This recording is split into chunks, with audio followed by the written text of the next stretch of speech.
Hello, hello, hello. Good afternoon.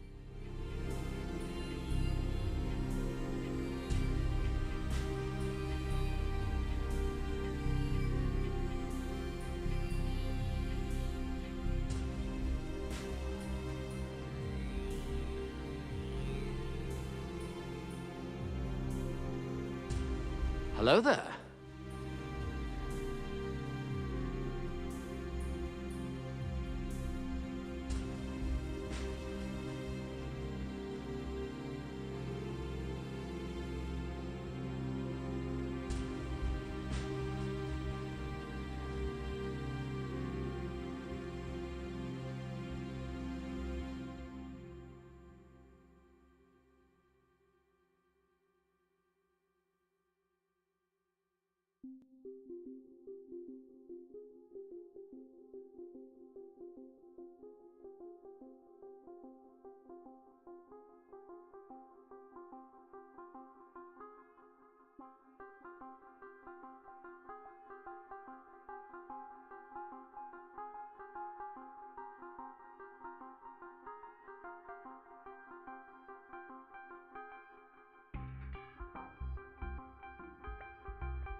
Good afternoon, everybody. Hello, hello, hello, hello, hello, hello.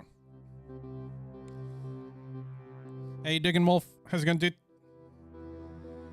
Big B. Hello. High Count. Hello. Town Scott. Hello. Strike. Hello. Bone. Hello. Bones. Hello. That's not going to get confusing at all. Maybe. Hello, Kevin. Hello.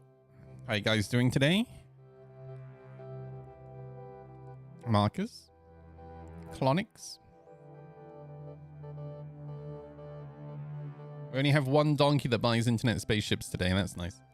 I'm just super curious to see if my intro still works. So bear with me a second. Hello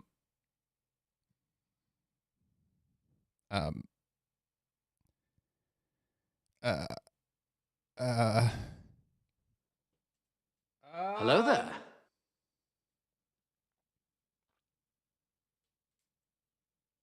Hang on, I can work this out.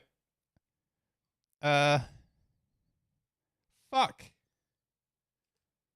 Hang on. What? Oh, here we go.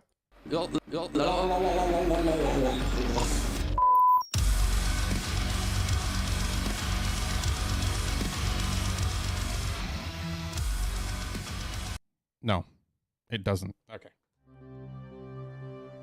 How you guys doing? Good afternoon. We have a new patch. Everything has been fixed. I'm very excited, dude. Very excited. Oh my gosh. All right. 4.0.1. I can finally play the game. How is everyone doing today? We're gonna draw the Chillin giveaway. It's been running for 21 days. I generally aim to run each of the giveaways for like a month. But I want to get the new giveaway working. Wait, why is my mouse going off the screen? Oh. There we go, that's better. I want to get the new giveaway going because I'm kind of excited. CIG have given me one of the new prospectors to give away, which you might be shocked to know that I'm actually kind of excited about that, but I don't get given industrial ships to give away very often. So yeah, I kind of wanted to give it away while it was still relevant to the current event. Pardon me. Okay. Let me put on some shit. Boop. Get rid of that. Helmets.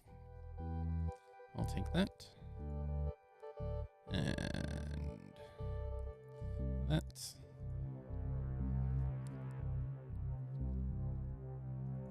And that.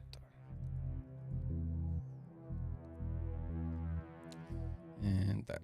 Nice.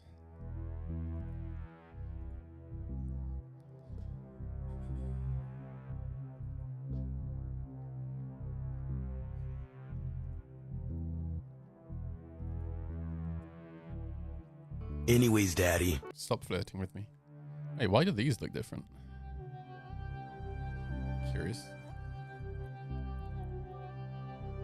The more industrial ships you give away, the more people for you to pirate. Smart, dude. Weapons. S38. And nope, didn't change. There we go. I'm gonna leave all my stuff here. I can't bother to move it.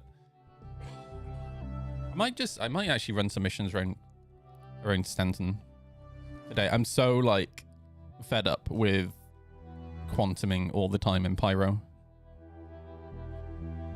The actual distance isn't the issue, just like the fact that you can't just pick up missions at the planet that you're at just really winds me up. We have to go grab some ammo. I think I have everything I need.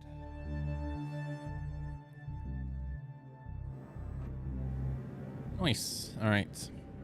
So for those of you who have played 4.0.1, how have you guys been finding it? Because looking at Reddit is not very happy.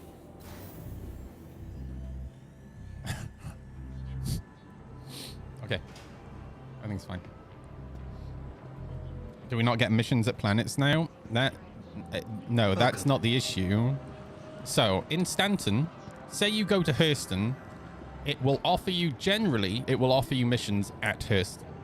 In Pyro, you go to, say, Bloom, and it will give you a mission 60 gigameters away, right? Then you go do that mission, and then once you've completed it, which takes about 2 minutes, you pick up another mission that's 60 gigameters away.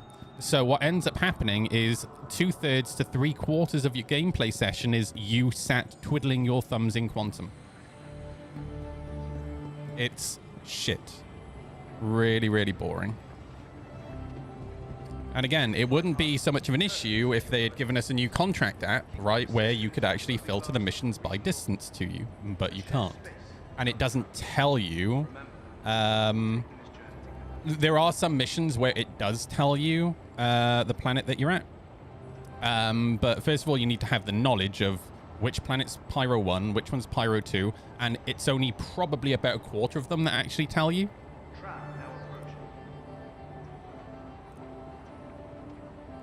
The rest of them don't have any information as to where the mission is. Because like, for example, the asteroid missions are just at asteroid bases, right?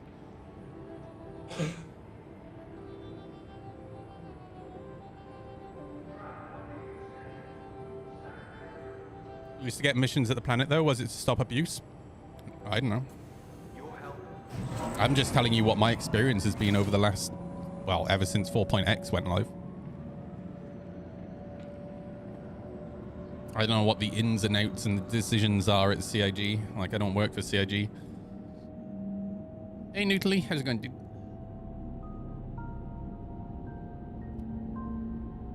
You have a cold? Congratulations. You should go ride a horse. That'll make you feel better.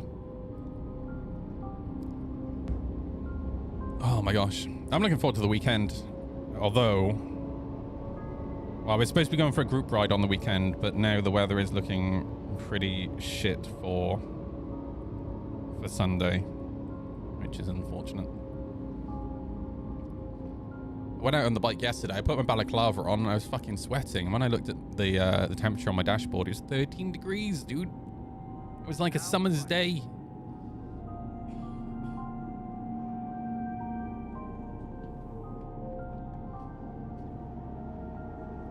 Oh, you went to the sauna instead? Yeah, see, saunas aren't really a thing in the UK. You get them at gyms, but that's pretty much it. I don't know if I am or not a sauna guy. I don't know. Like, I've been in saunas and it's just, I don't know.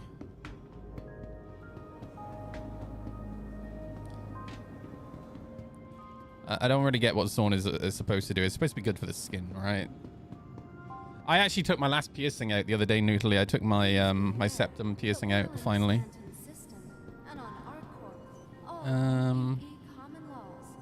Okay. Welcome to the ASOP vehicle retrieval system. Stand by. Your vehicle has been delivered. Please visit us again. Goodbye.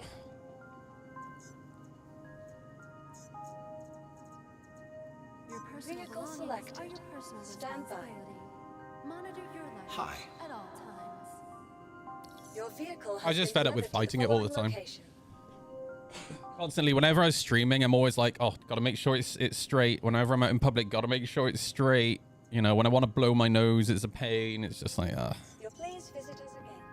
I was like, yeah, you know what? I've had it for like 10 years or over 10 years. It's quite enough time.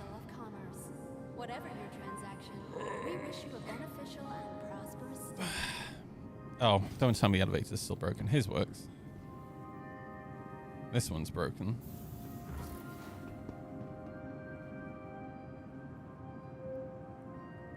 This one's... Remember yesterday when somebody in my chat was like, oh man, we'll finally have working elevators. Fuck it, I'll dude. Hang on, I wonder if... Hello, hang on. and welcome to Riker Oh, here we go. Spaceport. Nope. Servicing the No, greater that fucked off somewhere else. Okay, metropolitan great. area. We hope you have safe travel. I feel like this is going to be the shortest session of Star Citizen I've played for a while. That one's broken. Oh, hang on. There we go. Right, let's get the fuck out of here. Go set a spawn. I'm gonna go straight to Bajini. Go set my spawn point, just so I don't accidentally end up here in before I crash into Bajini. Oh my god, dude. I think I nailed it the other day when I said I think I think the game's just gonna be fucked until like 4.1, 4.2. Literally, basically the next year is just everything's gonna be broken for like the whole year.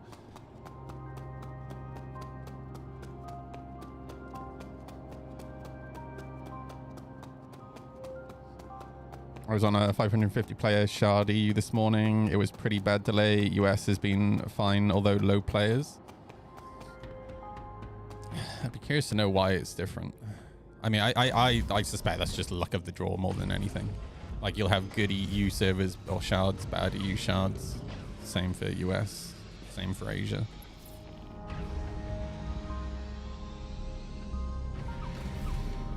Ugh.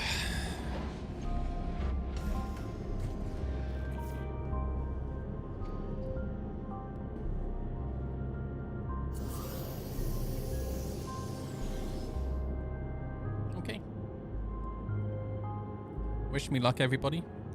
We're going to space.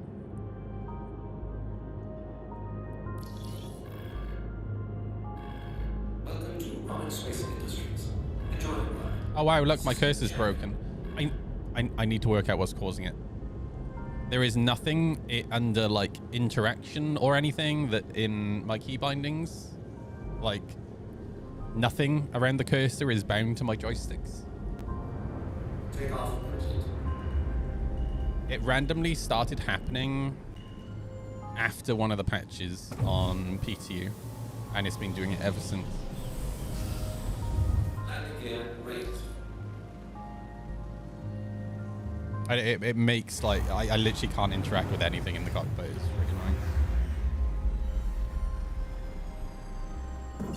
Shields off.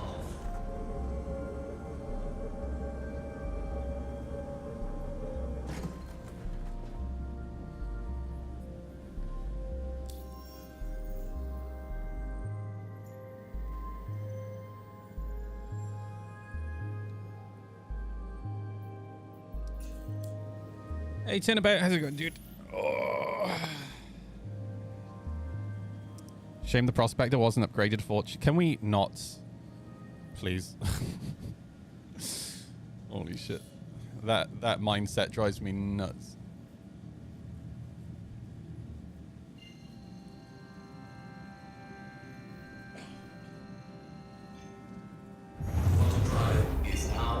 I don't want to get into the whole fucking rant again because I already spent like 30 minutes ranting about it yesterday.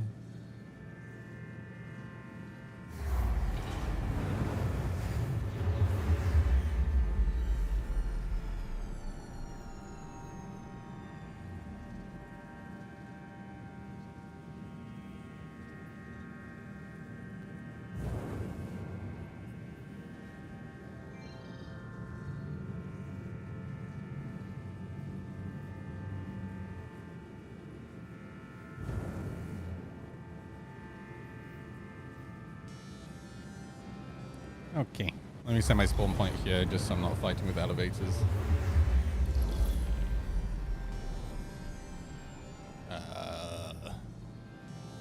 Okay, we wait. I mean, I would rather CIG work on the backlog of ships than rework ships that are already in the game. Once CIG has completely 100% emptied the backlog, fine. Start reworking ships. But until then, man, like, it's fucking ridiculous that after a decade, people who bought Banu Merchantman still don't have Banu Merchantman. Like, I'm sorry, it's ridiculous.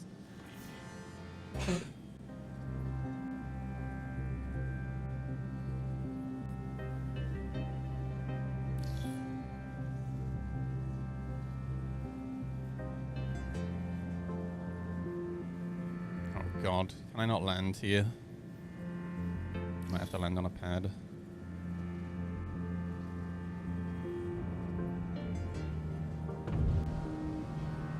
Okay. Everything's fucked. Landing gear deployed.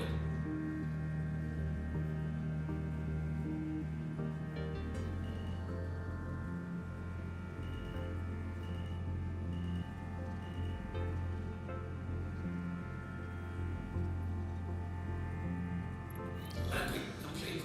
Engines are off.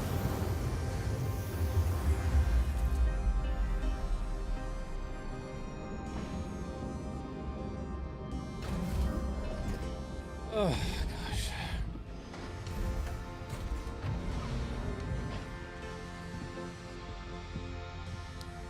I'm seriously considering selling up all of my ships.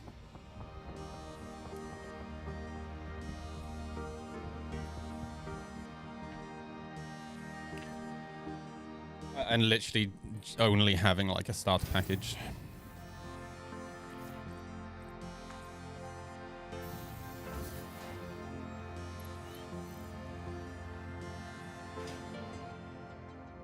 What? Oh. Oh, it finally gave me a hanger. Nice.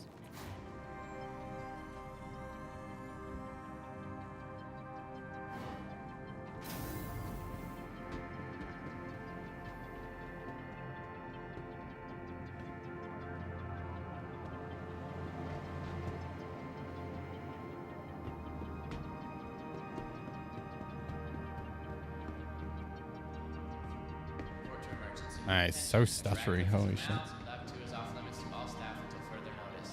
No one go into Lab 2.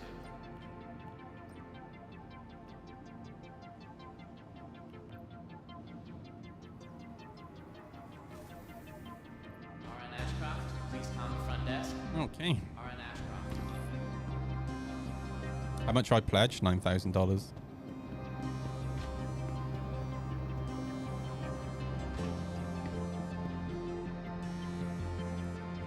The issue that I have is if they're bringing out Mark II versions of ships now, and this is clearly the route that they're going down, it kind of makes my fleet useless and pointless, right?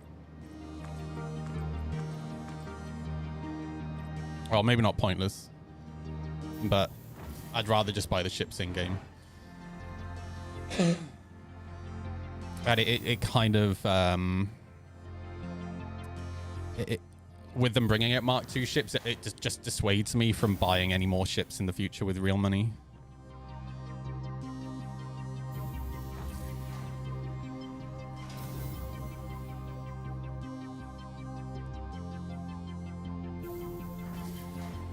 I mean, I haven't given them any significant money for, God, like 4 or 5 years now. It reached a point, I said, until I see some significant gameplay and improvements, like bug fixes and shit. I won't be spending any more money. They have added more gameplay, generally, kind of. But the quality of life is just, it's the worst it's ever been, you know, so.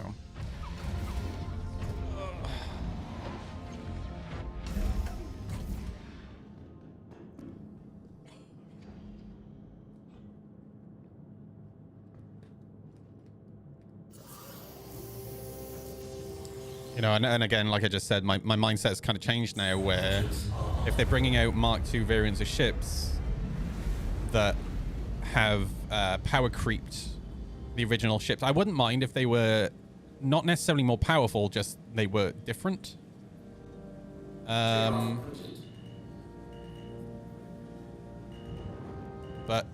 yeah, if we're just doing the power creep thing, then there's literally no point keeping the ships, really. And I'd rather take the money and spend it on my motorbike.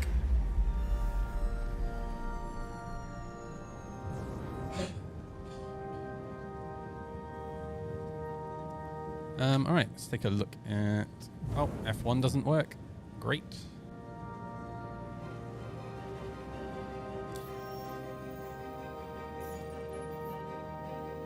The new F7A is ridiculous power creep, worrying even. Well, yeah, that's why I want to sell out, you know. I sell out and I won't be buying ships in. Because all CIG are doing is they're proving, you know, they're fucking bringing out Mark II variants of ships before even all the Mark I variants of ships are in the game, right? And again, I'm fine. And the new Prospector is a great example, right? I'm fine with them using an existing chassis as a way to kind of save some time, to make some money, save some time. They don't have to completely rework a ship or build a new ship from scratch, right? That's fine. And I'm fine with them doing that as variants. But bringing out Mark II power creep variants, right? Well, not variants, just Mark II power creep ships sucks. Hey, Radiance, how's it going? You're right. I don't think all ships will get a Mark II, though. I'm not saying all ships will get a Mark II, but I think the majority of ships will get a Mark II. Why wouldn't they? Right? If it makes some money, then why wouldn't they?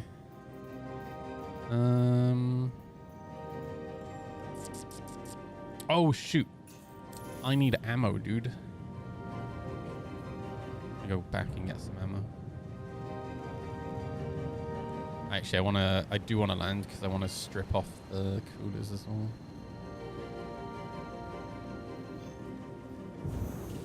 Water drive is now on. Water drive is now off.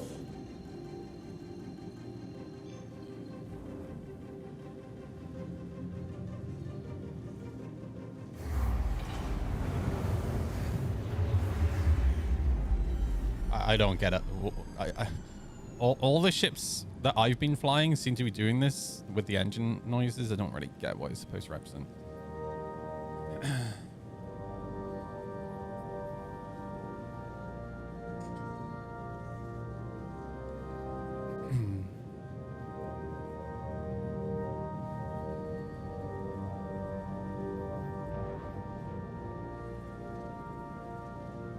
Yeah, I think the thing that annoys me about the Mark II variants is that I haven't even been able to use my Mark I ships on a finished build of Star Citizen.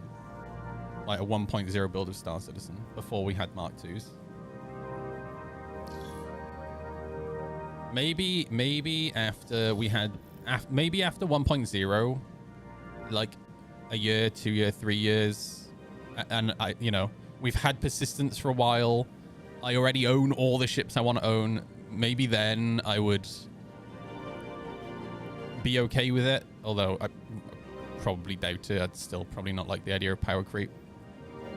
But it just, I don't know. I just find it mind-boggling that we don't even have 1.0 yet and we're getting Mark IIs of ships.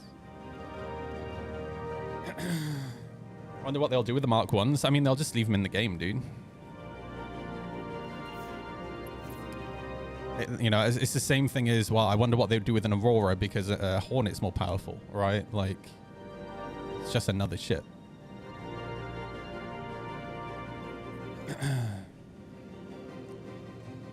Did you get a PYAM exec shit? I don't even know what that means, dude.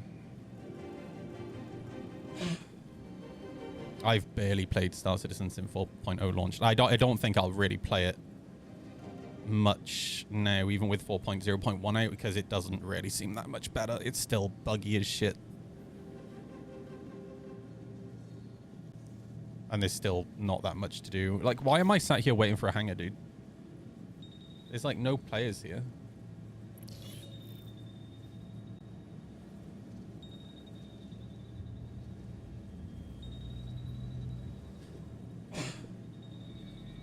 Go to Pyro? I don't want to go to Pyro.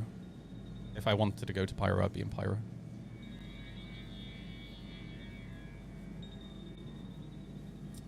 Could be a load of free fly. Yeah, but you'd see them taking off, dude. I would see their ships in the hangar at least. Right, but look, all these hangars here. There's no ships in any of these hangars.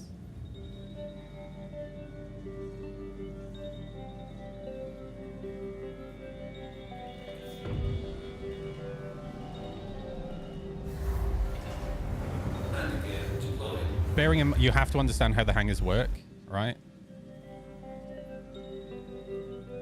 It only puts your hangar behind the hangar door when you're ready to take off and land, right?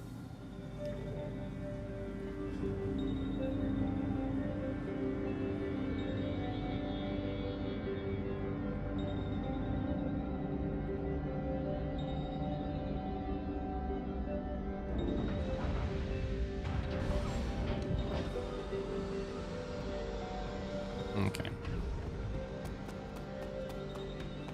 Bro, it's fun over there. I mean, dude, I've been to Pyro.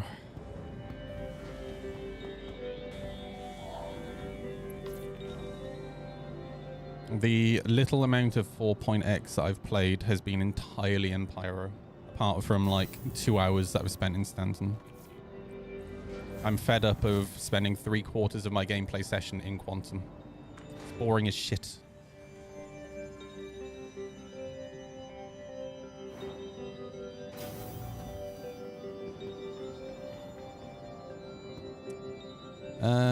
Hang on, let me pull the coolers off. Okay, that one's broken. Welcome. Good to see they still haven't fixed the ASOP. Vehicle retrieval system.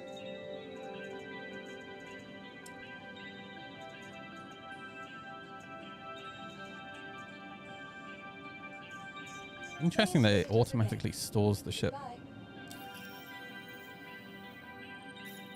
I know there's PvP in Pyro, dude.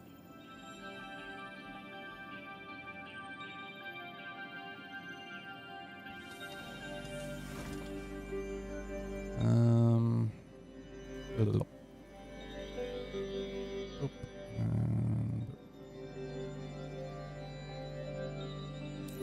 Alright, let's go grab some ammo.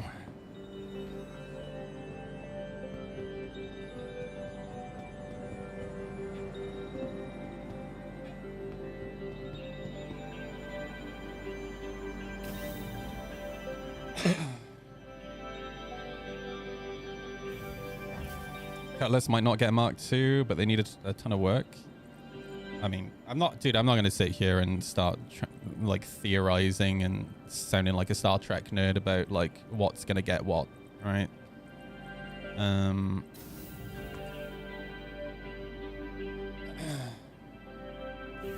This is me off. I was doing the CFP missions, which are deliveries. I loaded my ship with 3 missions with a cargo and went into the station to go grab a big tractor beam. Ship stored and deleted all the car. Are you kidding?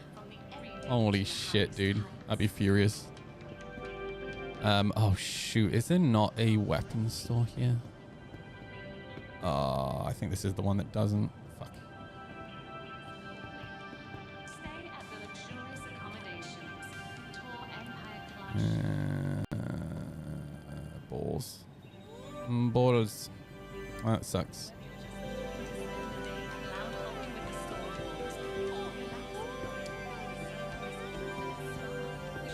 Oh man, yeah, it sucks. All right, let's go to a different station.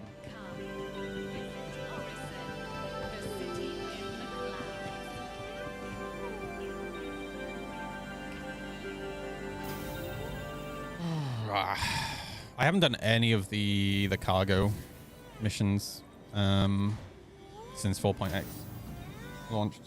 Has 4.0 been literally the worst the game's ever been. And 4.0.1 isn't really any better.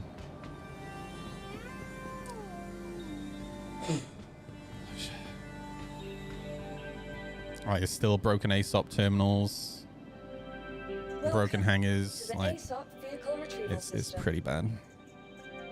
I've kind of accepted that it's going to be probably bad for the whole year. I can't see them. I know that Chris Roberts said that 2025 is going to be a year of bug fixes and quality of life. I think he said that because he knew how bad the game's going to be this year, and they literally have no choice but to spend a year concentrating on bug fixes, gaming, you know? and ascend to God. Salik, thank you for the prime sub, dude. For you are weak, and I am Thank you so mighty. Select FX. There's some quality of life stuff though. Okay, so answer me this, Kevin. Already, last night I had a friend load into a server, a shard. It 30k'd. Now they have a 60k error and they can't play the game. How does the quality of life fix improve their gameplay?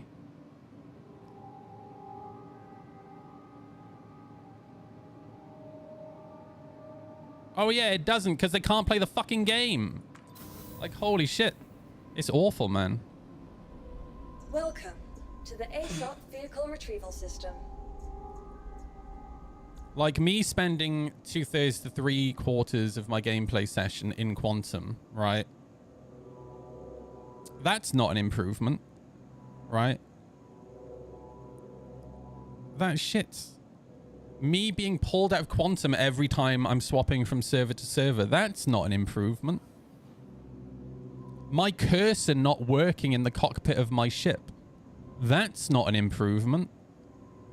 Vehicle selected. It's bad, dude. Stand It's by. the worst. I Your have been vehicle here has since been day delivered to one the following of the location. persistent universe.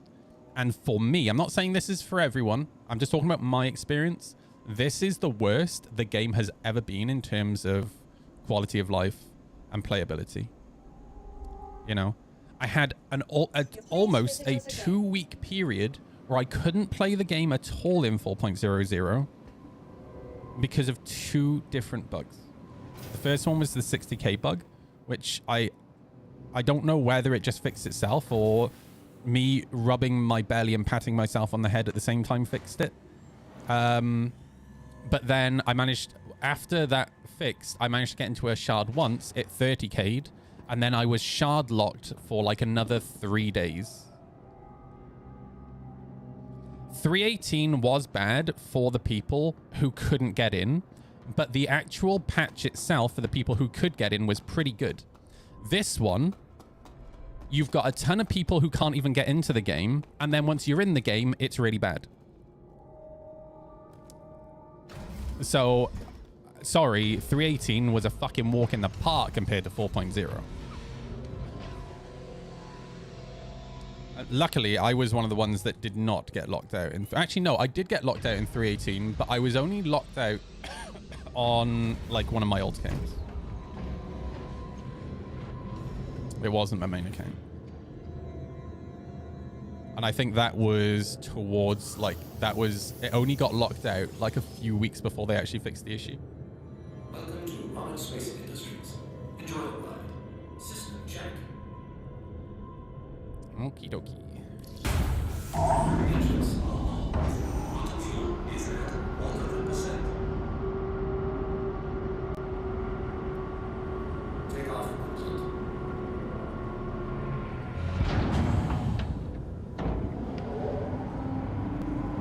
Oh, audio is terrible in 4.0.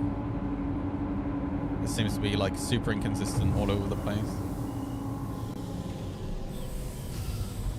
Landing gear raised.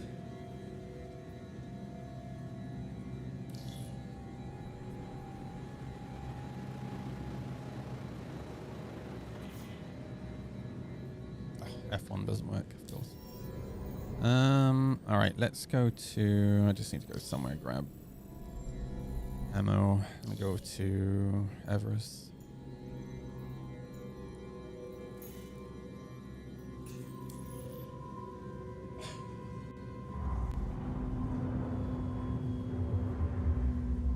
Oh, it's literally, why is the power just disappeared from my engines randomly?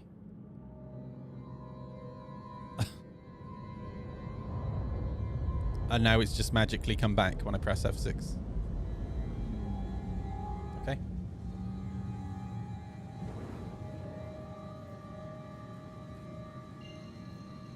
It's been happening. I mean, it was happening on the PTU, dude. Let me zoom out on my radar. Oh, wait, no, I can't because my cursor doesn't work. Quantum drive is now on. Fuck.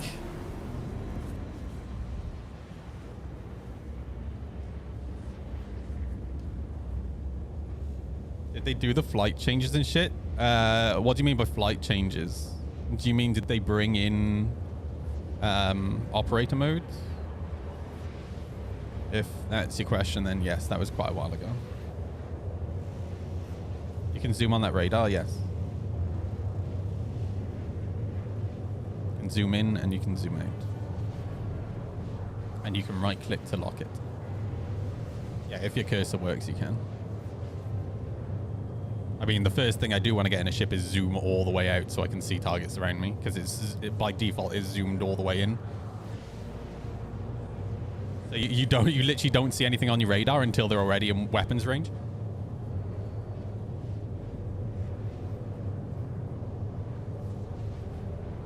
Yeah, it's for every ship, yeah. Anything that has a 3D radar, which is everything at the moment, because 2D radars aren't a thing anymore. No, it's not that the curse is missing. Right, watch. Do you see that?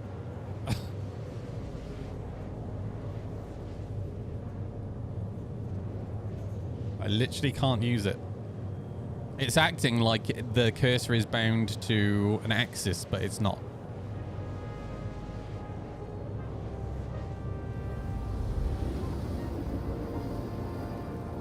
There was just a PTU patch where it started happening after a patch dropped. Literally, I was there, the patch dropped, I logged in, and it started doing it.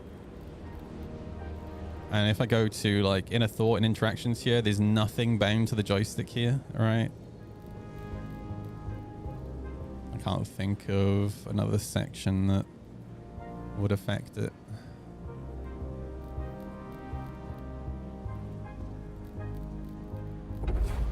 Auto drive is now off.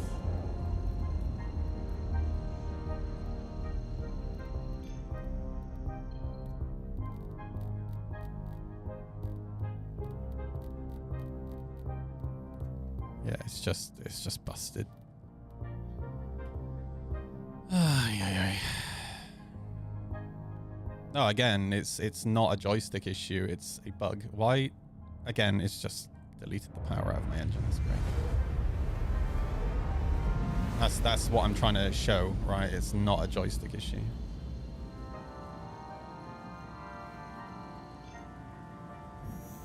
Auto drive is now on. Auto drive is now off.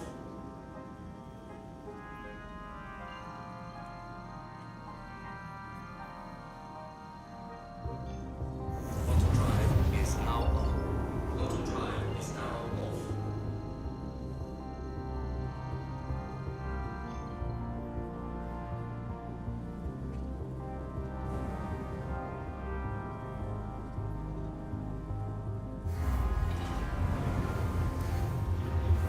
Look at it flickering, dude. Like, it's so scuffed. I don't know what they've done.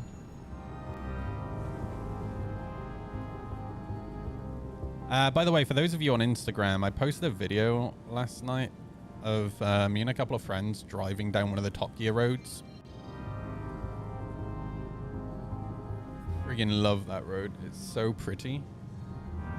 And obviously can't post it on Instagram, but man, you can get some speed on that road. Unfortunately, it's only a matter of time before they put a speed camera on that road, because they've started putting them on the mountain roads, the other Top Gear mountain roads. Although the Black Mountain Pass, somebody chopped the cameras down, so there's hope. All right.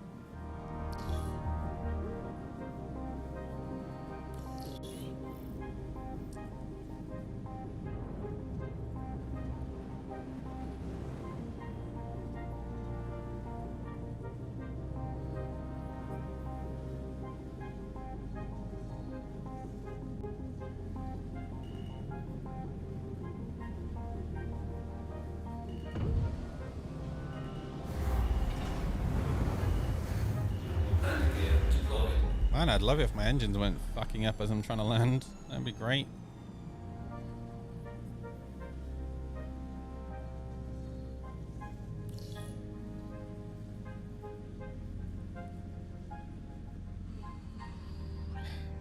This patch is bad. I died from falling through the floor before even getting to my home planet. Where did you fall through the floor? Was it in a hangar? Because that's a thing that happened to me quite a few times in the PTU. Yeah, it's not been great. I've kind of accepted the game's just going to be broken until at least like 4.1, 4.2 at a minimum. The lift in Area 18. Oh, I mean, that to be fair to CIG, that's not a new one. That's been around for a long time. I'm not saying that makes it any better. That's still shit. Kind of what I was talking about with tech debt. I was having a talk like a month or two ago about how bad the tech debt has got on Star Citizen, and obviously we've got all these new bugs now, but then we still have all the old bugs as well. And it's just got to a level where the game has almost become unplayable for a lot of people because, you know, you run into... First of all, you run into a bug where the game doesn't even launch from the launcher because the launcher is broken, right? These are... I'm just speaking from experience, right? And then if you can get past the bugs with the launcher, you can't actually launch to the main menu because of a 60k error, right? And then if you manage to get past that, you're shard locked, right? So you can't actually get into a server. If you can get past that, right, you spawn into your hab and you're stuck in the bed because of all the bed bugs, right? If you can get out of the bed, then you have the fun bug of not being able to leave your hab because the door's locked, right? And it's tied to somebody else. If you get that, then you go to your elevator and you leave your hab. You go to the elevator and then you fall through the elevator, right? If you can get past that one, you go to use the train, right? And then the trains are broken. They don't move, so you're just trapped in that area, right? If you can get past that bit, you go to the ASOP terminals and the ASOP terminals don't work, right? If you get past that bit, you go to the elevator to go to your hangar. You go to your hangar and then you fall through the floor, right? I can keep going on and on and on and on, right? Like, and these are all bugs that are currently in 4.x, right? It's just, dude, it's nuts, bro. And the thing is, even if you only run into one of them, it can be pretty soul destroying, right? Dude, like, but I've had situations where I've run into one, then another, then another, then another, and it's just like, oh my god. I only have so much patience, all right? It really does feel like being in an abusive relationship, you know? You've now been stuck at 30,018 error for 8 hours. Dude, that's brutal. Yeah, that's rough. And the thing is, I don't like sitting here bitching about Star Citizen. Nobody wants to come to a stream and watch a streamer that's complaining about the thing that they really like, right? But I sit here complaining because I want it to be better. I don't want to, well, I do want to play other games, but I want to be playing Star Citizen and having a good time. But Star Citizen doesn't want me to have a good time. That's the problem. I also, like, for me, my integrity is everything. I would rather speak the truth, right? I would rather speak my mind, talk about how I feel, right? Than sit here being completely fucking false, right? Saying, oh, everything's fine, everything's great. You know, oh, let's ignore the fact the ASOP terminals don't work, right? And that you can't play the game because of whatever error. Oh, the game's running great for me. I can't do that, dude. To the ASOP I can't. retrieval system. Right? I can't sit here and shit on how bad Ubisoft games are, right? And then treat Star Citizen differently, right? If a video game is in a bad spot, I'm going to criticize it, no matter who makes that video game. Vehicle selected. Stand by. You know, CIG Your vehicle CIG have had some patches where Star Citizen has been a lot of fun, right? Not completely bug-free, but like it's not like every single thing I'm interacting with has been like trying to pull my teeth out, right? And those patches, the game was fucking fantastic, dude. Such a joy. And, you know, I've said before, sometimes, like, look, the elevator literally doesn't work. You know, sometimes in previous patches, I'd have at least one gameplay session where everything just worked. And I would be here on stream like, guys, when I have sessions like this, it really shows me what Star Citizen is supposed to be. Like, I can see what it's supposed to be. I haven't had one of those moments since maybe 323.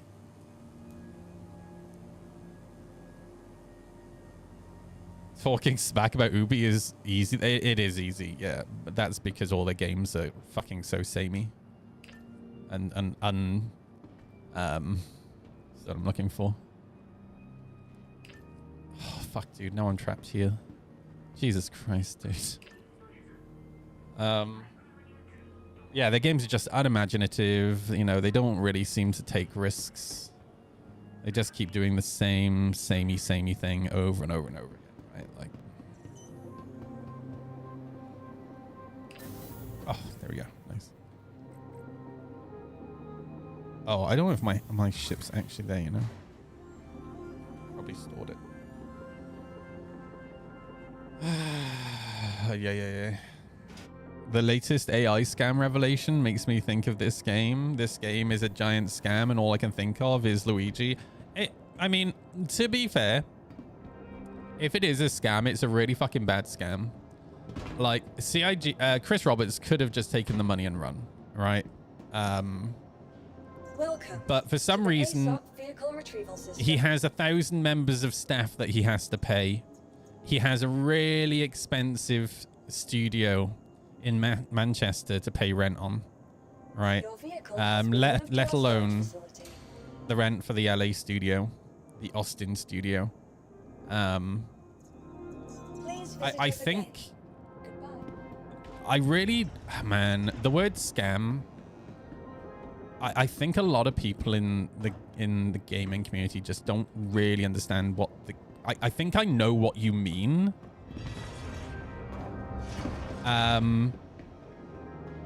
Like, it's not a good experience. CIG have really dropped the ball. And I'm not just talking about the bugs in 4.x, right? I just feel like when it comes to lots of things like the flight model, etc., bringing out Mark II variants of ships, it really feels over the last year to 2 years they have really dropped the ball. It feels like they're really out of touch. Yeah, the Frankfurt studio is still there. But that's, you know, that's not what a scam is. Just because you don't like what they've done, the fact that they've dropped the ball, that's not a scam. You know, a scam is if somebody takes your money and literally runs with it, right? Like, you do have a product. You might not like the product, but you have a product, right? All right, let me pull off the coolers, because if I don't have the cursor, I can't mess with the coolers in the cockpit, which is really gonna mess me up. So I'm just, I already pulled them off. I'm an idiot. Too busy talking, not paying attention to what I'm doing. Welcome to the ASOC vehicle retrieval system. They should have bought an old industrial building and touched it up and started working from there. You know that the LA studio is literally an old warehouse, right? The problem is an old industrial building very often doesn't have the infrastructure around it needed for a studio of 500 people, right? Your vehicle has been delivered to the following location. You please visit us again. Yeah, the LA studio literally, if I remember correctly, has a big like roller door. It has like old big fucking like industrial windows. Okay, let me take a bunch of these. Oop, and a bunch of these. Wasn't Turbulent mostly ex-Ubi people? No, so Turbulent was a web development company. If we're talking about the was, right? When CIG purchased part of Turbulent, they then hired a bunch of game developers, of which, yes, quite a few are ex-Ubisoft people. Because Ubisoft is a pretty big employer in Montreal in the games industry. But funnily enough,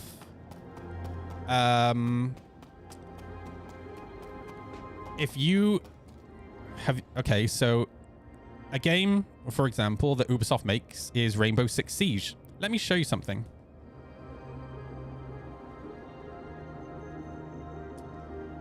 Let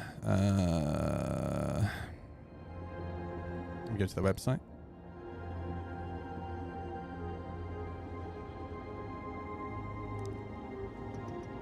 where is community?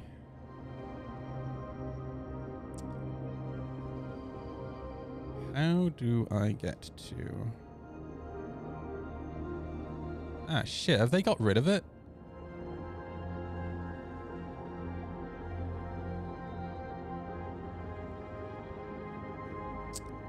Huh.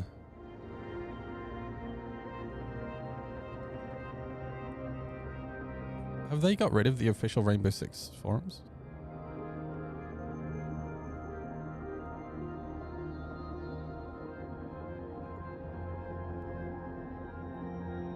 Where the fuck are their forums? How do you get their forums? It's all gone. No, oh, nobody talented works at Ubi anymore. All gone. I mean, I disagree with that. I'm sure there are plenty of talented people at Ubisoft.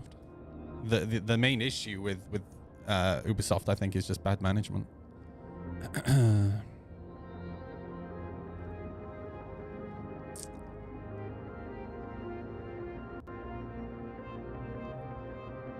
Or am I thinking of a different game?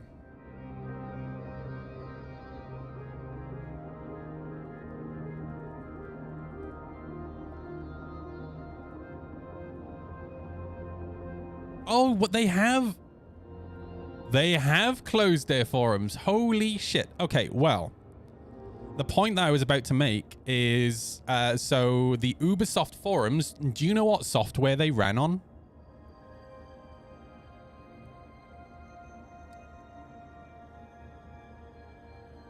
Spectrum.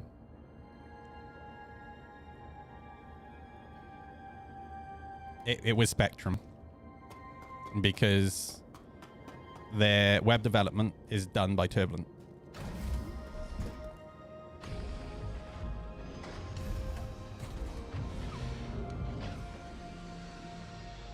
It was really interesting going to their forums, and like it looked identical. It was just like the color branding was slightly different.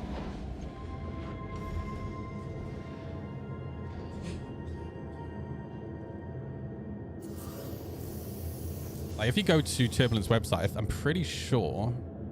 Welcome to Robert Space Industries. Enjoy the ride. System check.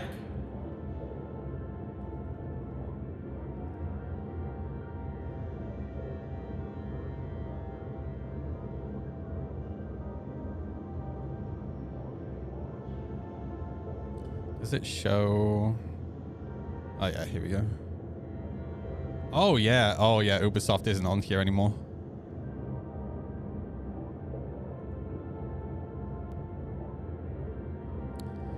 Looks like that. Oh, it probably ended. The contract probably ended when CIG bought into Turbulent, I would imagine. Maybe. Or it just came to an end.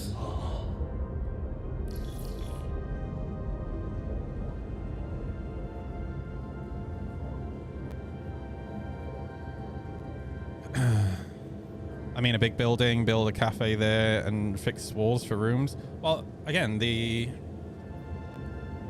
I mean, what's wrong with the building that they're in Manchester, right? Like, because here's the thing, you say you're almost autistic, so I get that. Like, very often I tend to think about that when it comes to very specific things, but you also, it's not just about having space to fit people. It's about the location of the building being in an attractive place where people would want to go to work. Because, you know, you're talking about an industry, right, where you need to attract the best talent. And if you're telling people they gotta go work in an old industrial building in an industrial estate, right, or whatever, where there's no coffee shops, there's not like a bus to get you to work, right? Or you can't walk to work, right? There's no subway next door, right? Then people will think twice about working there and then go work somewhere where it is a nicer place, right? All right, we can finally go do a mission.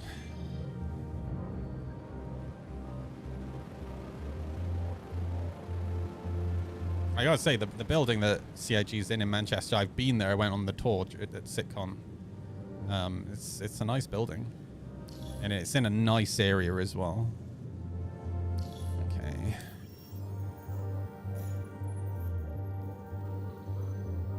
Oh, wait, did I pick one up? No. Let's go do this one.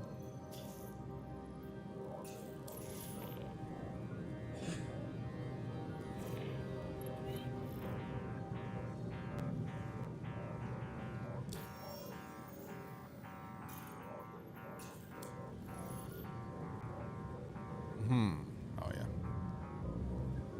I hate this change that they made.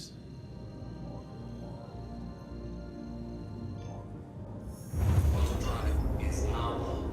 Quantum drive is now off. I feel like it just adds an extra step. Hey, Bolvi, how you doing, dude? I mean, like, when I worked for the company that I worked for when I was a server engineer, oh my god, dude. So it wasn't necessarily the salary that attracted me. It was little things like free Costa coffee in the office, right? Free, you know, they had fruit baskets. They had PlayStations in the break room. The location of the office was fucking amazing. There was a Subway opposite. And also, it was opposite. It was opposite. I kind of don't want to give away too much about where it was, but like it was just a really pretty area where when it was my lunchtime I could step outside, right, and maybe blue skies, there was water, there were boats, right, it was just such a nice place to be, right.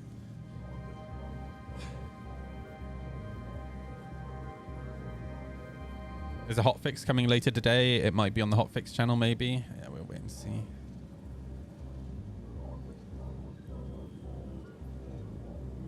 Although I remember the last hotfix that they put out just was completely broken. So, yeah, wait and see, I guess.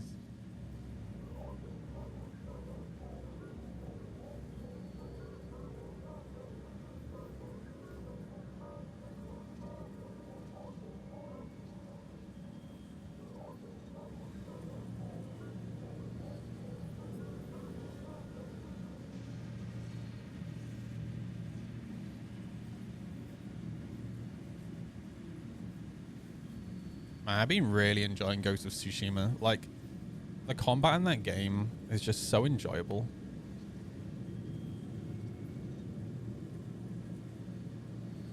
I find it really relaxing. I think I might actually prefer the combat to... Like, Elden Ring is my favorite game of all time. But, yeah, the combat in that game is just... It really does make you feel like a badass.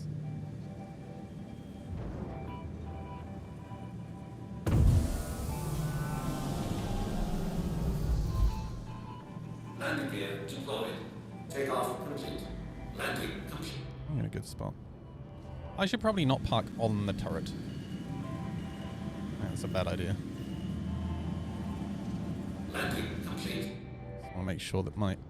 Okay, Z for... Oh, God, okay. Engines are off. Shields are on.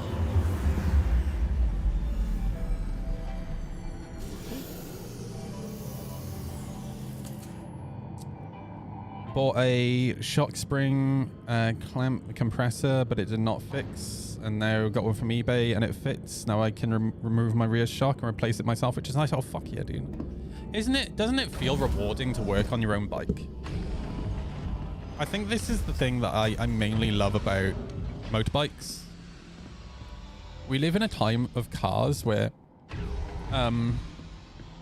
like working on cars has just become such a tedious nightmare, that bikes are just so simple in comparison that, you know, you can just work on your own bike.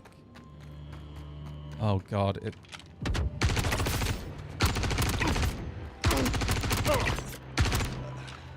Okay. Well, good to see the AI is working as well as ever.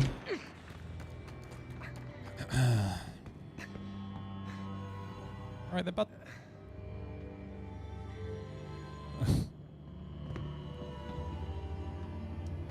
I love it almost as much as... Yeah, me too, dude. Like, honestly...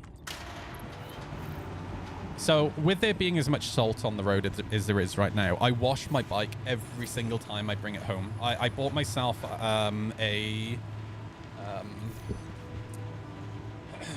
snow foamer gun lance thing, right? Not one that fits onto a pressure washer, just one that you can put onto a hose pipe. Just a cheap one off Amazon. I'm not gonna lie, I actually really enjoy just washing my bike when I get it home as well. Like, I just take a lot of pride in owning my bike and looking after my bike. And one of my neighbors, he actually owns the whole street. This is the only house he doesn't own. His place, he has like an apartment. I forget what the proper term for it, but it's like a garage downstairs, an apartment upstairs. But then he also owns a warehouse out the back. So his garage downstairs has 2 roller doors. So you can take vehicles all the way through to the warehouse at the back. And I think he has like 8 bikes there at the moment. And I was washing my bike yesterday, and I saw him down the street, and he kind of waved me over. So I put the hose down, closed my door, and walked down to his place. And he said, take a look at this. And he's just bought a ZZR 1400. He said, man, I feel like you really show me up, because every time I see you, you're washing your bike. I was like, man, it's just like I ride the bike every day, right? And I don't want it to corrode. So I just, you know, it lives outside. I ride it every single day, although I didn't ride today. So yeah, I just, as soon as I get home, I want to wash the salt off it, you know. Just want to keep it looking as tidy as possible for as long as possible.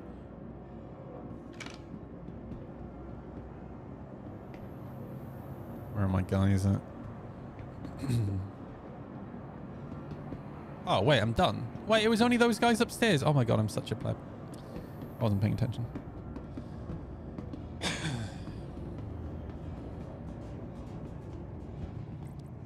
Oh, that was easy. Yeah, Star Citizen does seem like it's lost its direction.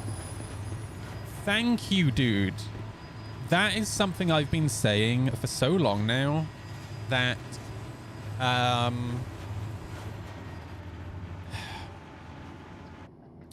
you know, Elden Ring, for example. Oh, who was the guy's name? Miyazaki? Who made Elden Ring? Hang on. Elden Ring director. Yeah, Miyazaki. When I look at Elden Ring, right, I'm not saying that when I say Elden Ring's my favorite game of all time, like, there are lots of people who aren't going to enjoy Elden Ring, that's fine. But even if you don't enjoy Elden Ring, there's a reason that Elden Ring was so successful. Its storytelling was so incredibly strong. Everything just tied together so well, right? Like, all the different mechanics of the game was a vibe, right? I like using that term. It was a vibe. You look at Death Stranding, right? And again, you have another director that has a vision, right? And the thing that's really funny about Death Stranding is that Death Stranding has a lot of shit that can pull you, that could pull you out of the game when it comes to immersion. For example, cans of Monster, right? But actually, just because of the direction of the game, it just works well.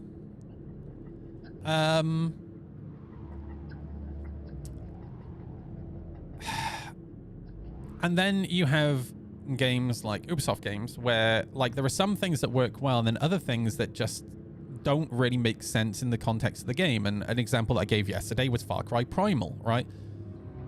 You know, playing Ghost of Tsushima is fucking incredible because they use nature to navigate you so much. You can follow birds, you can follow foxes, right?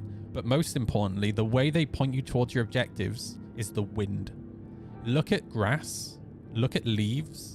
What direction are they blowing in? That's the direction of your objective. Oh my god, that's fucking genius, dude. Then you have Far Cry Primal, right? from Ubisoft, right? And how do they navigate you? With GPS navigation. You're a caveman. You are literally a caveman with GPS navigation, dude, and a HUD all over your screen, right? And I do like comparing Ghost of Tsushima to Ubisoft games because aesthetically they're very similar. They're both open world games, right? But Ghost of Tsushima is just so much more refined, much more thought out, right? And this is what I'm kind of talking about, like bringing it back to Star Citizen, right? Why do I have no power in engines again? What I've noticed over the last couple of years with Star Citizen is that shit is starting to feel really disjointed.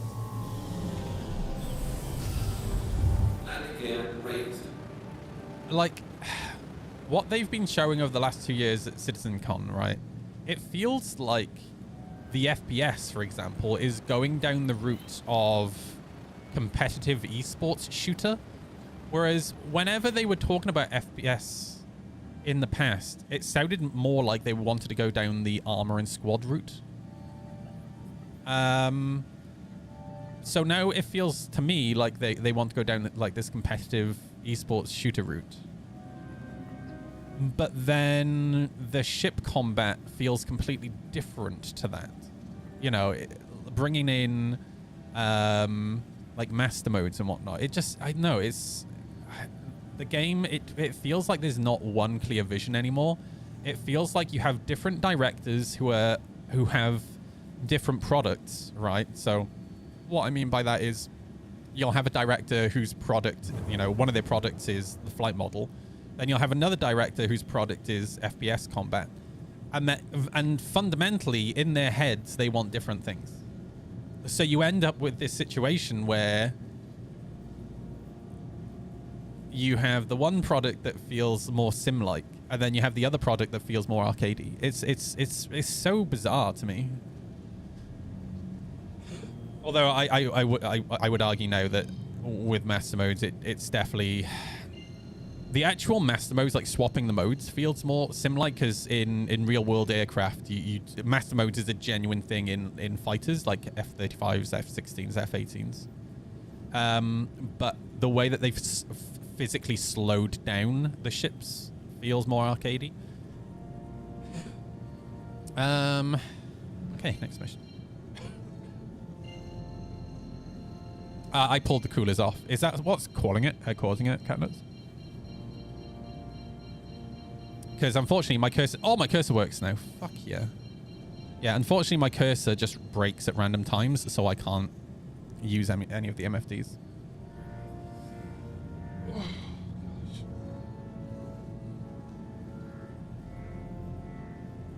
F1 is still broken.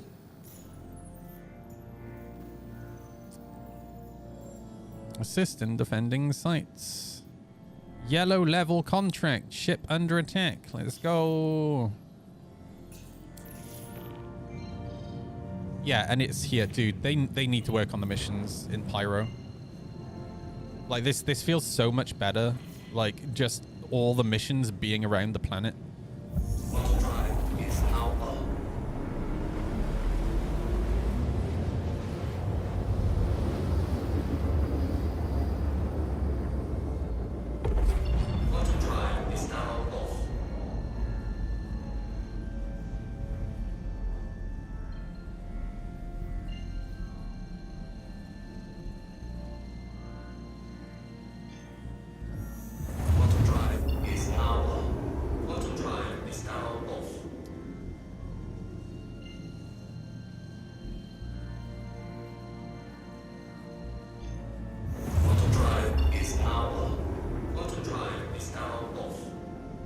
This bullshit of not being able to jump to the mission is really dumb.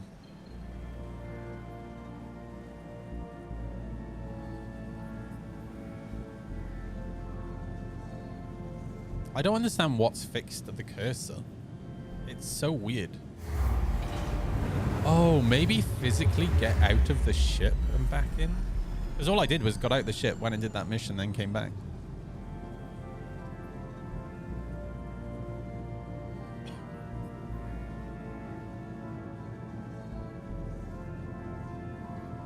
There's enough power now for them, so no need to keep adding bars back. Oh, really? Okay. Radar contact. I mean, the engine was still shutting down with the coolers. I pulled them off because my cursor keeps breaking.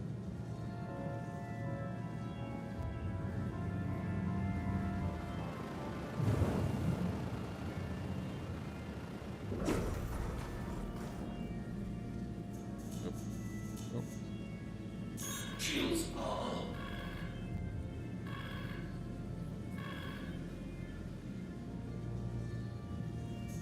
Radar contact.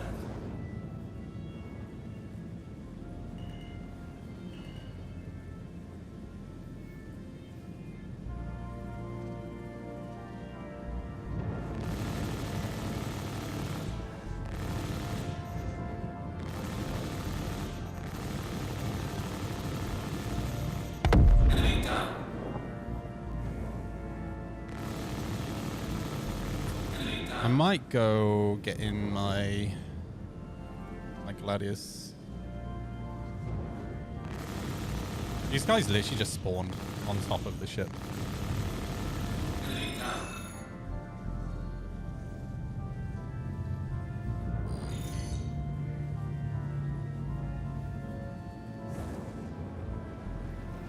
Let me go back to Everest. Kind of want to be in a fighter. Now that I'm not quantuming 60 gigameters every single time I want to do a mission.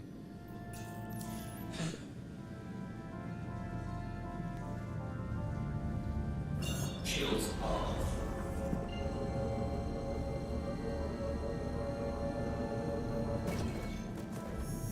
Auto drive is now on. Auto drive is now off.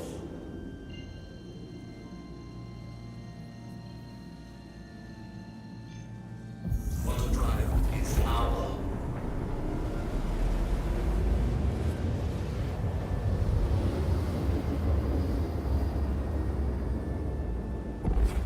Auto drive is now off.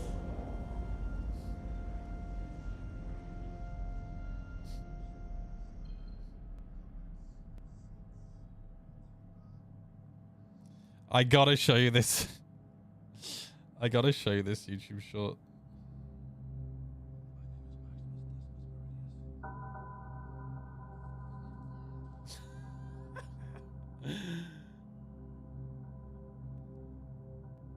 I came across this Instagram reel of this guy showing his hotel room. Hang on, let me show it.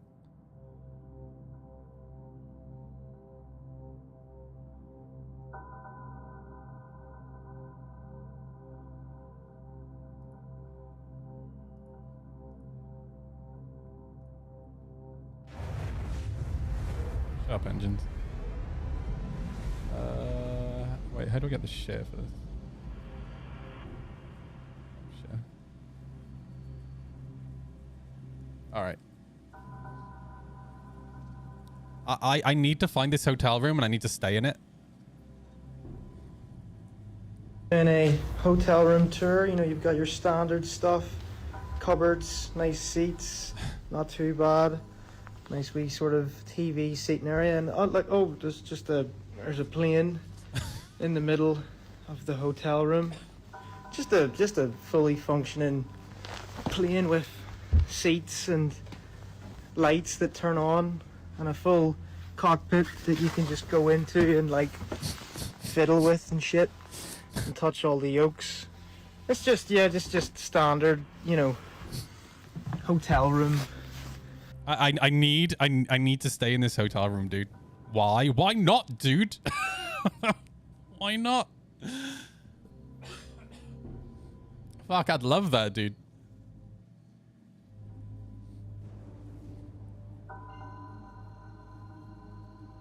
If I went into a hotel room, there's an A320 cockpit set there. Oh my god, dude, I'd spend the whole night in that cockpit. Like, fuck.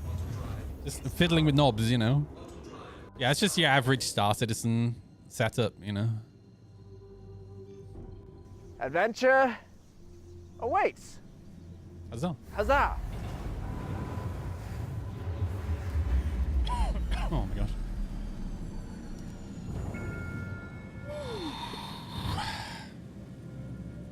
Just run a plane in a hotel room. I'd do that. That would make me so happy. So happy.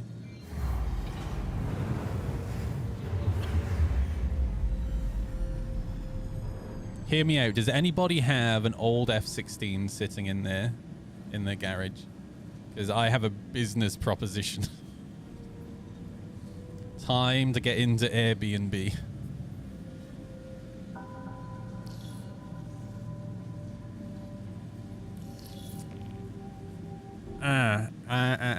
I have realized an error with my plan. I need to go to Virginia. Virginia, here we come. All my stuff is over there. I should have set my spawn point to Hurston. I always set my spawn point to Hurston. I just thought it might be nice to go to Area 18 for once. I made a mistake.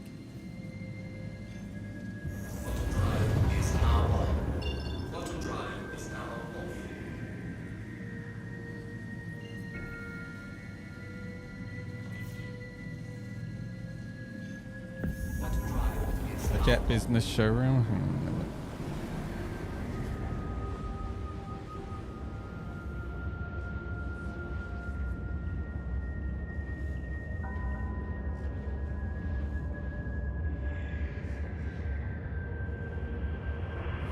Oh, it's yeah,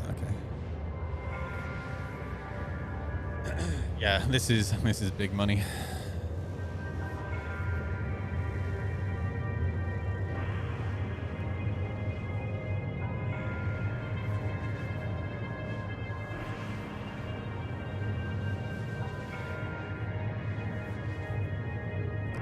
Does this make anyone else feel sick? I think I'm so working class that, like, I've been to some places and just the extravagance of it makes me feel nauseous. I mean, the CIG Constellation doors. So CIG making this studio nice doesn't give me that feeling. And I'll explain why, and I actually explained this about 20 minutes ago. What that does is it attracts talent to the company. If you just have a bare office, open plan office with beige carpets and beige walls and, you know, the standard desk and chair and door, you have, you know, crappy coffee machines, right? You're just gonna attract a standard bare minimum kind of person, right? Have you ever heard of quietly quitting? Right, that essentially, right? And quietly quitting is basically somebody doing the absolute bare minimum at work so they get a paycheck, right? Whereas if you actually make a workplace inspirational in a creative industry, and like car garages, right? Places that modify cars, they generally pimp up their garages and make their garages really fucking cool to be in, because again, it's a creative industry, right? So yeah, I'm fine with that. And yeah, that office, you can definitely argue it's a means to an end, right? Because they're trying to sell like 30 million pounds worth of jet to a rich person, right? Yeah, it makes sense. But oh man, it does. God, the extravagance does definitely make me. I used to date a guy. This was a long time ago when I was still a really cute twink, right? Skinny twink. I dated a guy who was a professional model, an androgynous model, and androgynous models get paid so much money, dude, because they can model for female or male clothes, right? They can do either. They can put on makeup and look like a female, or they can masculine themselves up and look like a male. Like, it's the money in it is crazy. And he actually worked for Kate Moss's agency. And the first time I went and stayed at his best friend's house, oh my God, dude. And to give you an idea of the like type of area that he lived in, he lived with his parents. His next door neighbor was Tom Baker, the Tom Baker, Doctor Who, the Tom Baker. And I think when I went to the first time I went to go and stay, we went to Sainsbury's, and as we were walking out of Sainsbury's, Joanna Lumley was walking in. Oh my God, dude. I know most of you international people don't know who Tom Baker is or Joanna Lumley, but they are pretty big celebrities here in the UK. And then I think in the evening, we went for an Indian with his parents, and there was some like Wimbledon winner at the table next to us. That's the type of village that this was. And my boyfriend at the time, he was like, we're not going to stay at my parents' house, we'll go stay at my friend's place because they got more space. And I was like, yeah, no problem. And we get there, and it's like a 10-bedroom fucking mansion, dude, with tennis courts, a pool.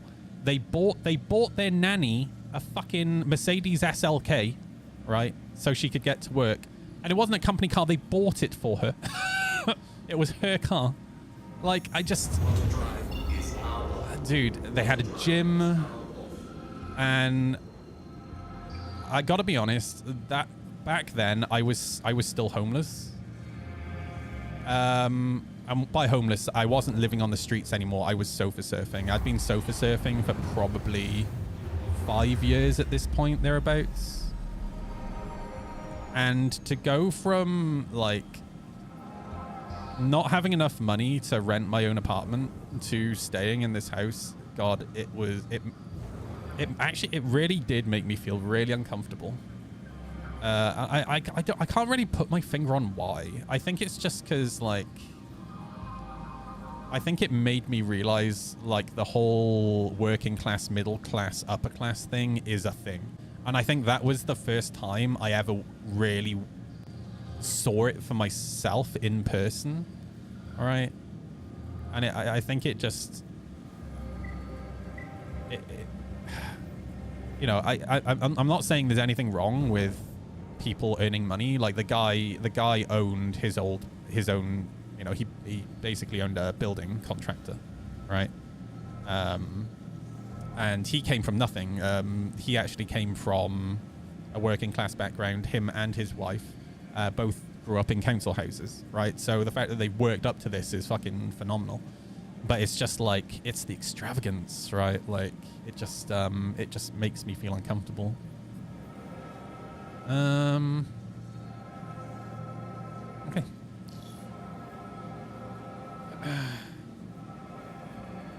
I disagree. When you're at that level, it's an inconsequential cost compared to the time you save. I mean, it's fine to disagree. Like I'm not quite sure what you're disagreeing with. Are you disagreeing with me feeling uncomfortable about it? Because you can't really disagree with that. That's not something you can disagree about, right? It's just how I feel. Or do you mean making a game studio or a creative place attractive to creative people?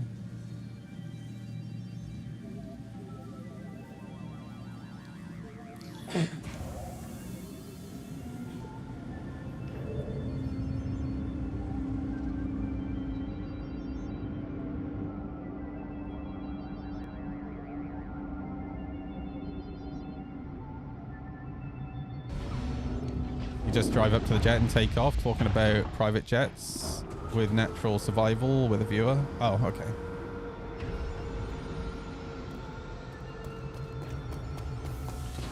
Call private jets time machines on that channel. Well, I mean, so my mum's boss, Steve. So the company my mum worked for is an American company called Amerex. If you guys from America look at your fire extinguishers, they all say Amerex. That's the company my mum worked for.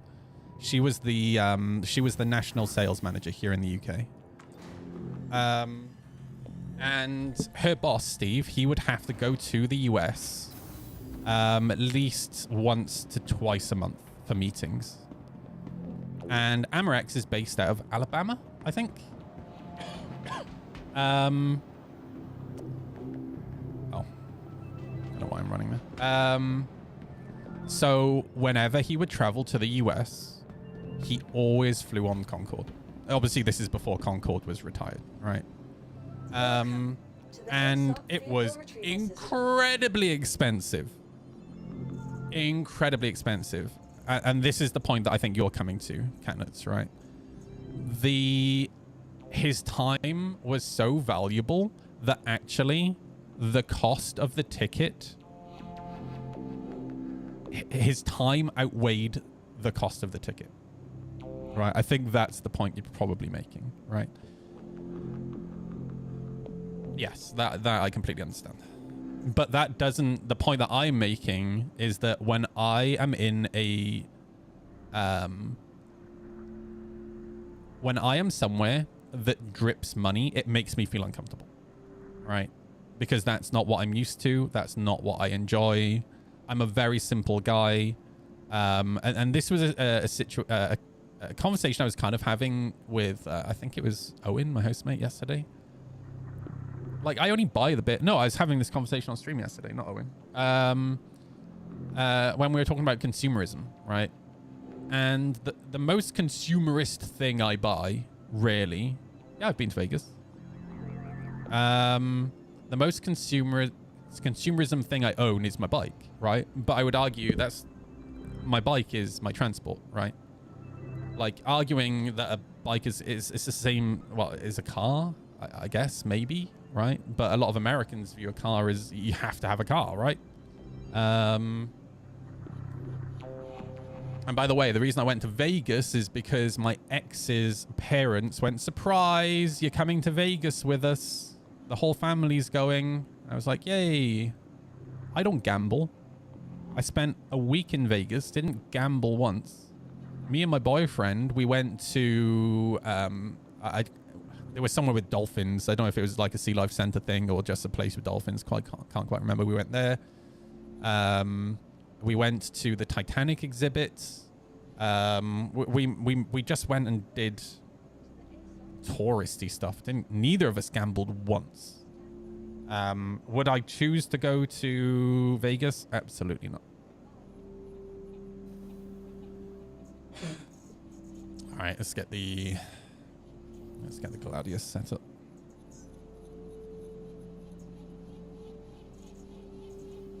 Please visit us again.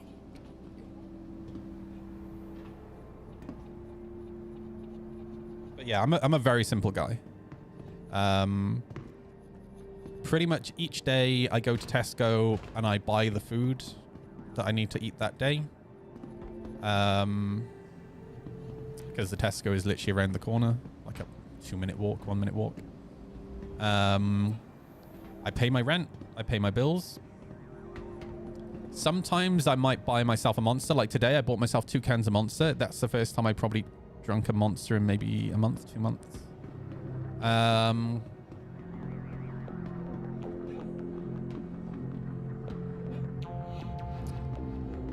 And outside of that, yeah, I might buy myself a video game every 4 to 6 months, maybe. And even then, I tend not to buy games on release. I buy games after they've been out for a little bit. Ghost of Tsushima, I think I bought. Ghost of Tsushima was definitely an exception. I think that's the only game that I've bought. I didn't buy it on release. I bought it a couple of weeks after, just to, you know, wait and see what people said, you know. Is it any good? What's the port like? But once it kind of, I was given the all clear, I bought that at full price. But that's the first, like, game I bought at full price for a long time. Outside of video games, like, obviously I've got video game hardware. But the computer hardware, outside of peripherals, I generally make money off my computers, so I don't really view that as a nicety. I view that as a work thing. Obviously joysticks and steering wheels and stuff. Those are definitely nice to have. But again, my Virpils I've had for years now. And the steering wheel that I have, you know, that's pretty new, but my old steering wheel I've had for over 10 years.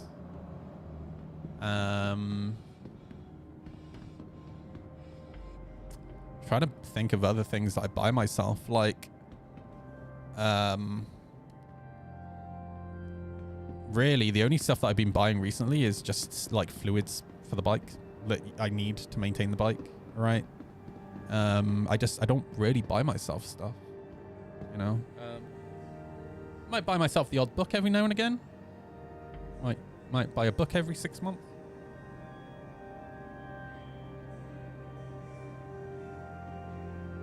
Might buy myself a plant every now and again. Pretty much it. Like I am just like a really simple guy.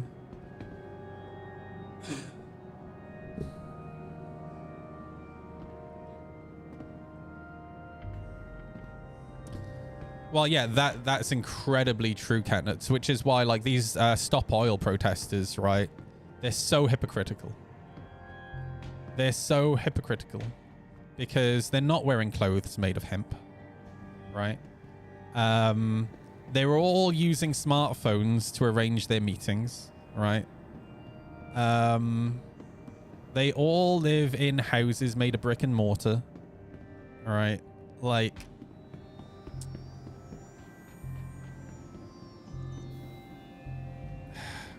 I'm very much a, you know, really should lead by example when you're going to inconvenience people that much.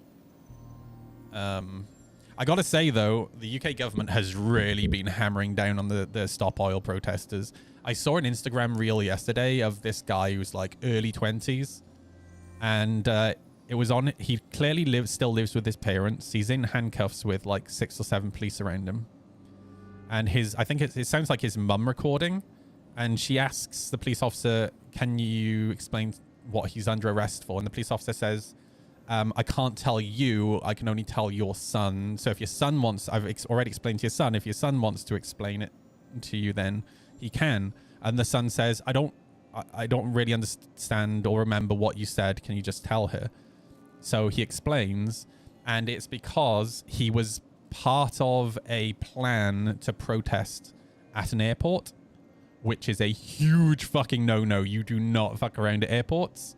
And then the mum said, so is this normal just to turn up at people's houses to arrest them? And the police officer's like, well, yeah. Yeah, it is. Like, what do you expect us to do? Just not arrest people? You saw that video? Yeah, like, and there's been a lot of that in the UK over the last like 6 months to a year. Yeah, they've really been like hammering down on the protesters, which is like, I'm all for protesting and the right to protest, but there's a time and a place to do it, right? And preventing people at rush hour from being able to get to work or get home is not it. Right? Blocking bridges in London is not it. I would argue that what the farmers protesting at the moment, I don't necessarily agree with what they're protesting about. I think most people in the UK don't necessarily agree with what they're protesting about. And they're essentially doing the same thing as the Stop Oil protesters. They're just doing it with tractors instead, right? I have a sledgehammer in my car for that exact reason. If I come across a Stop Oil protester, let's put it this way. There's a reason that I wear earplugs on my motorbike. I'm just going to go to the front of the queue and I'm just going to rev the fuck out of my bike. They're not going to stand there for long. Right? Fuck. All right, let me check on honest. Wait, did I not retrieve it here? Welcome to the ASOP vehicle retrieval system. Yeah. Oh, wait. No, it's down at the fucking... All right, let's go down to... rating. How is the patch? Everything's still broken. Vehicle selected. It's going great. Your vehicle has been delivered to the following location. Please visit us again.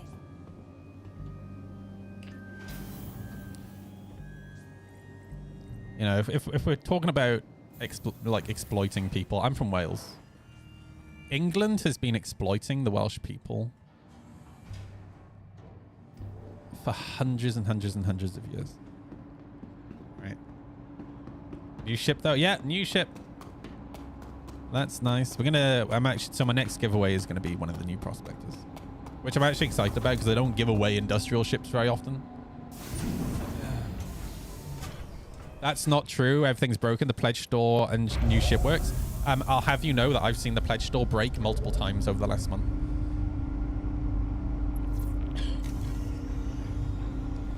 You know it's bad when the pledge store is broken. Have you seen the vid of the souped up car that turned around on the road to put his exhaust right next to the No! Can you find it? Because that was my plan. Oh my god. People be stealing my plan, dude. Get out my brain.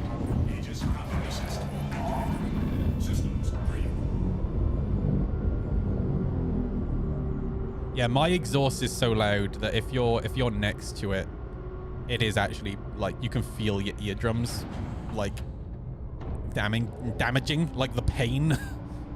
It's not great.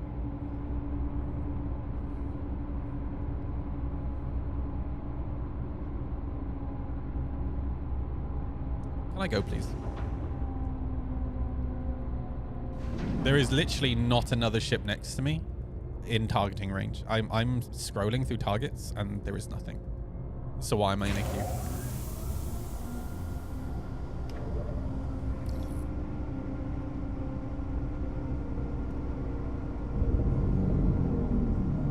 Hello?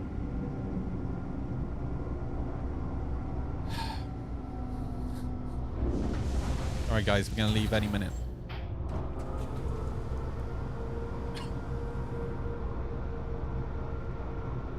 I've been flying the Zeus ES for a few days now, and I'm not gonna lie, I'm starting to like it a little bit. I like the aesthetic of them. Oh!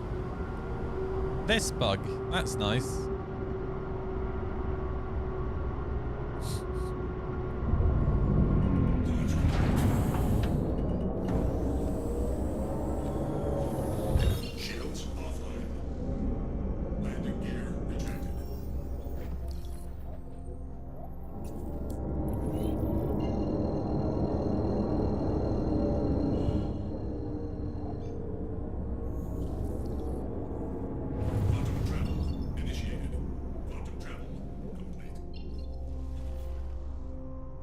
Area 17, wait, where's area 18?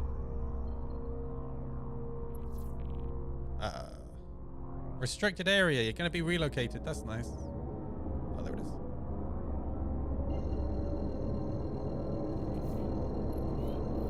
Let's go get trapped at area 18, because the elevators don't work.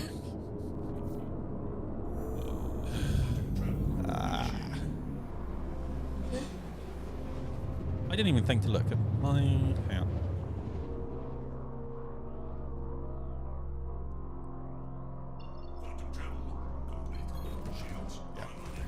Wait, I'm missing a... Okay, let's not question it.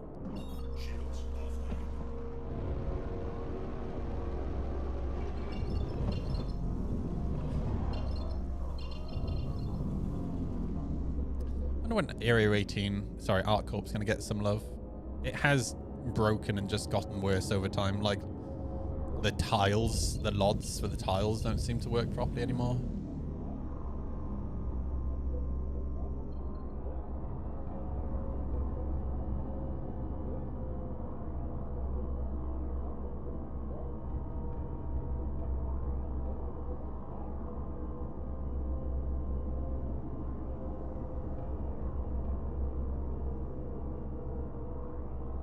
Oh, hang on. Let me get landed and I'll take a look at that video.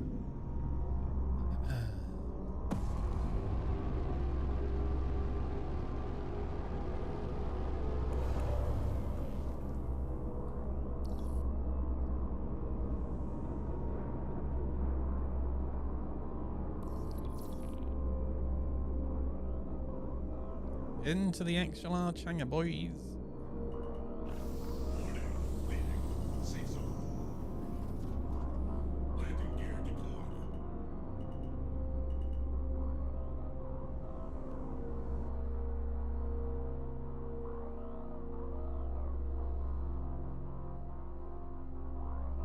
Nice. Let's fall through the hangar floor. Nope, we're good. Okay. Fantastic. All right, let me take a look at this video. I need to see it.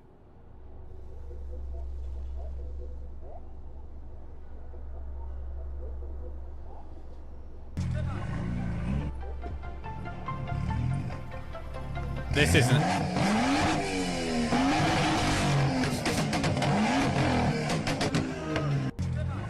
I don't think that's an actual climate protester, but that is how you deal with it. Yeah, I agree.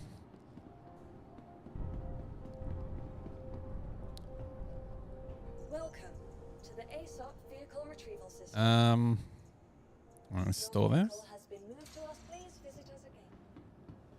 Nice. Not harsh enough, yeah.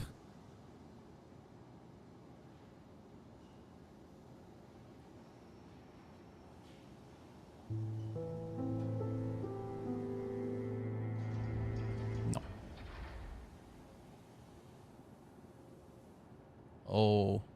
Oh yeah, it's time. Fuck yeah.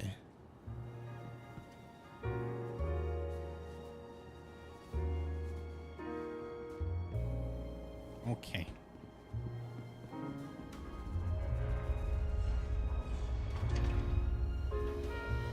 As long as I don't leave the hangar, I think I'll be fine. We just chuck the guns on and then we'll go back up to the station. Although it would appear that the elevators at stations also seem to be scuffed.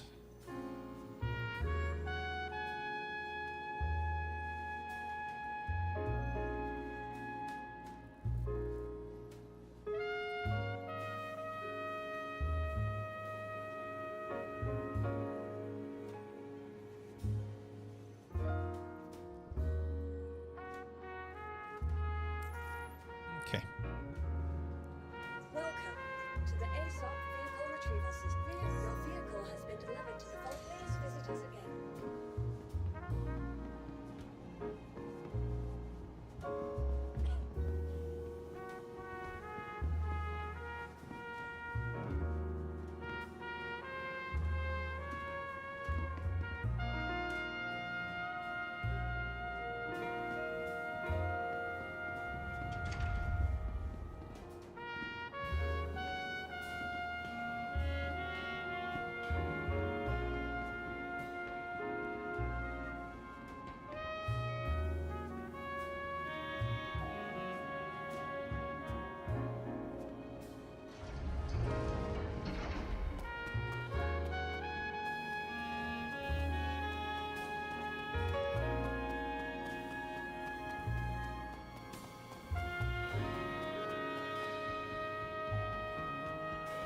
We don't have climate protesters where I am. Too cold and blizzards gusting wind chill below 0.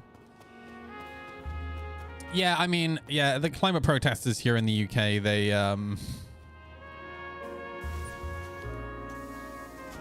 would never do anything that makes them physically feel uncomfortable, you know?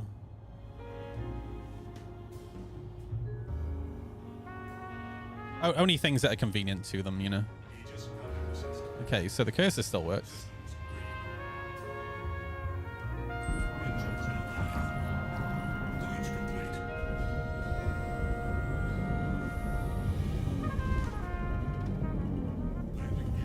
Peasants, I bring news.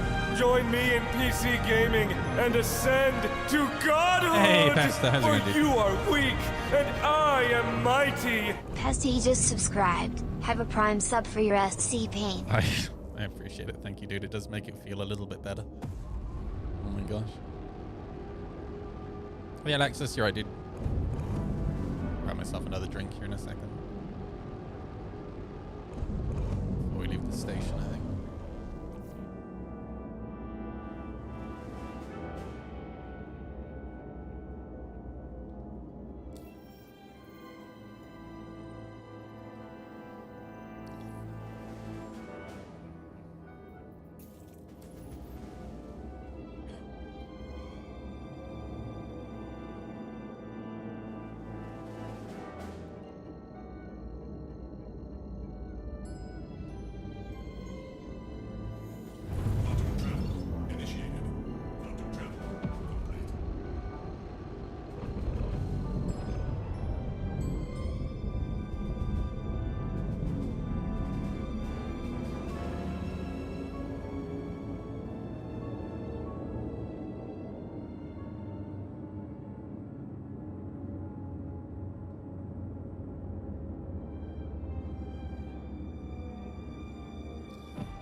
Okay, just gonna juggle my guns around a second.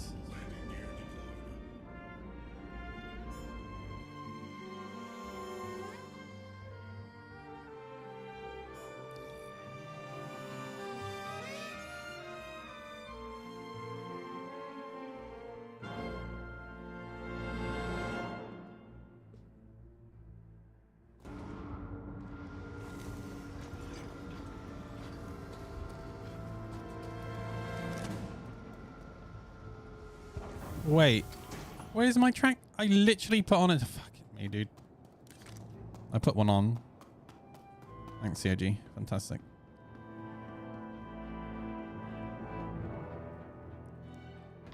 I literally saw the old module come out of the gun and the tractor beam module go in.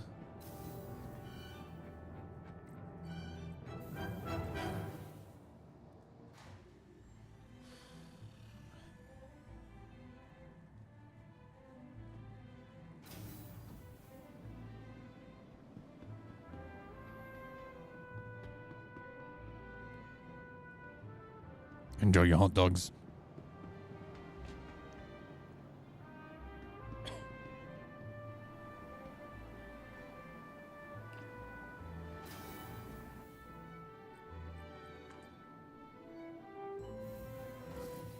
You got your yearly license? Dude, I really hope that TV licensing turn up at my doorstep. Although I should just tell them that I don't require a TV license, and that'll probably get them to leave me alone for a year. I get a letter at least once every 2 months.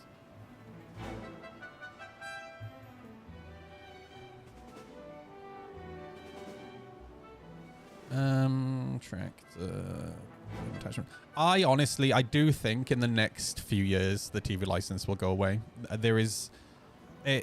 So many people have cancelled the TV licenses over the last like 5 years that it really doesn't really make sense anymore. And all it does is piss people off.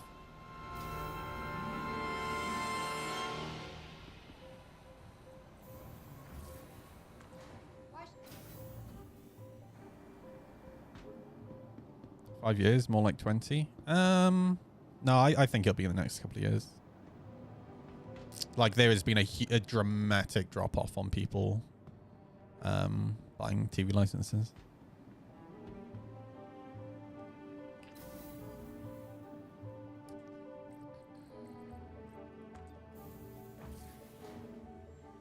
I mean, the elevator worked. That's nice.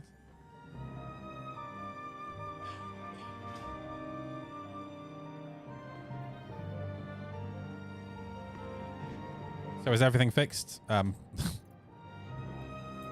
Like, I mean, what do you mean by what does fixed really mean?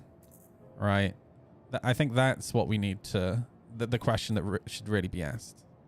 Wait, there is a tractor. So wait, so why is the tractor beam not working? What?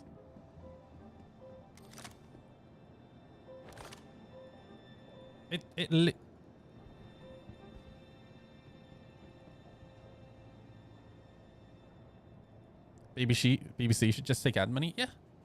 I keep seeing the arguments from people. They're like, oh yeah, but you know, it means the BBC can be ad free. And I'm like, who cares about ad free? ITV have managed with ads my entire life, as has Channel 4 and 5 and everything on satellite and cable. Like, British people are conditioned for ads. You can't sit there and pretend that we're not. That's not how it works. Fucking imbecile. I think this multi-tool is just broken. Let me go get an actual tractor beam gun. Who cares? Nobody watches BBC anyways. I mean, that's also a valid point. I mean, some people do. But I certainly don't.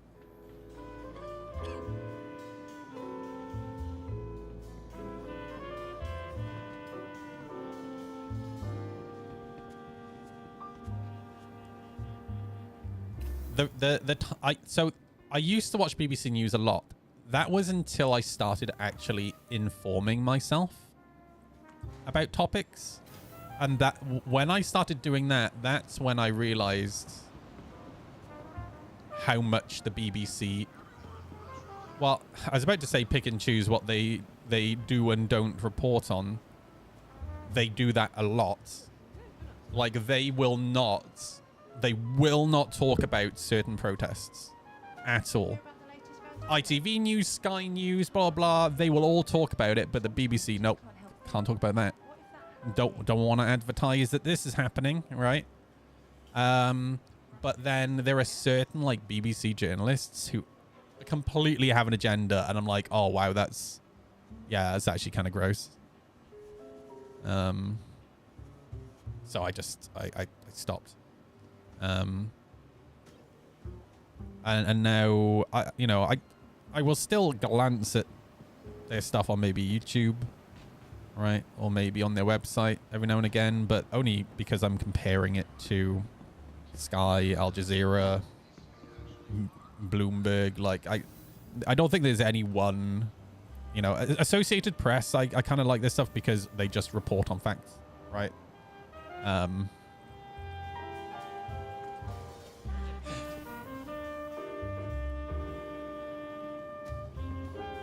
But yeah, I find it's always good to... The big one that I absolutely just can't take seriously is The Guardian. I've actually had to... recently, Google kept trying to push Guardian articles at me, and I'm like, for the love of God, please stop it.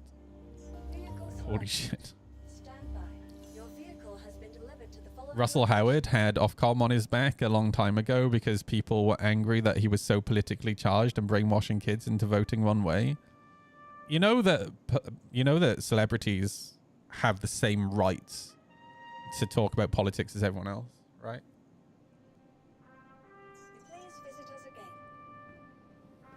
And what was the outcome of the Ofcom complaint? Russell Howard was putting in his comedy, though. Yeah, so... Sorry, is he not allowed to make politics funny? Yeah, he's literally a comedian. That's literally his job. Right? It's the same thing as, oh, people are putting politics into movies. Yeah, they can. That's allowed. Right? Now, if the movie watching community... Fuck, I'm an idiot. If the movie watching community doesn't like it, then they won't watch it. And then the box office will be a fucking failure for that movie, right? But they're allowed to do it. It's the same thing as rappers rapping about fucking politics, right? That's fine. Absolutely fine.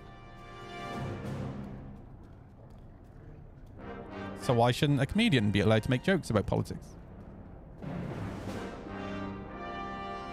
ITV has problems too. I mean, did you miss the part where I said, there's... in fact, I literally said, I'd have to paraphrase. I can't remember exactly what I said. But I said it's not just the BBC. Right? And that's why whenever I consume news, I don't consume news from any one place. I form an opinion from reading articles from different locations. Right? BBC is full of nepotism, as is ITV, as is Channel 4, as is Sky. They all are. The BBC is no different.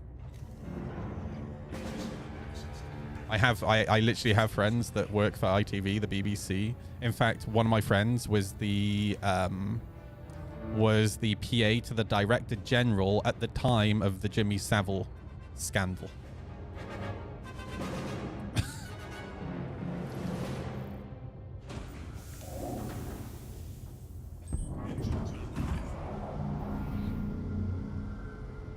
I wouldn't say a friend, an acquaintance.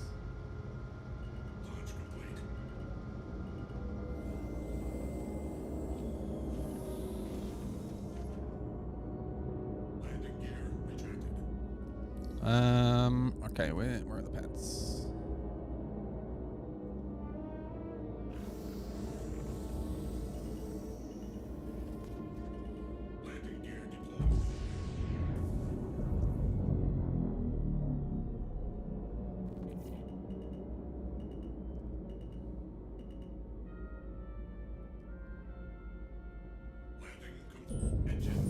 Okie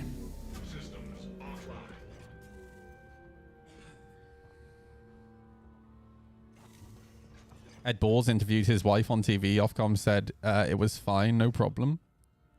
I mean, I can't comment on that. I don't know anything about the situation.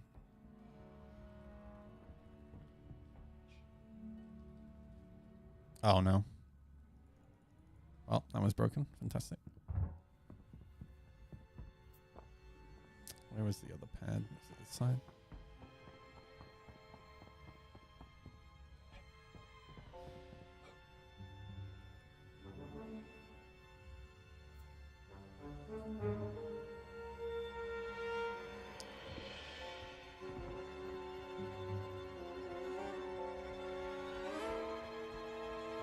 The crewmate who the BBC get to make nature docs god tier. Oh yeah, I mean that's one of their biggest money makers, dude. Like I imagine they put quite a lot of money into it. There we go.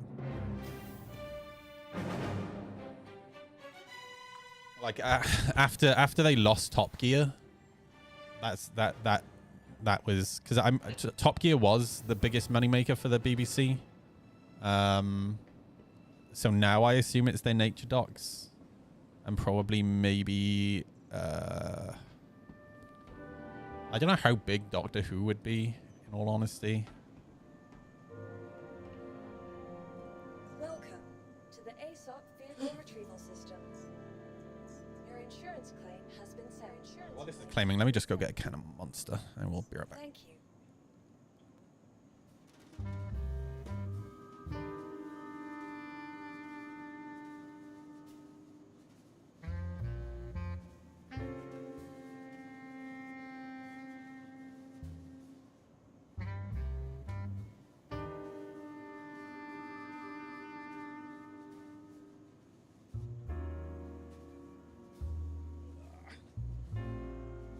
Freddie Flintoff recently. He's so lucky to be alive. Do I look... I'm a fat fuck, dude. Do I look like the sort of guy who watches sport content?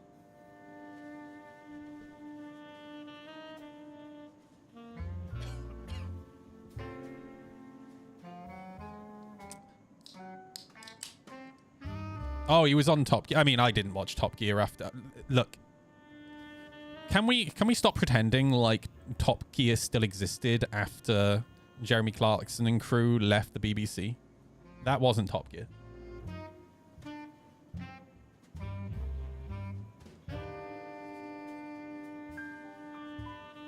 Yes, yes, we can. Thank you.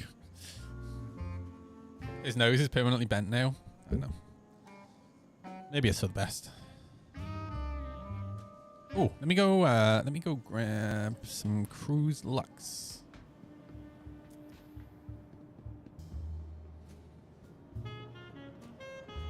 I mean, if he rolled it, that's... He was the one driving the vehicle, right?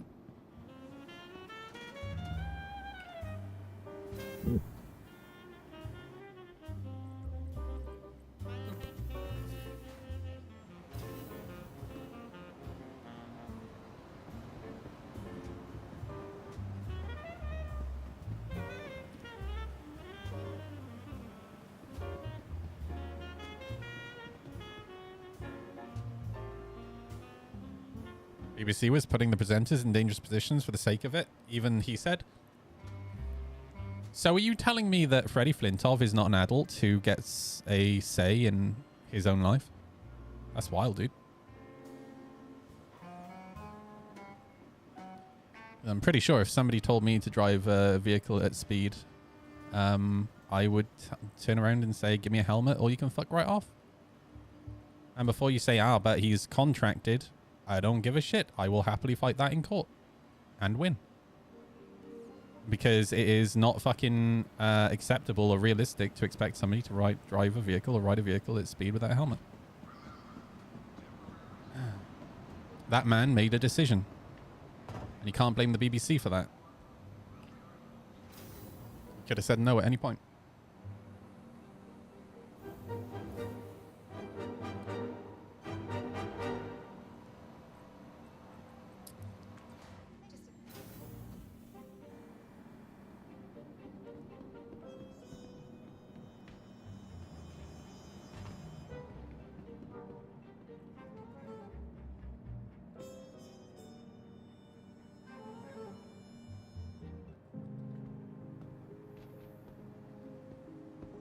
Okay.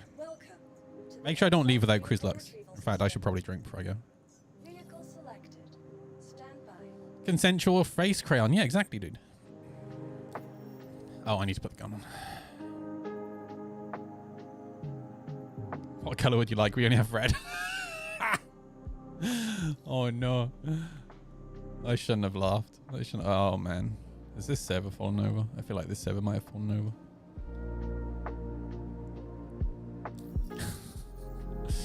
Did you guys see the reel from, oh, what's his name? The guy who played Tuvok in Voyager.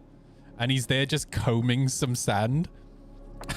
And he's like, I'm an award-winning, Emmy-winning actor with such credits as blah, blah. And you might have seen me in a long-running show called Star Trek. But I'll always be known as the guy who combed the desert. It was just so fucking funny. Oh my god. Sorry. Young people like Alexis won't understand the reference, but he's the guy from Spaceballs who was combing the desert.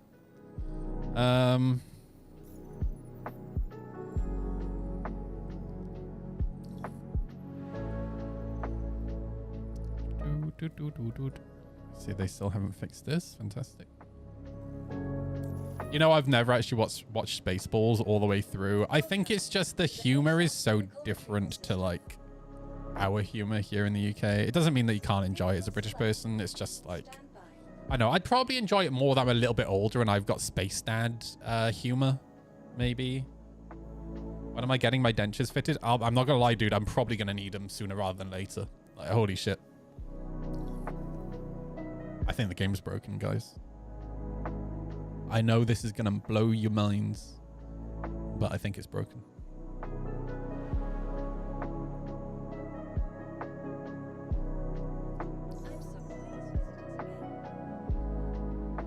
I kind of like the German news. Yeah, I actually do like DW. I not so much recently, but they're very factual. Like, they're very matter of fact, I find. Game has always been broken. No. I refuse to believe it.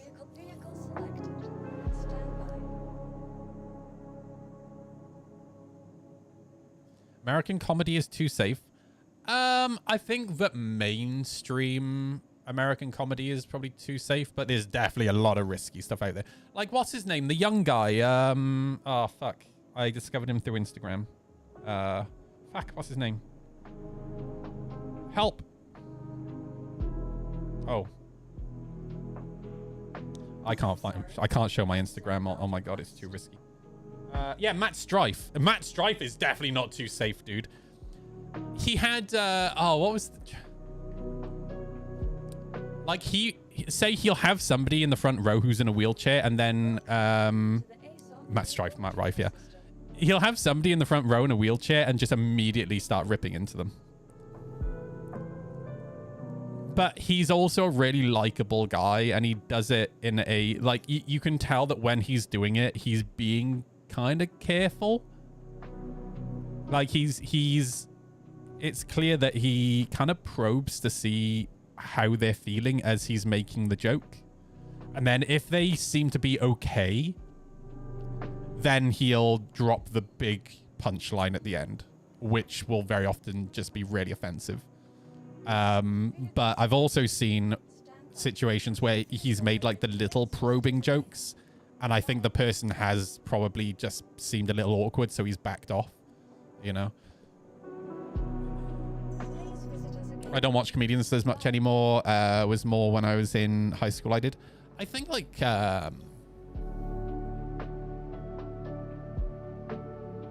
about to say maybe it's a changing culture. I don't think it's a changing culture. Like, I think it's because when I was growing up, there's a lot more television. So I grew up with Blackadder, right? And Absolutely Fabulous and Vicar of Dibley. And those comedians and those shows were absolutely fantastic. But I also watched a lot of stand-up comedians on TV growing up. And when, like, I moved away from television and onto the internet, I just don't consume much comedy anymore.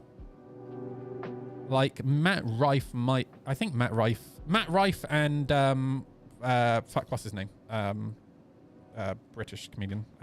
Also really offensive. Fuck. I literally just saw him on my friggin' Instagram feed. My brain is just not working today. Holy shit. Jimmy Carr. Yeah, those are the only two comedians that I actually follow. And I like them because they don't give a fuck, right? I know a lot of people don't like Ricky Gervais. I actually do like Ricky Gervais. I don't follow Ricky Gervais though.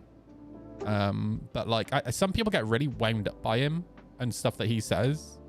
I think he's funny as fuck, personally. And I think the thing I like about Ricky Gervais is the same thing that I like about Jimmy Carr. They both keep pushing to see what Jimmy Carr, I saw a reel from one of his shows the other day, and he was like, I'm just going to keep pushing the limit until I eventually get cancelled. He's like, I've got enough money now. Like, if I get cancelled tomorrow, it's fine. Like, I have the money. And like, they're not afraid to just keep pushing the limit, you know? Pretty much any celebrity roast they do in Hollywood now has a lot of very edgy jokes, as they should.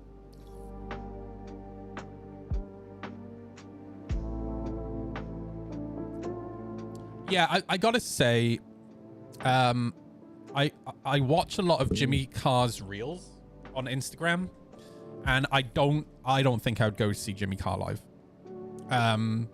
because his live shows do seem to be him just trying out new content, which is fine, but a lot of it is just like, you know, it doesn't give me like a belly laugh, right? It's just like, yeah, you know what I mean? Like,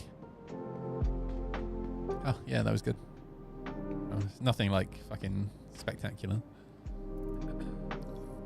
And I think it's mainly because like he's kind of like building. It's a bit like Matt Rife, that he's playing off the crowd, right?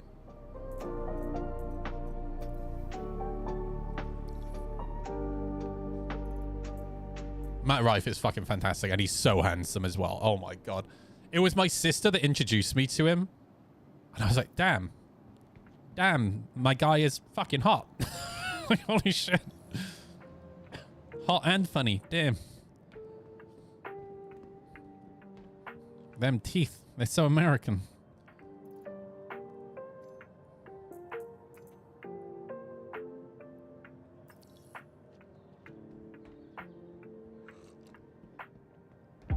James Corden came back. Oh, dude, I can't stand James Corden. I have never liked James Corden.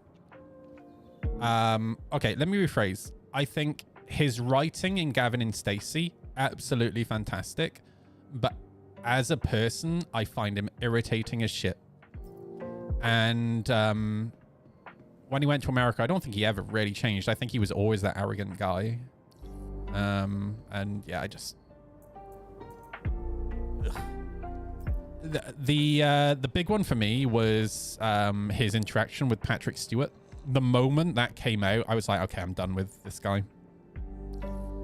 That was so fucking disrespectful to a fucking legend. You don't do that. To be fair, Patrick Stewart didn't really help himself in that situation. He should have just stood the high ground and smiled and nodded. I know that Gavin Stacey isn't just him, but he is one of the two writers of that show.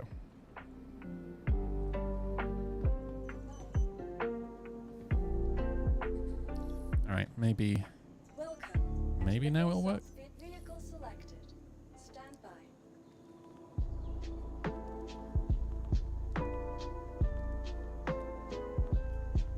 Also, one of my favorite things is when a comedian doesn't need to rely on shock value to be hilarious. Yeah, I agree with you. Yeah. I feel like a lot of comedians have really started learning it, leaning into the trying to be shocking thing, right?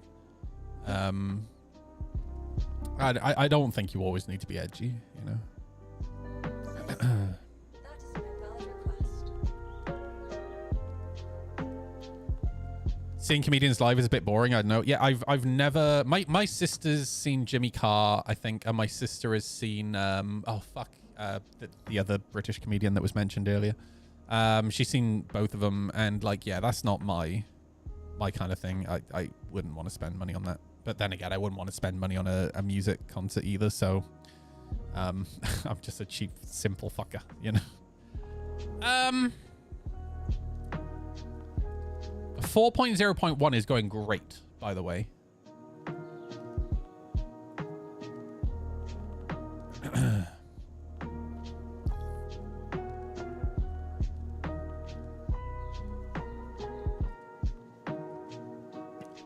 I think we might be done, you know. Please visit us again. Goodbye. Welcome to the ASOP vehicle selected. Stand by.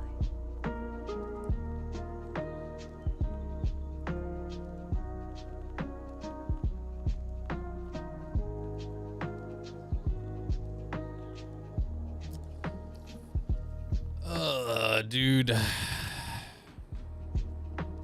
When's that hotfix coming out? Monster Hunter coming soon. That's nice. I could never get into the Monster Hunter games. Well, no, sorry. One of the ones on PSP I enjoyed, but that's the only one. Monster Hunter World. I really wanted to play Monster Hunter World, but the multiplayer is just so bad. Like, really bad. Room 5. Oh, yeah, it's multiplayer, but you have to get so far through the hunt before your friends can join you. So, if I have to do most of it on my own, what's the fucking point of multiplayer?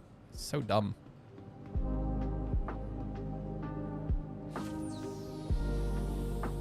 Anyone else having issues with the login boss? I have no idea, dude. I can't get a ship out, so maybe everything's just falling over. And pull up testing chat, see what people are saying.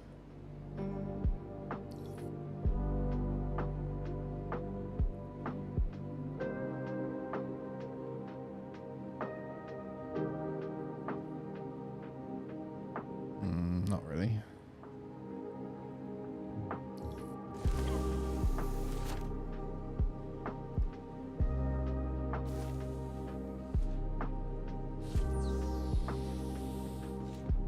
Well, if I can't get a ship out soon, Ghost of Tsushima may have to be it. I'll draw the giveaway first, though.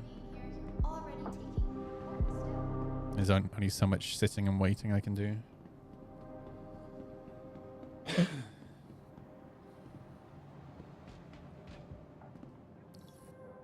That was the major complaint about. Yeah, it was just such a poor.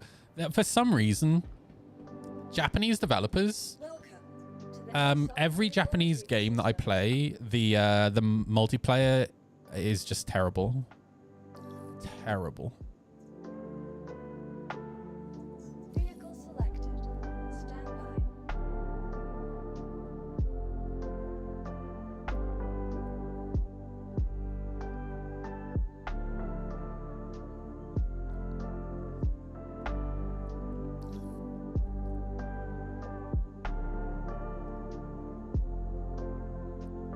No, we're still stuck.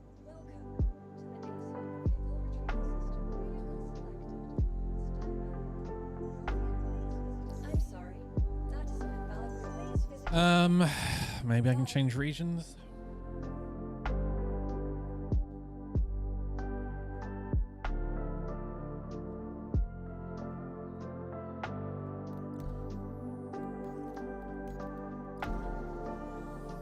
Man, it didn't tie me to... Oh, yeah. It didn't tie me to the shard because I was at the station.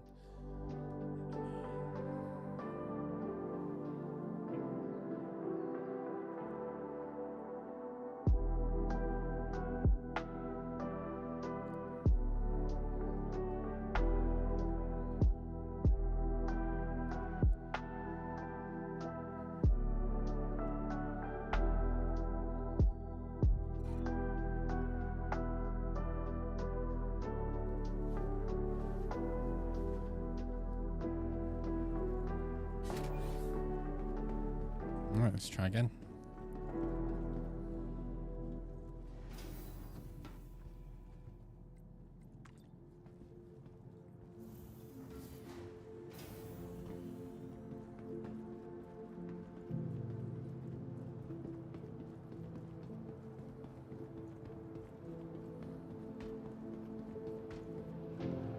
I mean, internal builds always do run better because they're not under real world load, right? It's generally how it works. Welcome to the ASOP vehicle retrieve. Vehicle selected. Your vehicle has Thank been fuck for that. delivered to the following. Please visit us again.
Alright.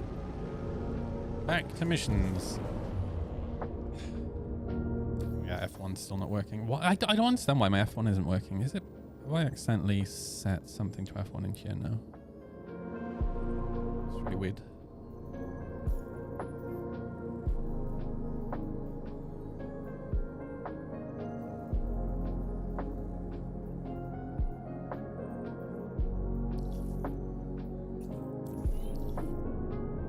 Reach the distress bait. There's no mission marker.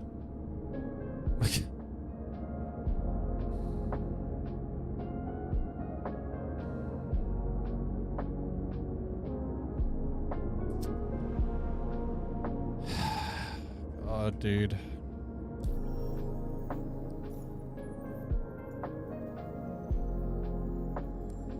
Maybe this one.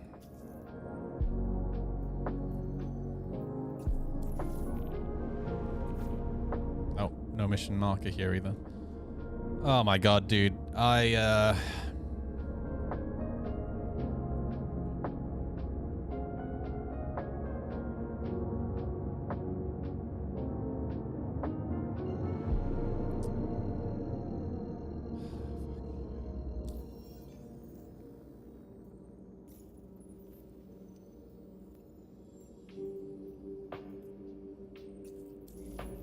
have a suggestion. Shoot.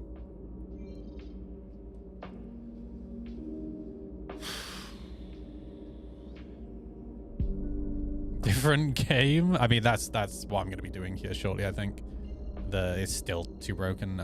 You know, I said the other day I can't see the game really being playable until at least like 4.1 or 4.2. So realistically, I think not until like August, September time, I think is going to be pretty bad.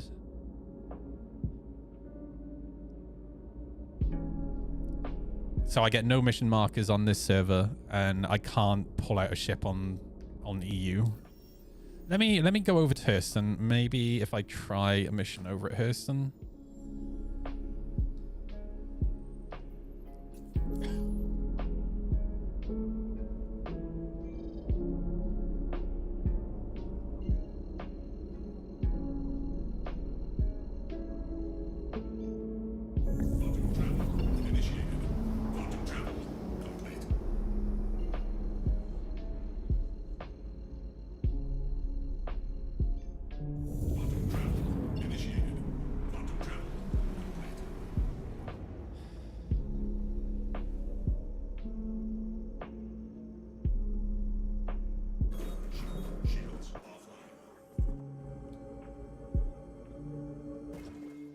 fuck?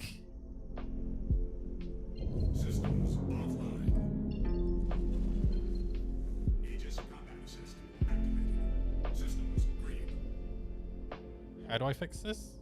This I've not had before. This is new to me.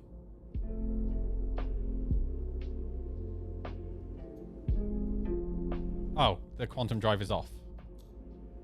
And no power. What the fuck? How does this even happen? Shields. Engines offline. Engines online. Engines offline. So if I turn the engines off...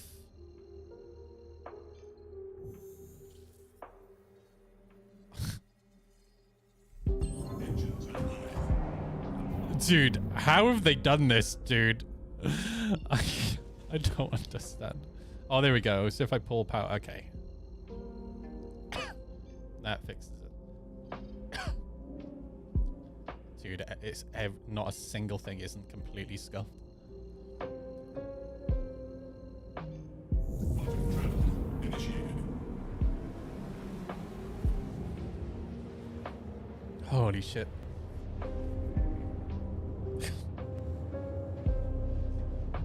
Let's have a look at Reddit. I bet that's real interesting today.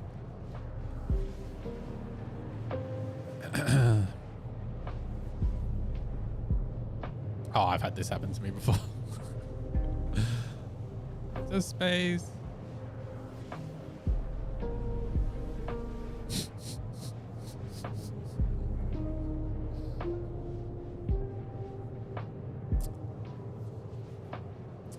It remembers the MFD. Oh, do you mean the power settings? It remembers the power settings for weapons, engines, and shields, and nothing else.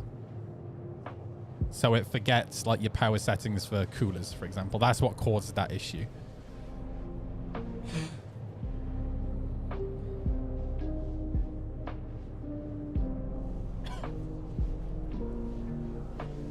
By the way, make sure you get your tickets in for the giveaway because we're probably going to draw that in like an hour, or if the game fucks up before that.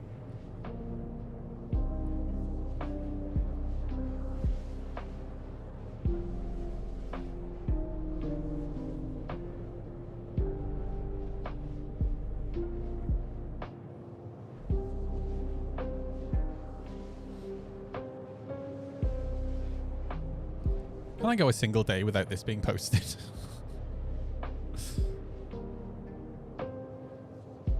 Oh, free stuff. Fuck yeah. Let's make my account more valuable for when I sell all my shit.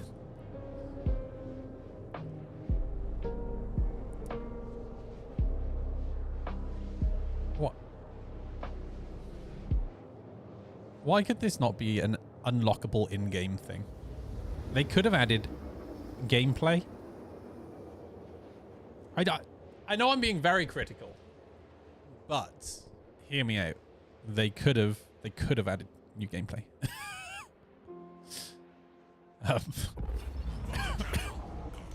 Bear with me a moment. One moment.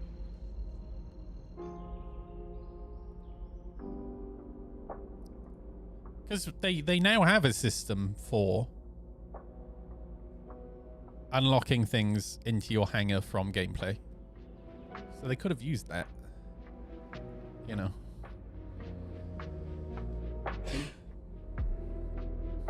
Okay, let's try picking up a mission here and see if it's also scuffed here. Oh, pardon me.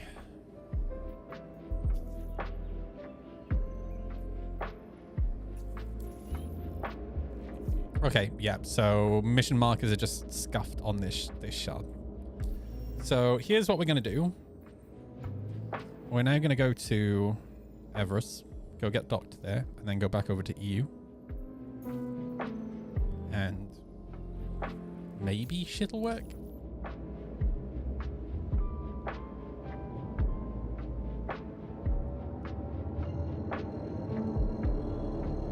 I've done one mission in almost 3 hours.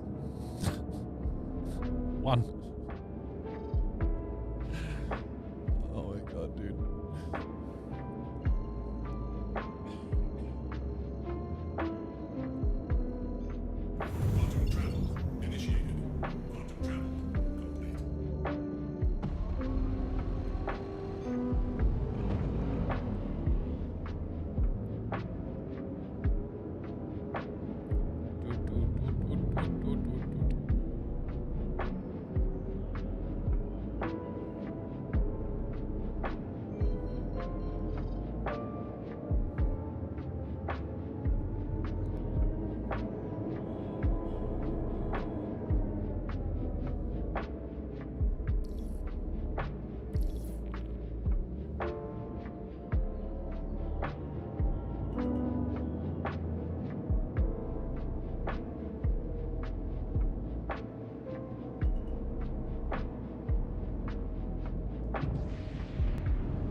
Yeah, the audio is so scuffed in hangars. It's crazy.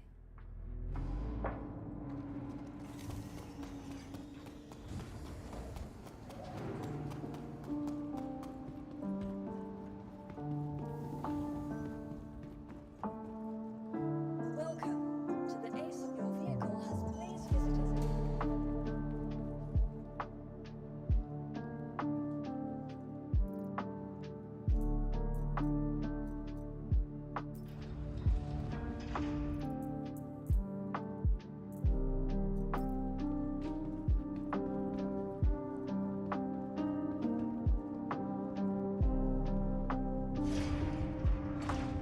All right, fingers crossed the EU is better. Now I'm at a different station. If it puts me on that same shard, it might not error when I try to pull the ship out.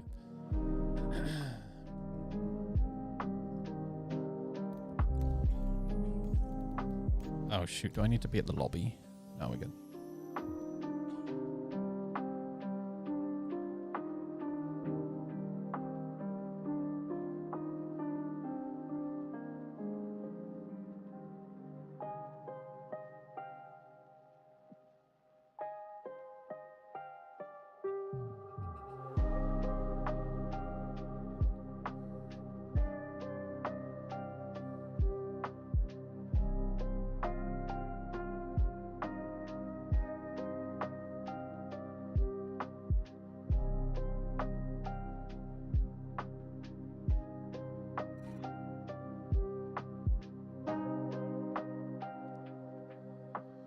Not played Star Citizen in a while now. Just feels like the wrong time to invest time into it. I don't know.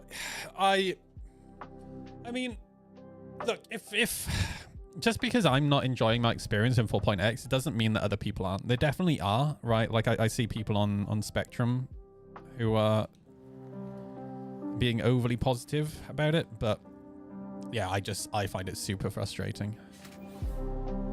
It just feels like I'm not really progressing, and even if I am progressing, it's just, again, that the being in Pyro and spending most of my time in Quantum just isn't enjoyable to me.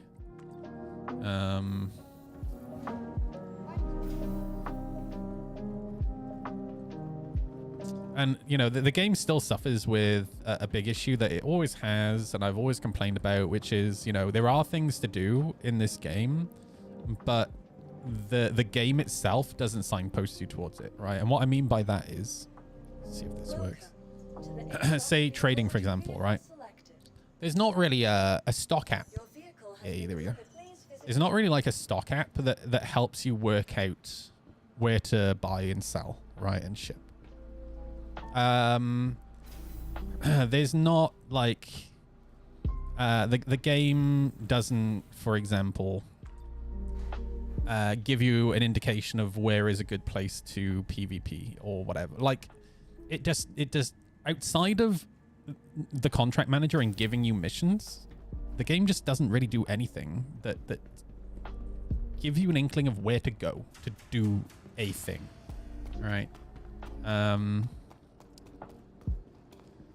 it's always been a problem, and it's just I wish it's something that CIG would address, because I feel like the game would be so much better. Like for example, like in EVE Online, on the map, you can turn on a filter that shows where there's been a lot of like PvP engagements, right? So if you want to do PvP, you can kind of go, oh right, there's been a lot going on here, so let's go see what's going on over here, right?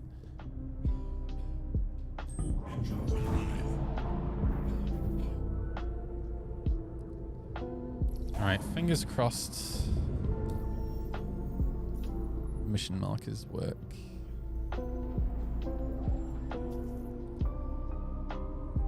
Track. Ah, the mission marker works. Fuck yeah. Okay, we're good. And yeah, I don't like feeling like I'm having my time wasted, right? That's the big thing for me.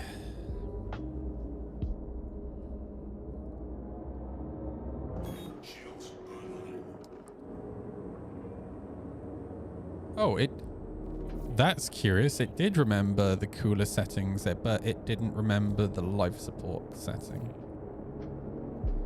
So this is probably going to do the same thing again here in a second.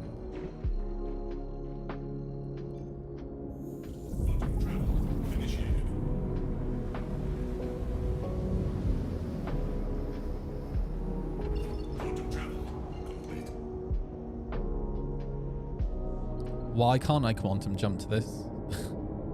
It's 230 kilometers away.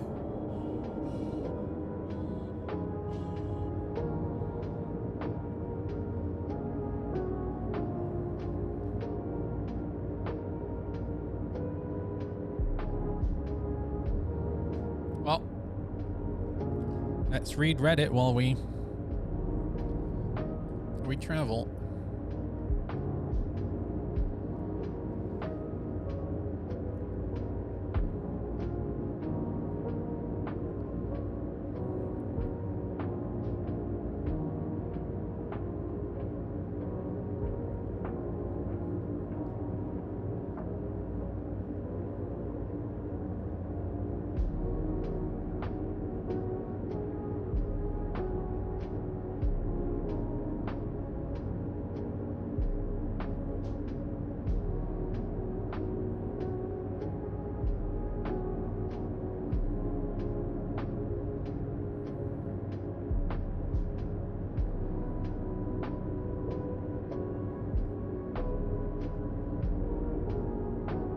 Man, I really need to look into getting a new phone. My poor S22 is at that age where the battery is not doing great anymore. Which is a shame. I've really, like, this phone has been great. But like, I'll go to bed in the evening with 100% battery, and by the time I wake up in the morning, it's like 30%. So if I have to make sure it's 100% when I go to bed. Hey Thumb, how's it going, dude? How's it going? I mean, it's rough, dude. There's a lot. Let's put it this way, I've done one mission in 3 hours. Finally about to do our second one, hopefully.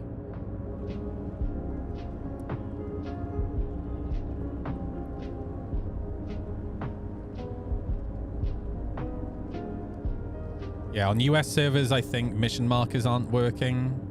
And I was just on an EU shard, sorry. I was just on an EU shard where I couldn't pull my ship out. It was just coming up with the red error on the ASOP terminal. I've been to multiple locations where elevators aren't working.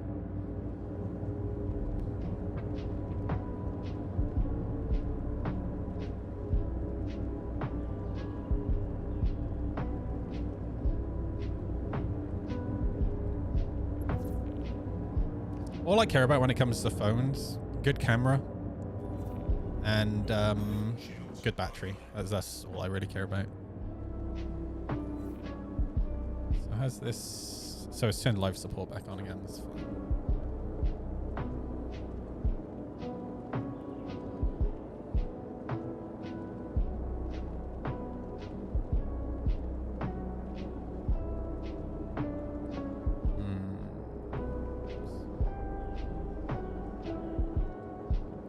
To be a little bit more sticky.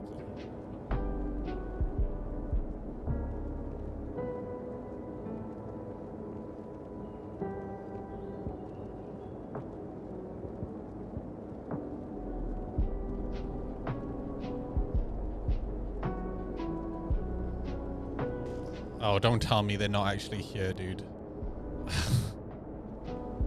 Oh my god, no way. The ship's not actually here. So much for about to do another mission. Dude. It's not good, man. I do like this location though. It's really cool.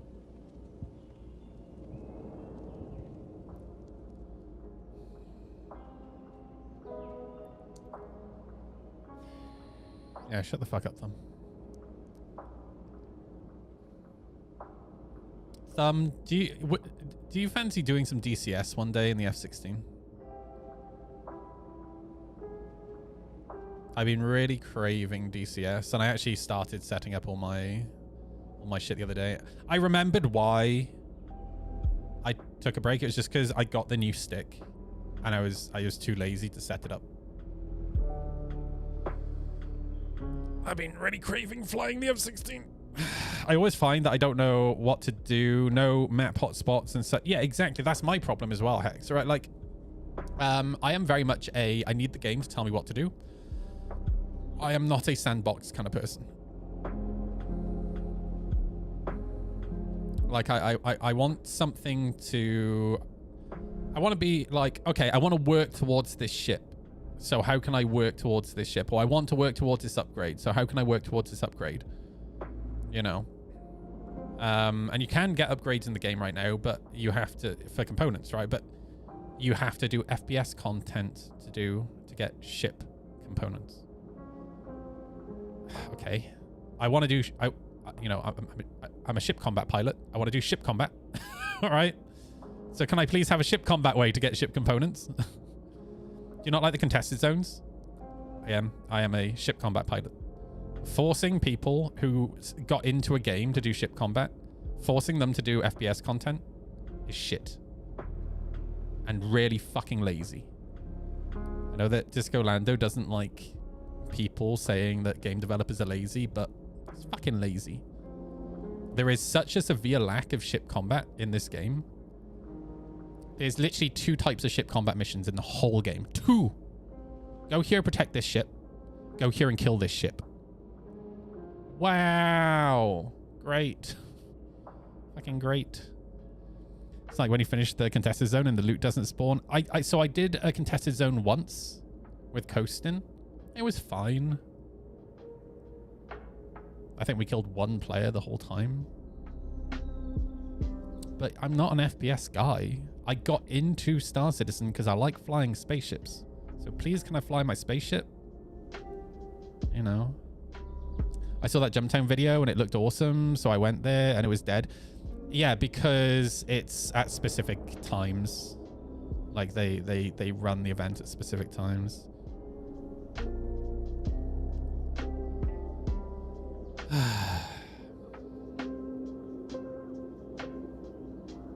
You can camp the executive hangar and salvage the parts off the ships. Yes, because sitting and waiting... Star Citizen does sitting and waiting and twiddling your thumbs so fucking well. I don't want to sit there and wait. I want to do something. That's my whole fucking issue with missions in Pyro, right? I'm not exaggerating. This is not hyperbole when I say when I'm running missions in Pyro, about 2/3 to 3/4 of my entire gameplay session is me sitting around doing nothing because I'm in Quantum. I want most of the gameplay session to be me doing something, fighting, right? Just something that isn't waiting for my ship to come out of Quantum. You know, cheer up, hun. It's okay. I mean, sorry. I think you're confusing me being critical about a game with me being miserable. Not miserable. I'm being critical.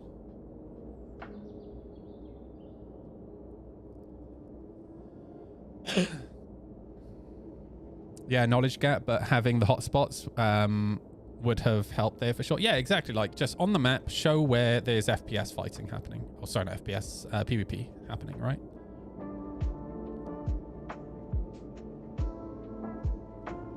All right, let's try picking up another mission. Maybe the next one will work.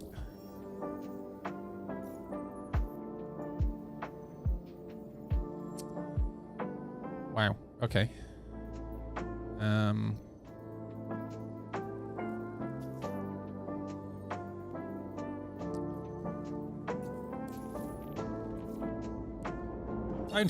Bounty missions work, right?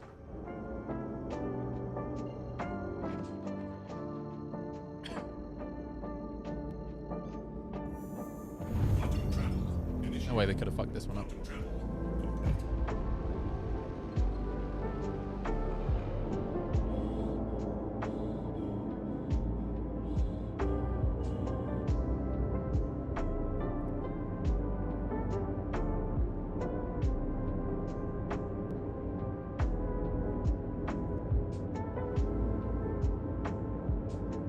How do you find the vulture clone? I mean, I haven't used it. But I'm fine with them. First of all, I like that it doesn't feel exactly the same role.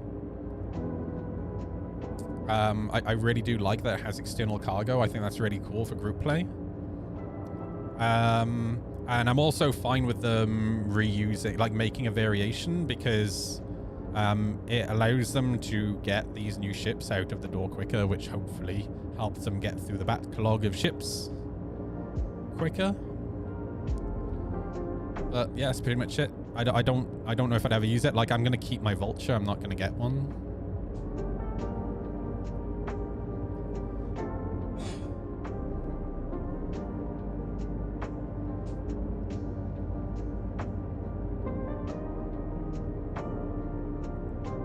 Yeah, I'm doing all right. I've been absolutely like, let me show you the Instagram reel I put out yesterday. Instagram, like, because this like perfectly sums up. Oh my god, I literally can't pull up my Instagram on stream. It's just full of half-naked people all the time. Here. Outside of streaming Star Citizen, this perfectly like sums up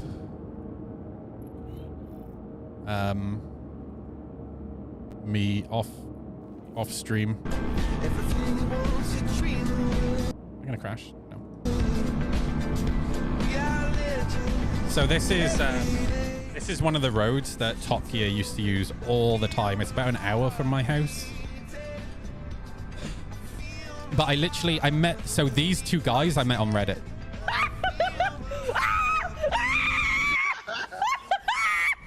Wow, perfect timing, Radiance. Well, I mean, everybody saw. I was just showing I'm just showing the Instagram reel that I put up last night.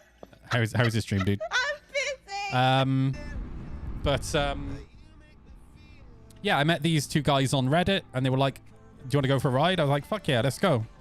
And yeah, we ended up riding out to Brecon, and yeah, this road is used, well, was used on Top Gear a lot. And there's another couple of roads that split off it that was used a lot as well.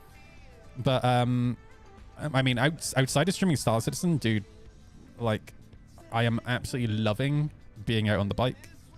And more importantly, I've made so many fucking new friends through just being out riding. Like, I met these guys on Reddit. I met Matt at a group ride, and he's been fucking fantastic. Like, he said to me, if you ever need, because he lives around the corner from me, you ever need to use my garage or you need tools or anything, you just let me know. And he actually saved my bacon when I needed to service the bike, because I dropped the oil out of my bike and then realized I didn't have a fucking ratchet for pulling the oil filter out. What the fuck? So yeah, it's been really nice.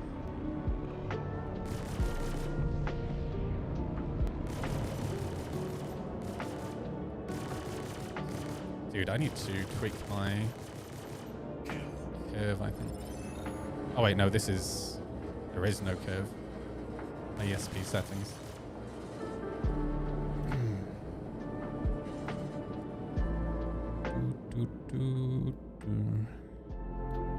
Meet and down to maybe 85. It's not great, Sky. They're working on a hotfix, but I don't think mission markers are working on US. And I ran into an issue earlier where I couldn't pull ships out either. And yeah, it's just, yeah, there's still, like, elevators are still broken.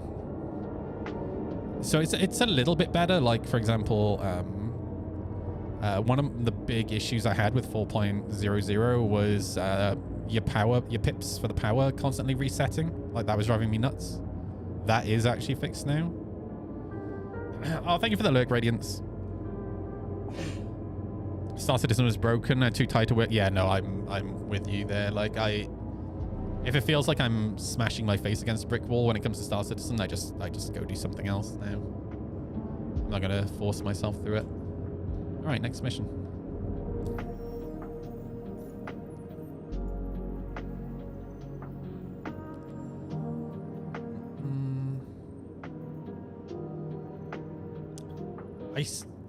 All the mercenary missions just seem to be... Maybe I need to get rid of this one.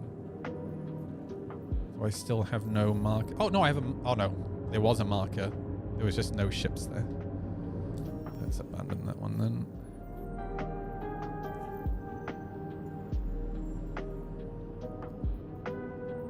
Do this one. Are there chat messages I don't see? I'm streaming on YouTube as well.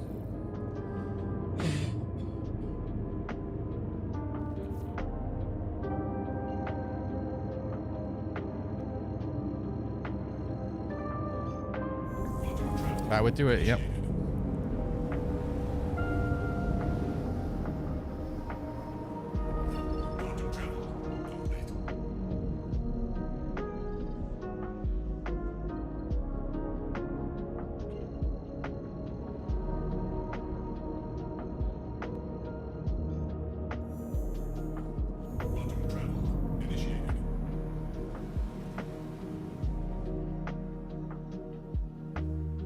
Really hoping we can get out on the bike on the weekend.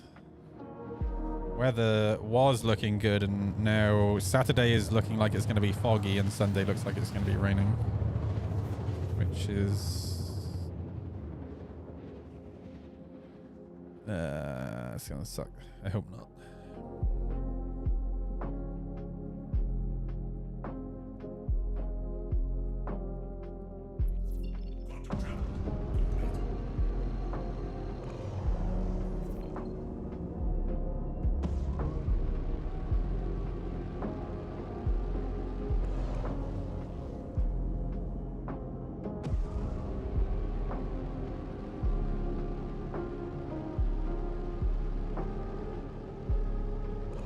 -2 this weekend. Ugh.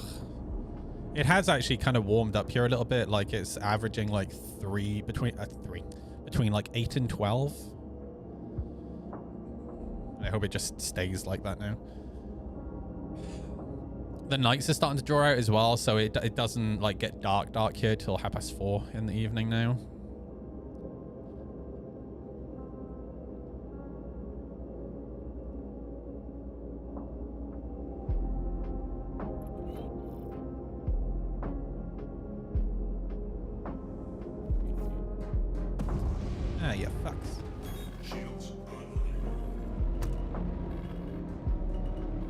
Dude, the turrets are so accurate now, it's scary. Okay. Something pinged off. I just wish I wish missiles were better against turrets.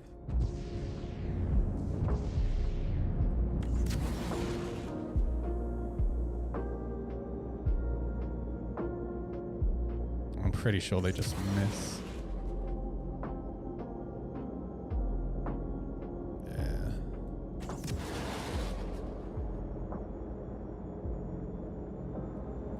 I do like the turrets are a threat now, though. Like, that's how they should be. Yeah, every single one missed. You don't get hit markers for turrets, so I have no idea if that's hitting. Let me just... I need to find somewhere closer to park.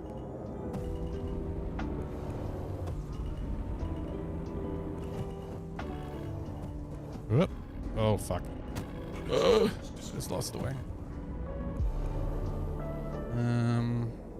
Oh, this is even further away.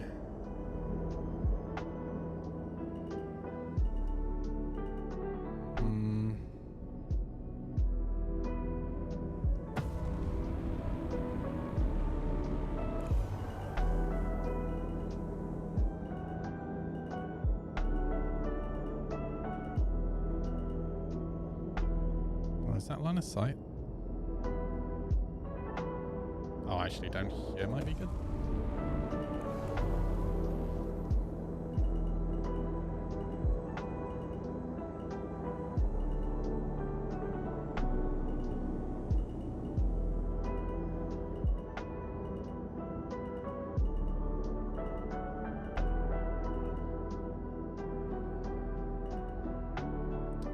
Trying to avoid running for 20 minutes.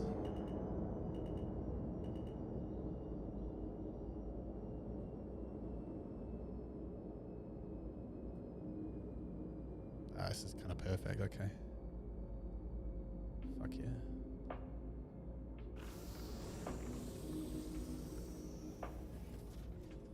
Landing gear deployed. Engines offline.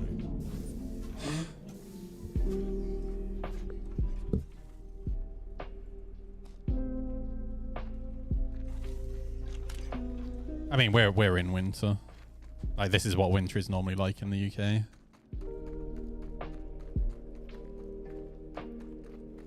We had like 3-4 weeks of ice and snow, and that's pretty much it. Although we did have one year where we had like crazy snow in March, and then it went from crazy snow to fucking beautiful weather. But that was only for like a week, I think.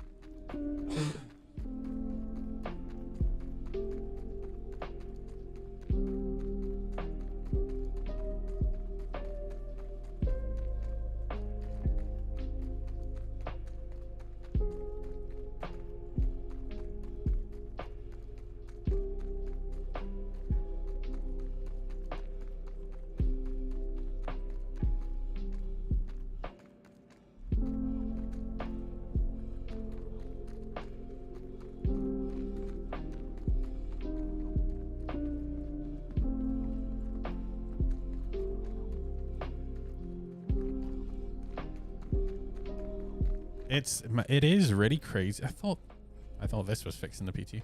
Yeah, it's crazy seeing how dramatically weather seems to be changing in places. Like Heavy D's snowed in event. They almost had to cancel it because of the lack of snow.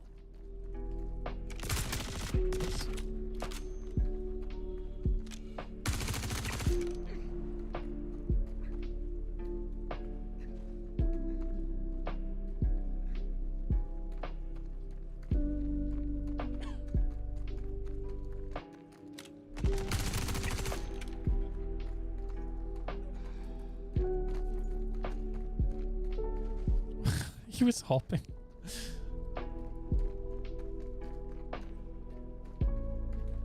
Honestly, the those animations, they need to change it. So like, if they continue getting yeah, if they get hit a couple of times and they start the animation, that's fine. But if the person like continues shooting them, they shouldn't just continue hopping on the spot. Right? Just it's a bit weird. We've had 1 day of snow. Yeah, we had a few days of snow, but it didn't. It stuck one evening, where I live at least. But then like literally next day it was gone, and then it did snow since, but it never stuck. Yeah, that's what I mean. Like it should break the animation.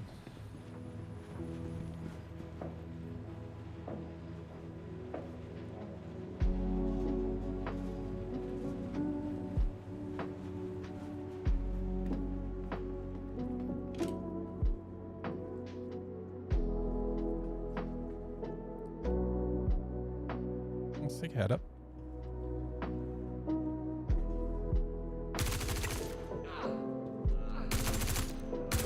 Fuck.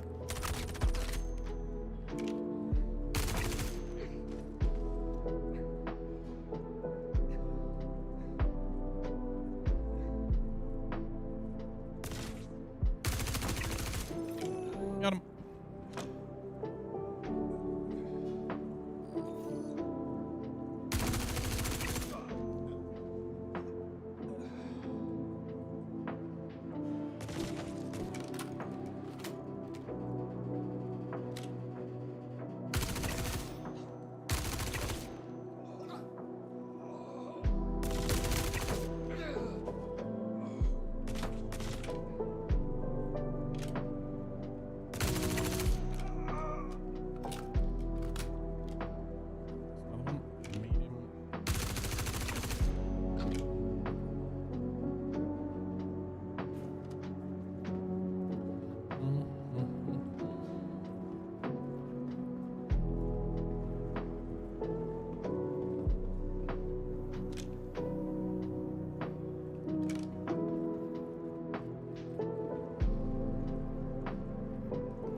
Also, another big criticism that I have is like, have you noticed that loot just feels so rare now?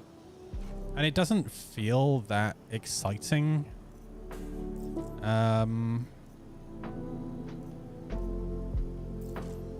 Coming to these locations. Like, I used to be excited to come to these locations because there was cool shit to loot. And now it's just like, that's gone. Because there's fuck all. Like, I might find one red box every, like, few locations. And when I do, it's just, like, a P4. An RSI undersuit. That's pretty much it, you know?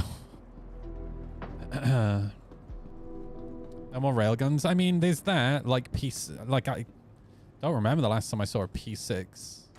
I don't know. I just like for something exciting, like just more paint variants of shit, right? Like,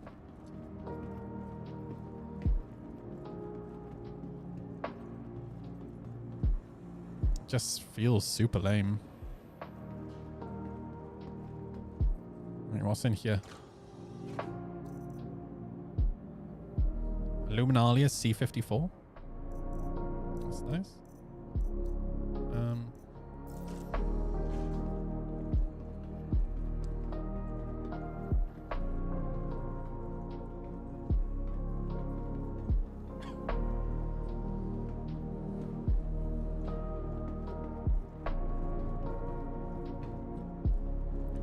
I feel like even if they added,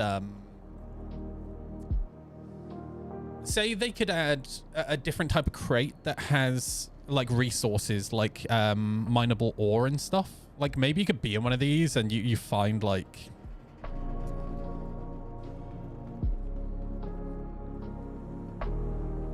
maybe like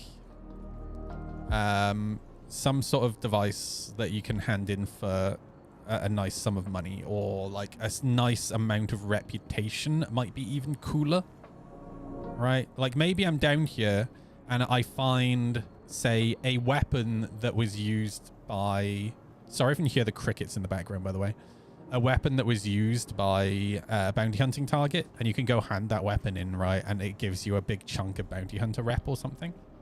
Like that would be really fucking cool, right? I don't know. Feels like they started working on the lootables. When they put it into the game, they did actually make it fun. Because there were boxes to find everywhere. Then they toned it down, and now it just doesn't feel very exciting. And it also feels like they've just, it's not that I feel, I think they just haven't been working on it at all. I just like the fun of how good the NPCs are. I mean, it's still really hit and miss, right? The last mission that I did, the NPCs literally didn't move.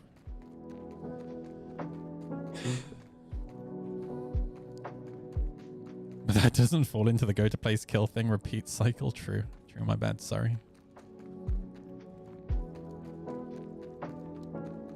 Again, you know how like I've been talking a lot about Ubisoft the last few days, right? Because there's been a lot of Ubisoft news coming out. And one of my big criticisms of Ubisoft is that all their games are very samey, not very creative, not that well thought out.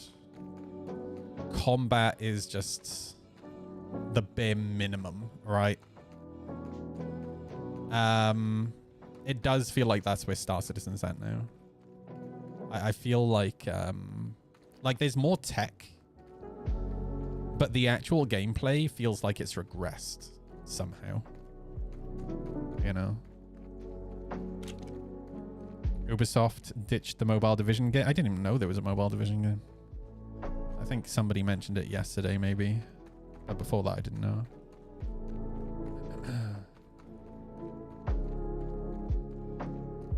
Looked really good. Like, was it a cell phone game?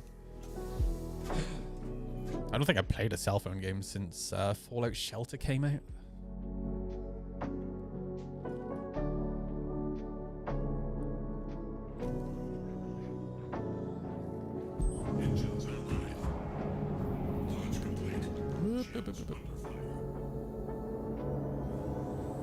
And you'll get repaired.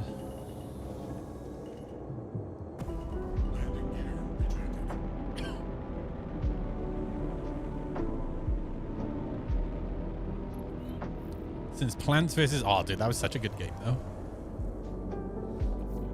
Do you guys remember Farmville on Facebook?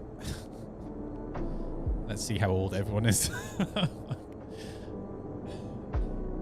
Farmville was the shit, dude.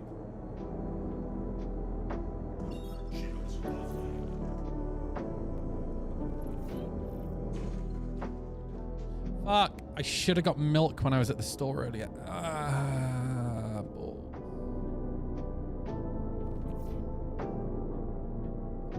I'm sat here, I really want a coffee, and then I just remember we have no milk.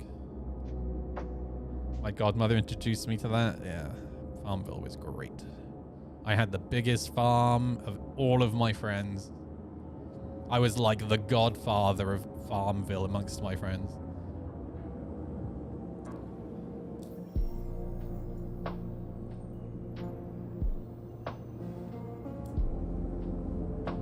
No, I have no milk.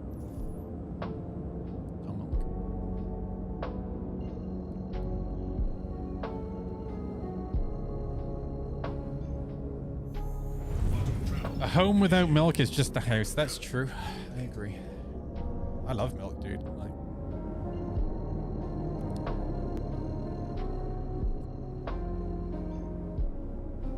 the mobile game is called Division Resurgence. People mixed Heartland up with it. Heartland was a proper Division game spin-off console. Division 1 was okay. Like, I played it a fair bit. Like, when I say a fair bit, probably like 100 hours. Division 2. I played Division 2 a little bit with Jerry. And then I felt really scammed. Because it was Division 1. And I was sat there like, why have you made me pay full price for a second game when it's exactly the same game? And yeah, I think I only played it for a few hours and I felt so pissed off about it that I was like, yeah, I'm done with this. And I've not played either since. I really did like the first Division though. My only issue with it was, yeah, it felt like, yeah, some of the bosses just way too bullet spongy.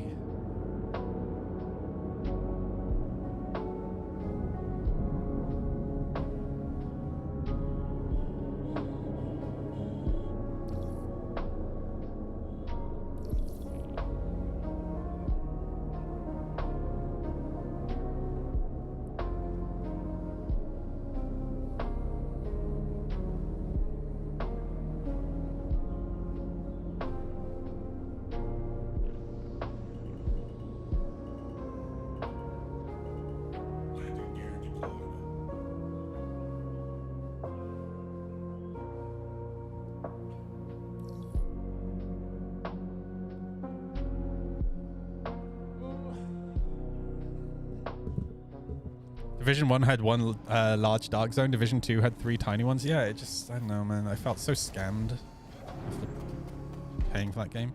I have a funny feeling, actually, I didn't pay for it. I feel like Jerry might have bought it for me and I still felt scammed. You know, it was that bad.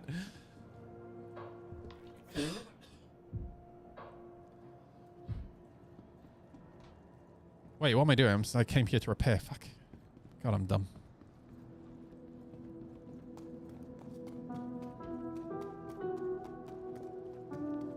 Harlem was going to be a 45-player PvP VE game and also have a EPV. I have no idea what that means.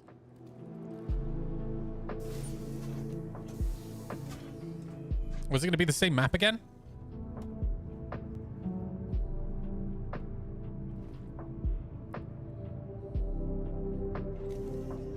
Some rural town in America? Okay. You will respect my authority.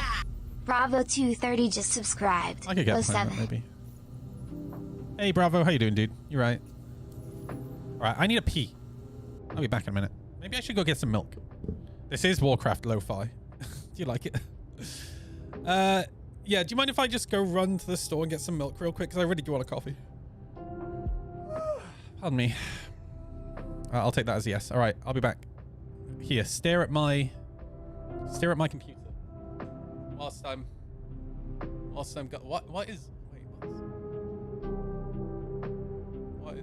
what's going on with the fucking focus, dude? Focus, you son of a biscuit. Hang on, have I set it to manual focus?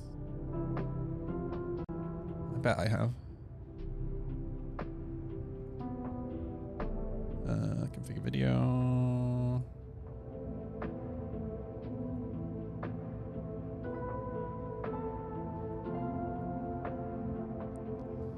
Focus. No, it is on auto. Why are you so shit? Razor. Hello? Fuck. Hello? What the fuck? There we go. Fuck it out, dude. That was exhausting. All right.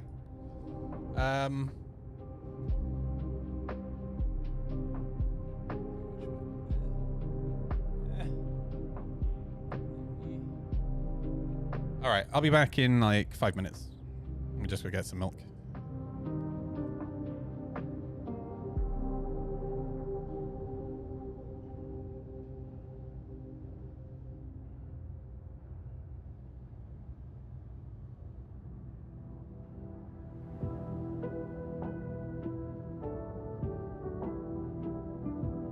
As I'm walking away, I'm staring at that image and I want to tweak it. Hang on. It's way too...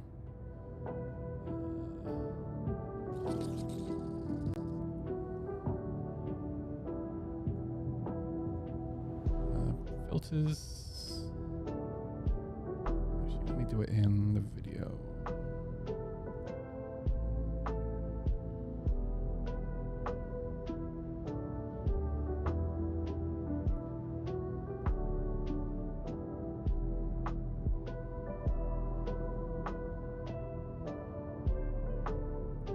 I think that's better.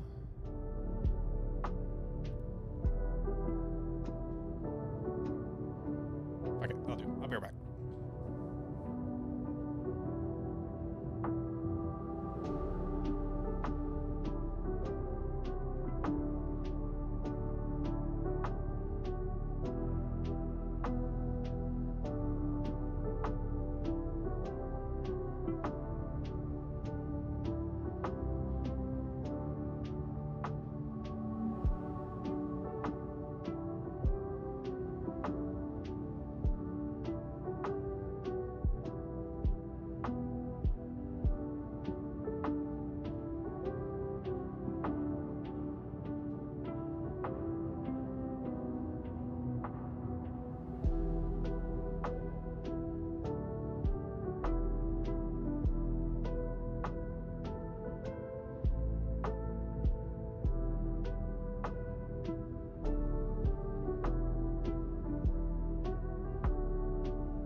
Victory screech!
I return.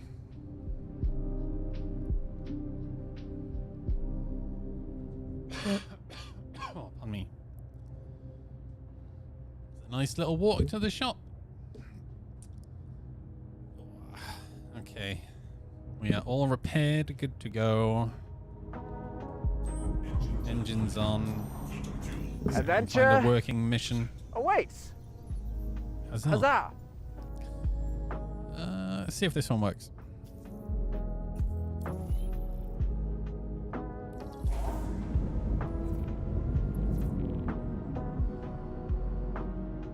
I am back after a good BLT. Oh, nice.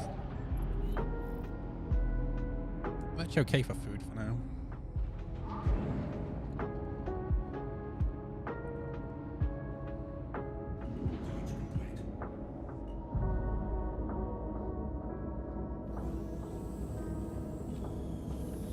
Alright, we need to go to Magda. Why can I not? Why do I have no quantum markers other than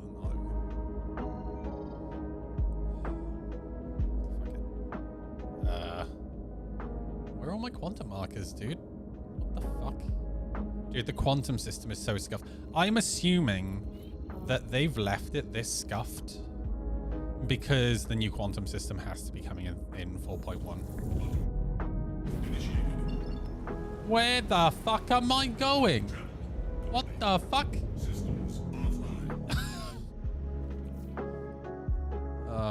Okay. Everything's fine.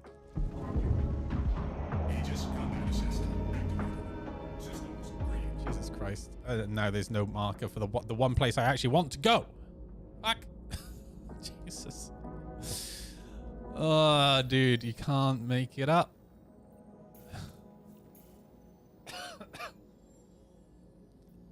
You know what? The amount of times people have told me they're reporting me because I've been bugged or like, they're like, I'm going to report you.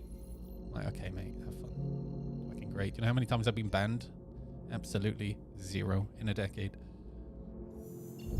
I've actually received a message from somebody at CIG and they're like, please, dude, can we go at least a day without a report about you?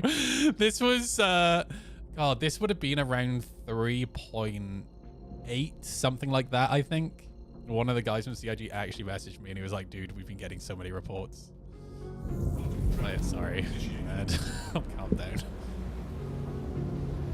It was nothing they could ban me over. It's just because I was killing people so much. Like camping Port Olisar, basically.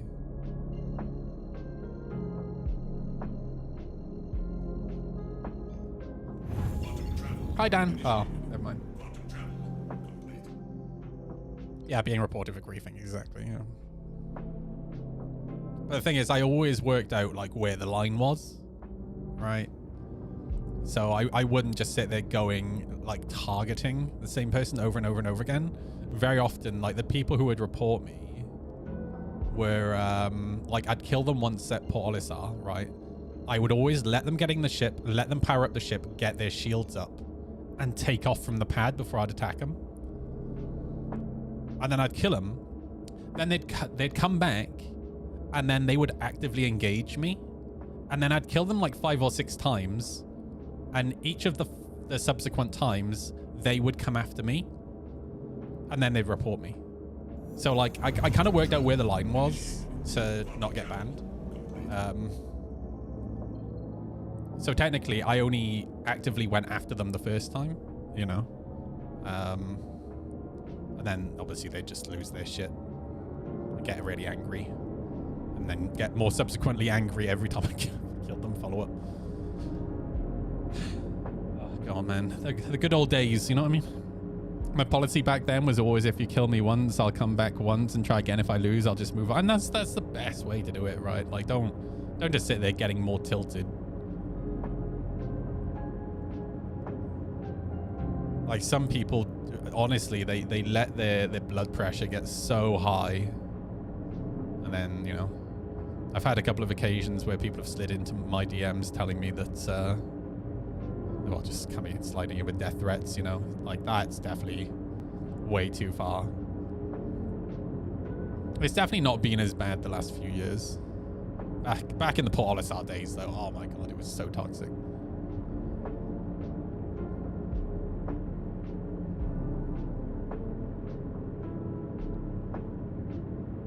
Mission designed for quantum. Yeah, exactly, dude. This mission literally designed for quantum boost. Like, I can't jump there. And I'm gonna get there. The mission's not even gonna work. Calls you a griefer for game deaths and then threatens you with IRL death. I know, dude. Yeah.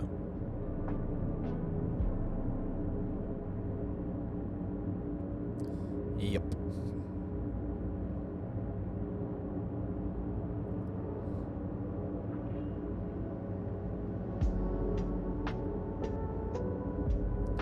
But you do have to be careful. There are some absolute crackpots on the internet, right? Very, very emotional people. I like to call them drama queens, you know?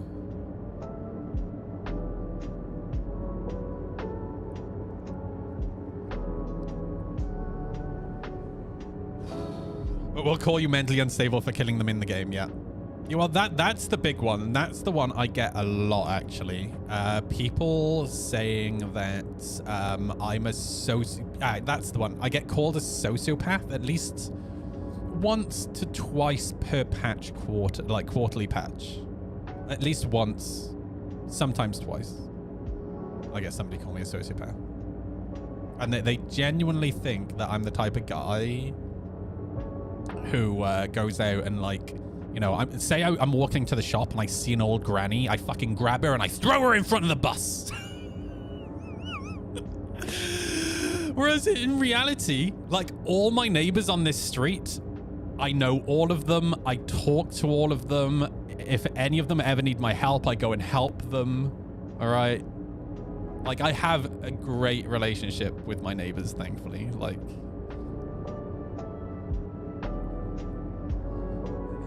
I actually really like living on this street. Like, everyone's really nice. Everyone says hi to each other, you know? We all watch out for each other. Yeah, not actually supposed to do that, Newts, yeah.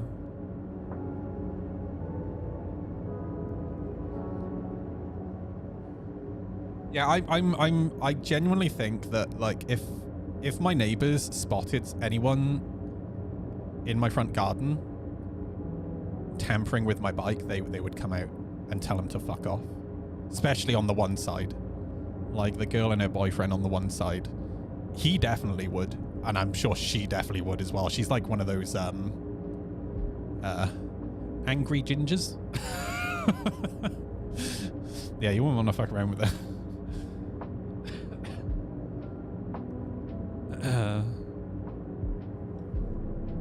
I have a question. If you want to buy a capital ship, can you buy it in-game with credits?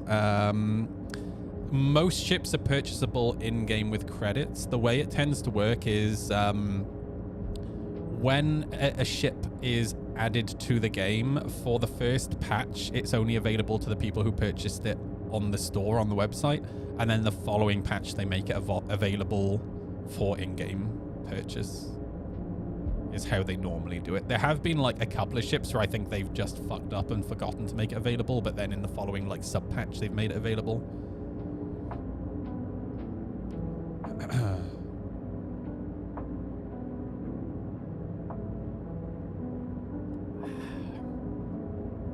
We're almost there. Almost.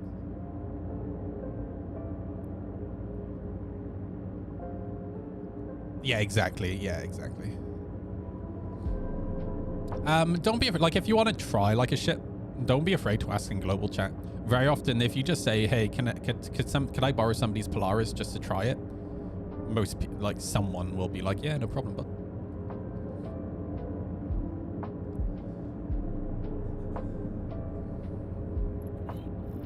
Protect the ship. All right. Will the ship actually be here? Wait for it.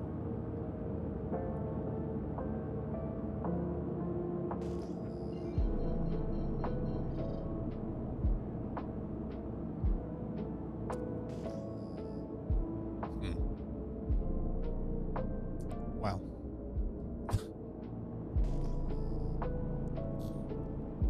What a surprise. The answer's no. Well, I'm glad I just traveled those 400 kilometers to the mission.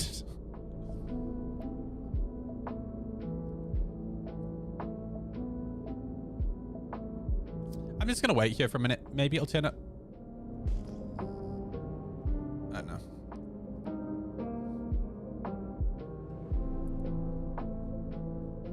Oh, Kevin, by the way, I don't know if you're still here. Remember I was talking about zooming in and out the radar? This is what I'm talking about. So this is zooming in and this is zooming out. And then if you right click, you can lock it as well. So you can't zoom. So you don't accidentally zoom it. The lock doesn't work. Fucking hell, dude. They broke the lock. Oh, well, never mind. I tried. Anyway. By the way, is it true that full release there'll be no AI crew for multi-crew ships? I fucking hope so, dude. I hope so. The way that they've described it in the past is that so there won't be AI crew, they've already said, at 1.0's release. But the way they've described AI crew is, say you want to play with a group of friends, right? Say you got like 5 friends, right? And you want to crew a ship. And then last minute, one of your friends can't make it. Then you can pull in an AI crew member, right? But do not, that you will never be able to fully crew like a capital ship with AI crew. That just won't be a thing. Chris Roberts doesn't want that. If you're flying a multi-crew ship, then you should actually have a crew, right? Like, that's not what this game is supposed to be.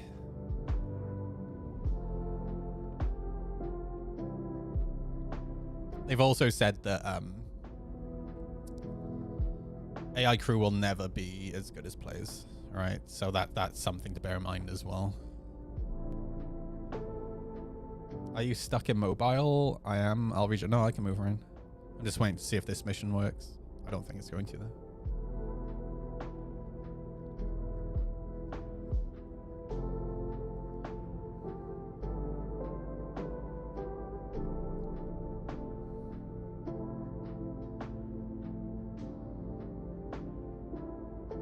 Yeah, I think this one is just, maybe it's just broken at Hurston.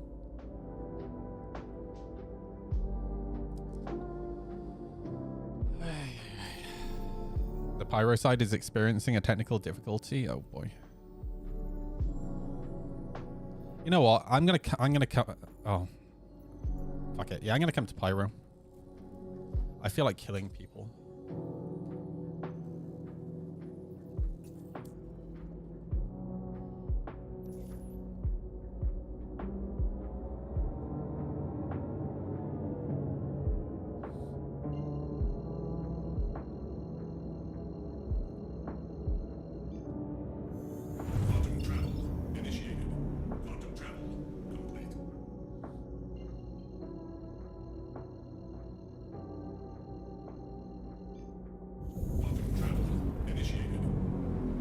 Alright. Well, time to read Reddit. Any news on the hotfix?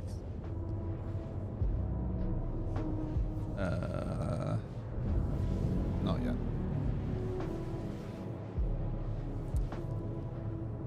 Sort by new. That's normally quite spicy. Free flyers, use my code, please. Oh god, it begins. I actually got 2 referrals. Actually, no, I got referral in November. I got one in December, though. I got the Luminalia referral bonus. Nameless King, thank you for the follow, man.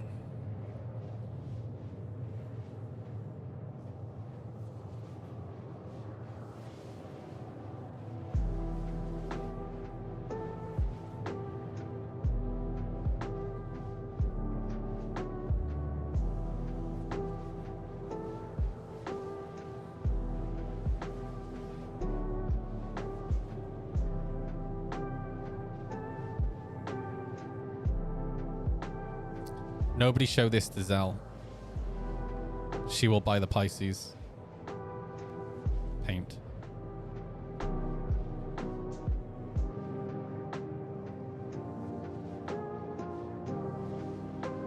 the Headhunter's paint. Oh boy.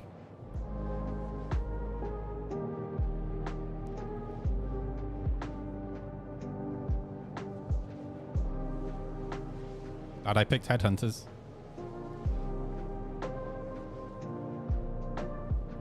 Let me send it to Zell.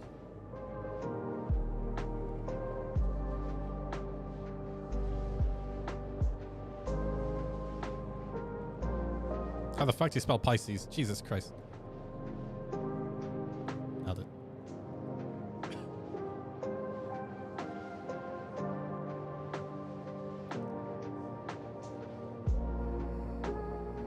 Oh fuck, why'd I close it?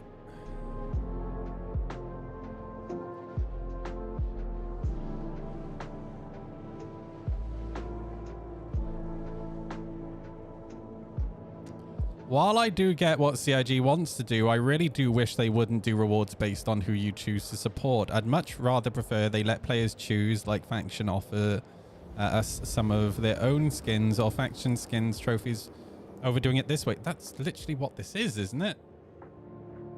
You choose the faction, you get the paint, right? Because then players end up choosing allegiance based on skin. Oh, that's...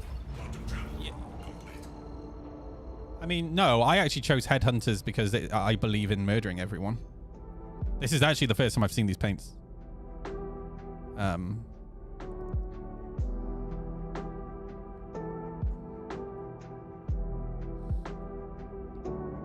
What the fuck is he? He's saying that doing it this way encourages people to pick their allegiance because of how cool the paints look.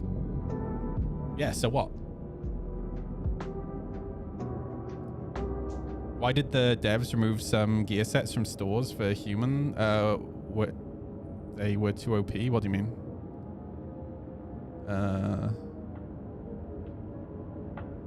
I mean, a lot of the gear they've just moved to other locations. Because there are new locations in the game. Xenothreat paint is best, but we can't even side with them. Maybe it's chapter 3 stuff. Yeah, I wanna be a homicidal fucking terrorist. Come on, let me live my life, dude. Remember that conversation we were having about me being a sociopath?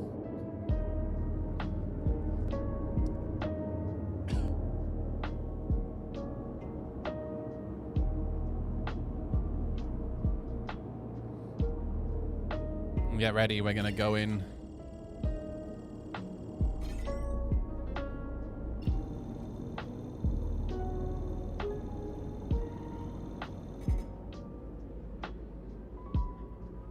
Oh yeah.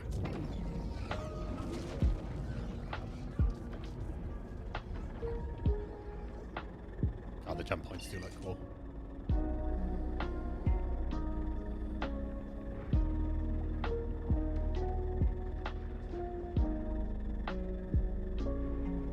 Pull me in. Oh, that poor guy. I don't think he knew how to open it. He's probably been waiting here that whole time.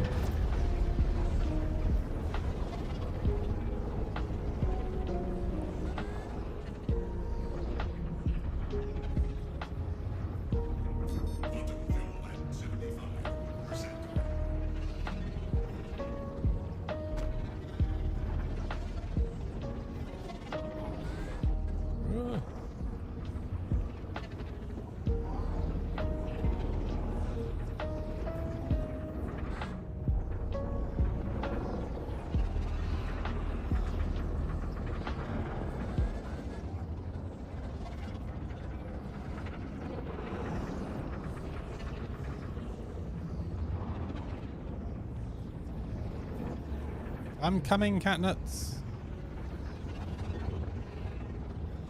Prepare the towel.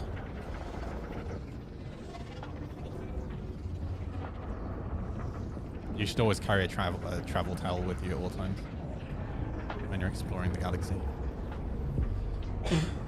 Obviously.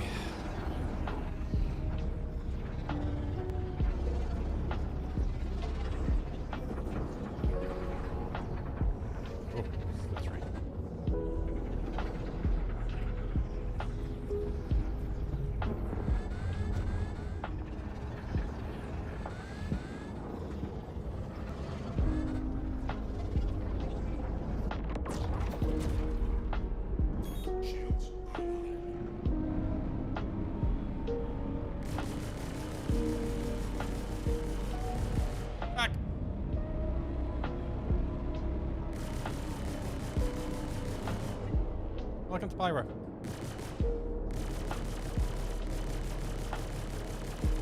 Wait, my shots are going through him. What? I need to report this man. He's abusing a bug. What the fuck? Shields offline. Shields online. Oh my god, dude.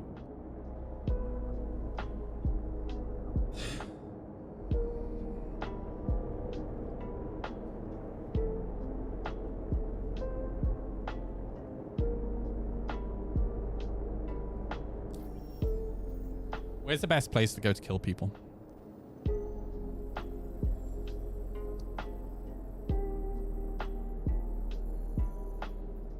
Bloom?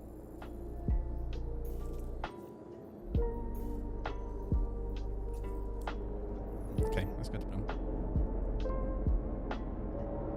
Shields offline.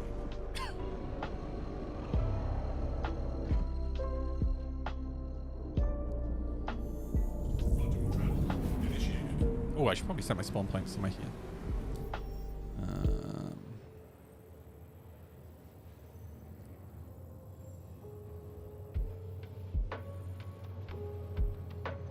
Starlight sounds like a great idea.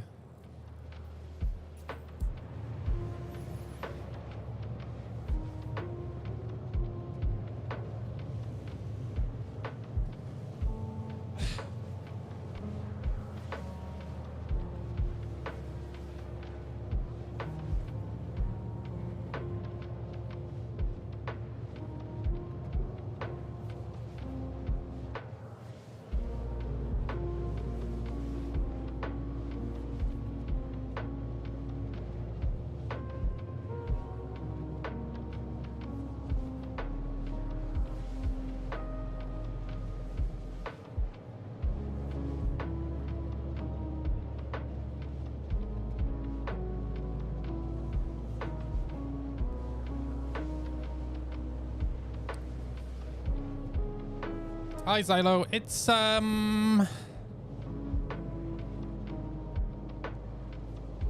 see if you can tell just from my face.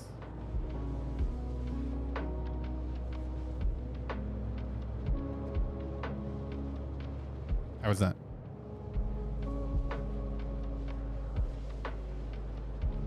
Quantum fuel at 58%. So better than the PTU. Well, there isn't a PTU anymore. We're live now. And it was definitely, I think, doing better on the PTU. Hey, Dark Blood, you right, dude? I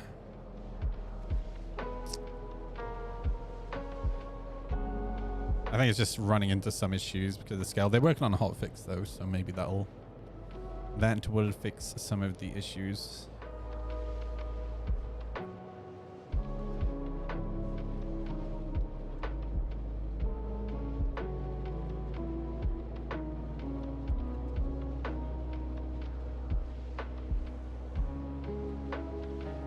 I mean, realistically, I don't think a lot of this. I keep saying this. I don't think a lot of these issues are really going to be resolved until at least like 4.1, 4.2, like later on in the year.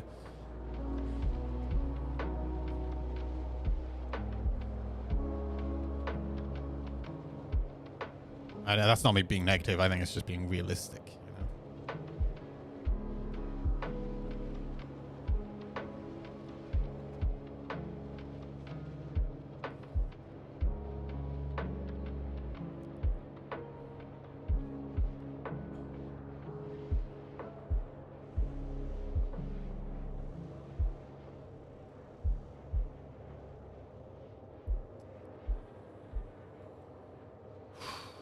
Doing G updates. What are G updates?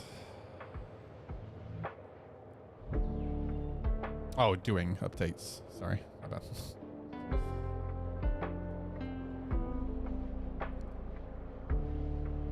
I mean, what is the preview, really? Right? Like...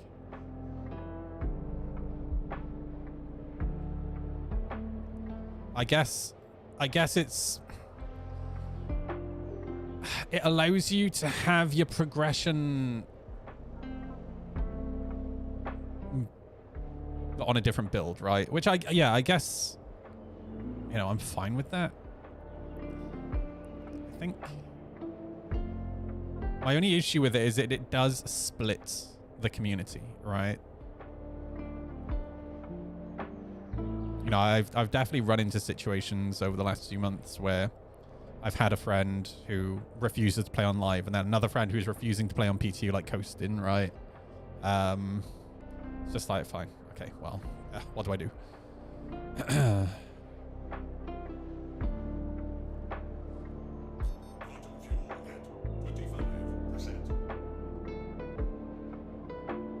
I mean, people are getting fucked over anyway, Kevin. Like, people are still getting 60k errors and being locked out of their accounts permanently.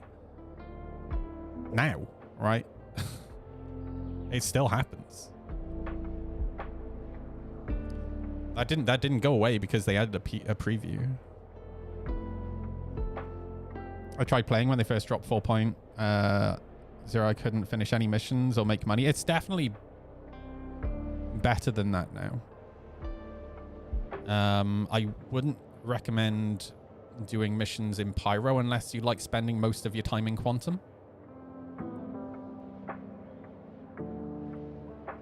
There are still, it feels like, a lot of issues with either mission markers not popping up or mission objectives like not spawning, but it is better than when 4.0 first dropped.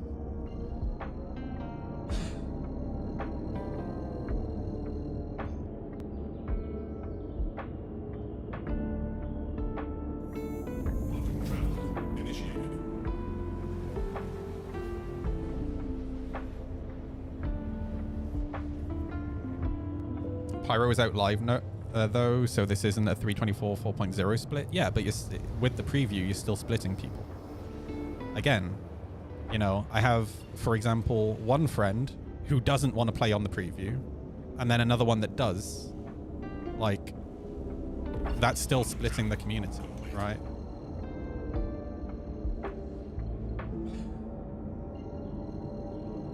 Like, it's the issue that I've always had with the PTU, but the PTU's always been a means to an end, right? You can't not have the PTU. But whenever there is a PTU, it kind of destroys my motivation to play because, like, none of my friends, like, again, it's just splitting the community. The big difference with the PTU, though, is obviously your progression doesn't copy over, and it basically, whatever you did the previous day just gets wiped the next day, right? So it's definitely more brutal, but yeah, it's still splitting the community. Whenever there is another build, you are splitting the community.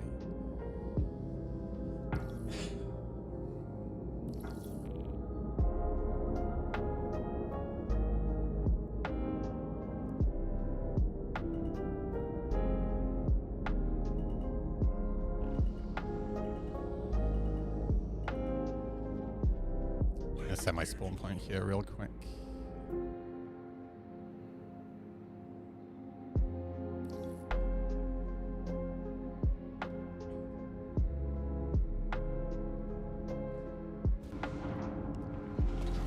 Man, I really hope the new Quantum is in 4.1.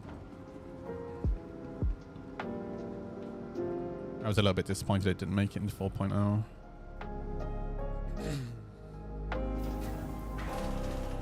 Especially with these missions that like make you travel like 300-400 kilometers to the mission. It's like, ugh. This feels brutal.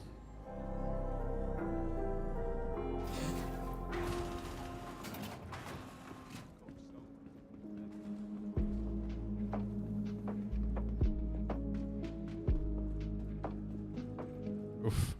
So stuttery, dude. Holy shit.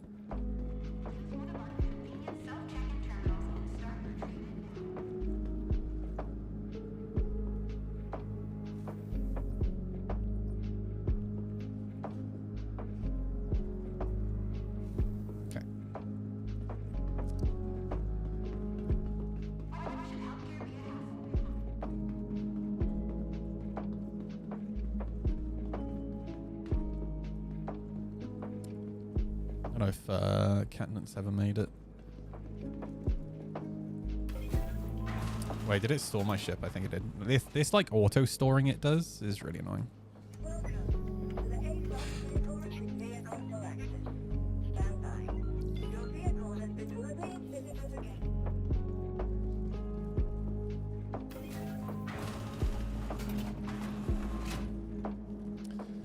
I mean, they're great looking bikes, and yeah, like if you have the money, man, like fuck yeah. If I won the lottery and I could, like, say I won like 20 million, right? Would I buy an Aprilia? Yeah, probably. I'd probably have like 20 odd bikes at a big garage, right? I'd never buy one as like my only bike. And I don't think I'd buy one as like my second bike or my third bike. I think I would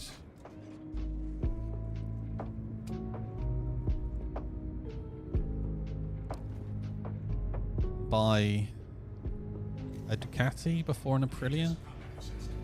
Obviously pricey. But yeah, they are gorgeous. And if you've got the money to spend, right, and the like money's, dude, what's going on with these MFDs? Non-object, then yeah, fuck.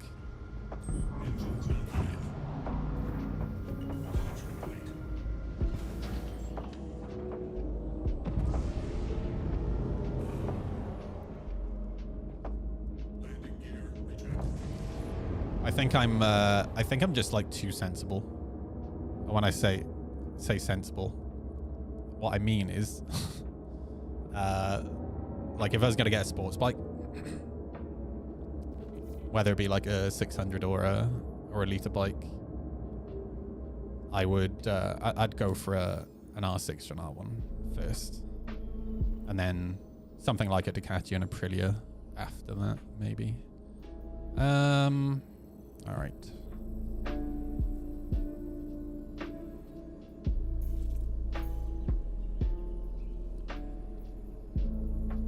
Okay.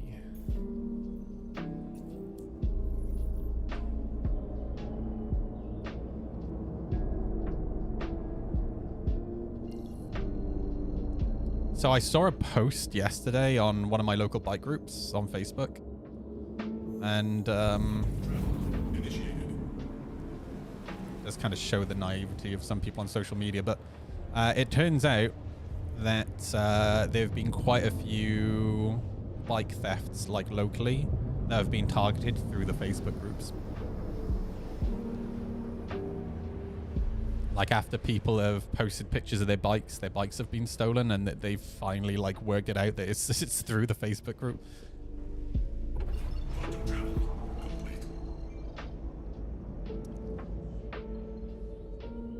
I don't think I have a marker for cannons anymore.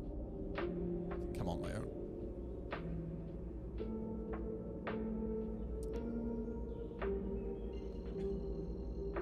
Oh, that's going to be in the dark. I don't know if I want to fight in the dark. Anything over this side? Right, those are in the dark. Maybe over there.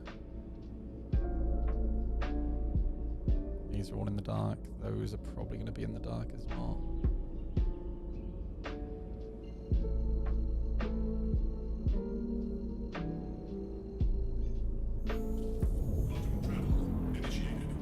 How you doing, Texas? You right, dude? Some people are saying Vulkan works really well now. Well, it depends on your individual system.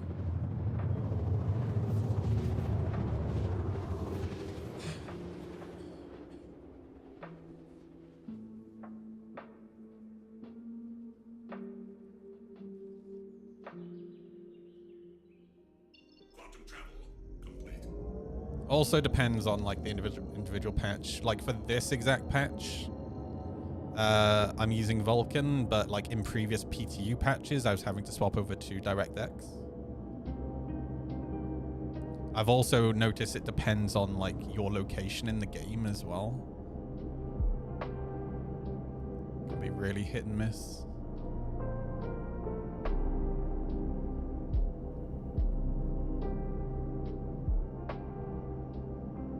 Frame rate here is a little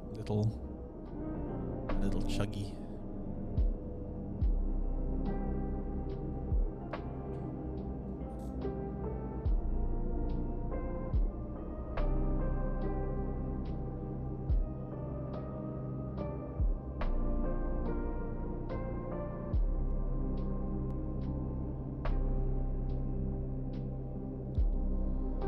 One day we'll only be using Vulkan anyways, though. Yeah, I mean, yeah, when it's working well.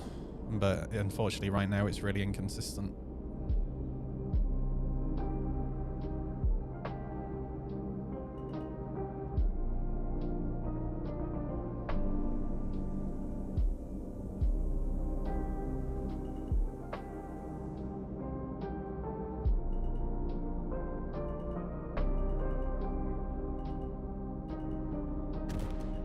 Well.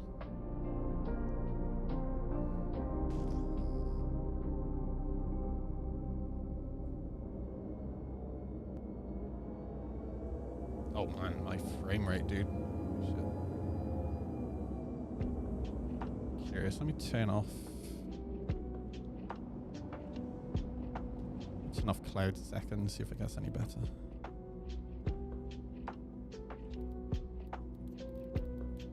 Normally for me, it doesn't really have... Yeah, no, it's still stuttering. Yeah, like clouds for me don't really have that much of an impact on my machine.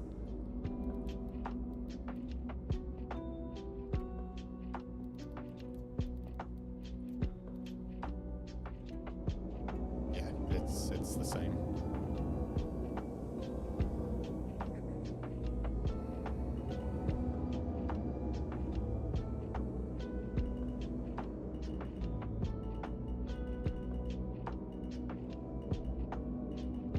I think it's just because of streaming in and out that little outpost. Oh, my wing.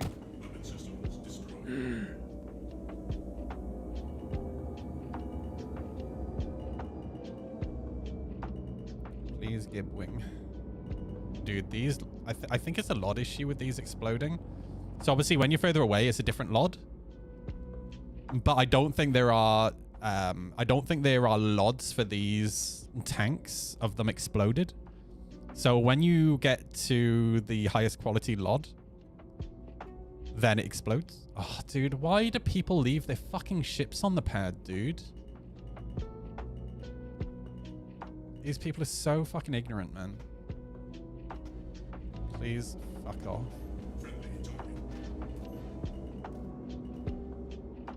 Thank you. Surprised the turrets didn't start shooting me.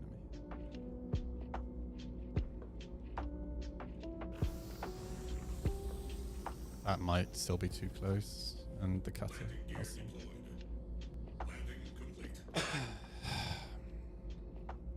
I've had these pads work. It just depends. Like, some of them aren't actually like this. I don't think this one is actually a repairing pad.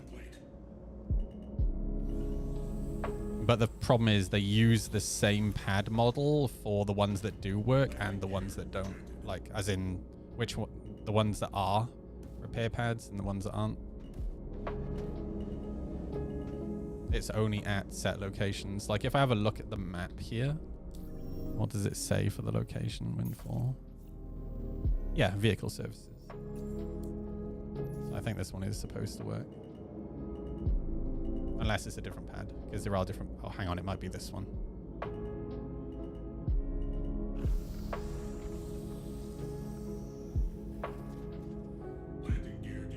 There needs to be a clearer way to tell.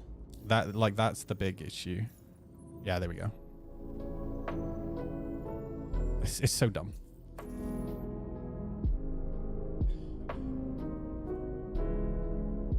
And they could do it as simply as putting like toolboxes and shit on next to the landing pad that you can repair on, right?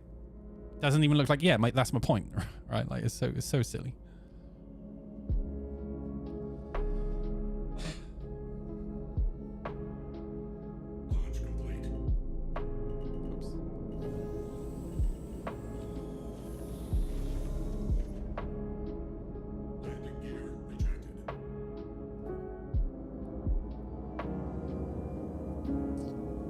Let's go somewhere else.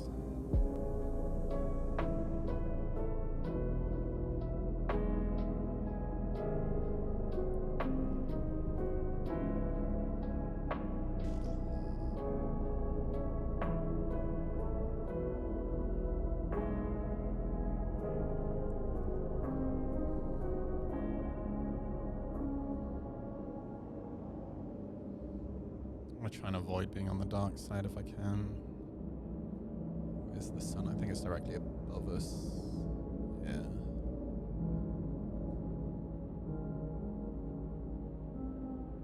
Let me go check these out first.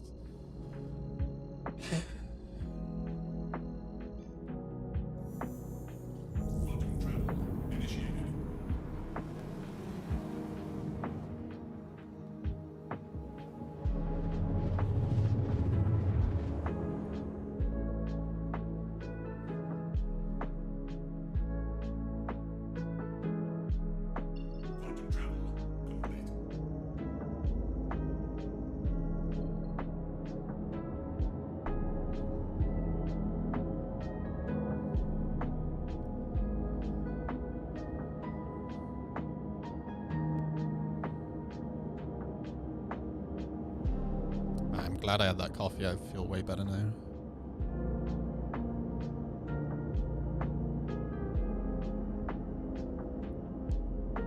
Be cool if they took one idea from Elite Dangerous. When you're on a pad, you're connected to ground power and your shields regenerate instantly fast. You're not invulnerable. I mean, people like myself have been talking about this for years.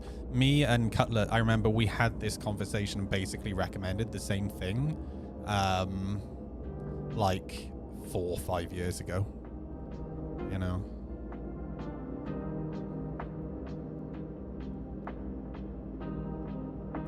But yeah, no, that's something I'd really like to see. Oh. Fuck.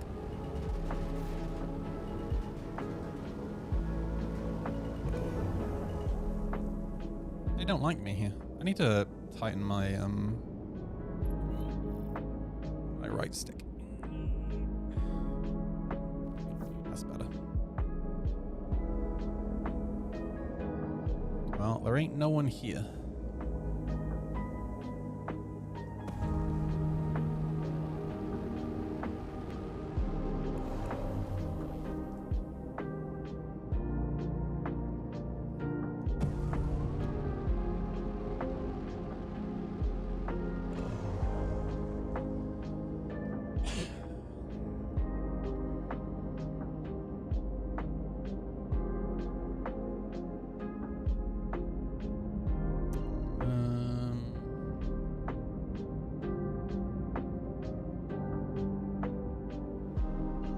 Was Windfall? Windfall was the first place we went to. Let's go to this outpost.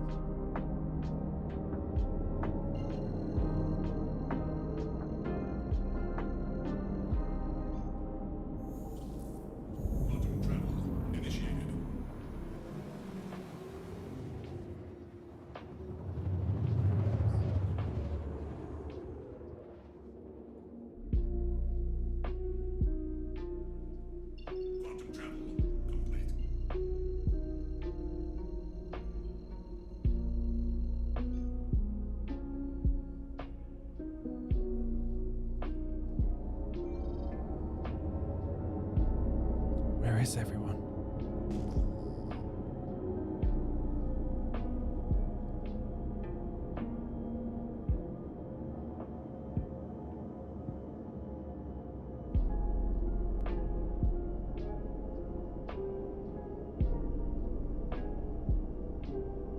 There's some random ships everywhere.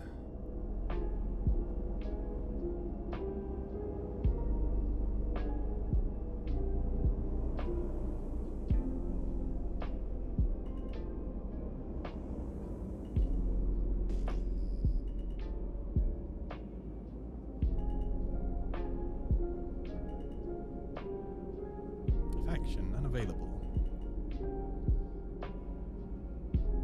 Too lazy to scan. I don't think I have my... How's this headhunters?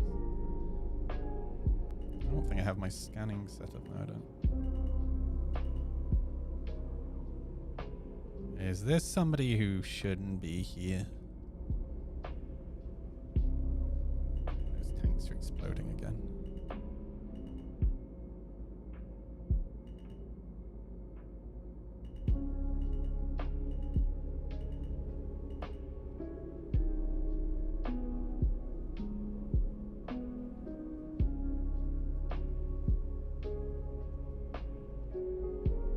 Yeah, fuck the CFP.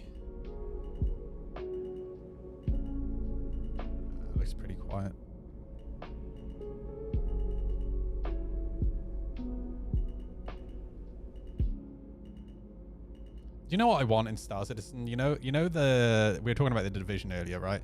I want the guy from the Division. You know, the guy who reads you your objectives and stuff? I want that guy. He sounds so cool, man. That would actually be really cool. Yeah, Isaac, yeah.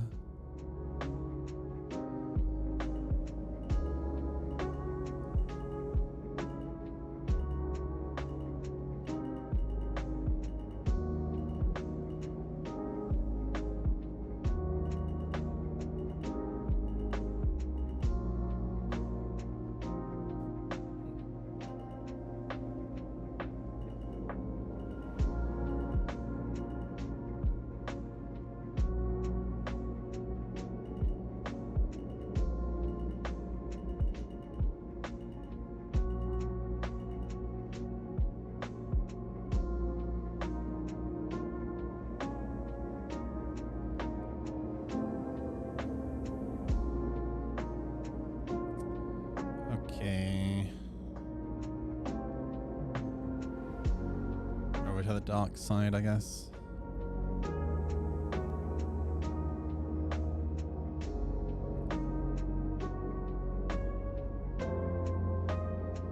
I have no idea who that is. Is that someone famous?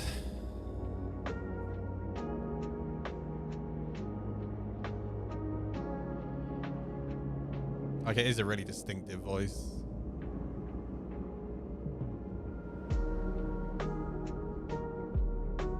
Like, for me, that's one of the things that is a big letdown about missions in Star Citizen. Just, like, lack of voice acting or anything like that.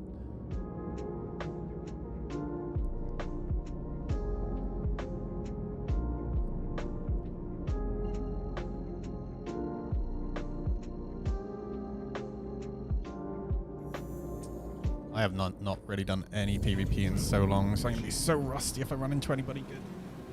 I've done quite a few games and some other stuff.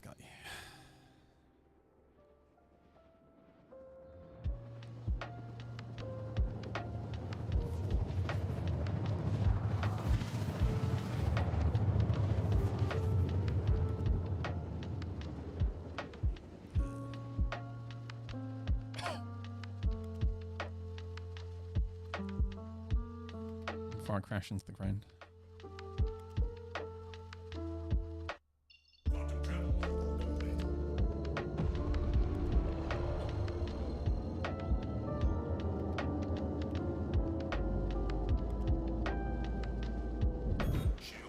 All my shit sets up.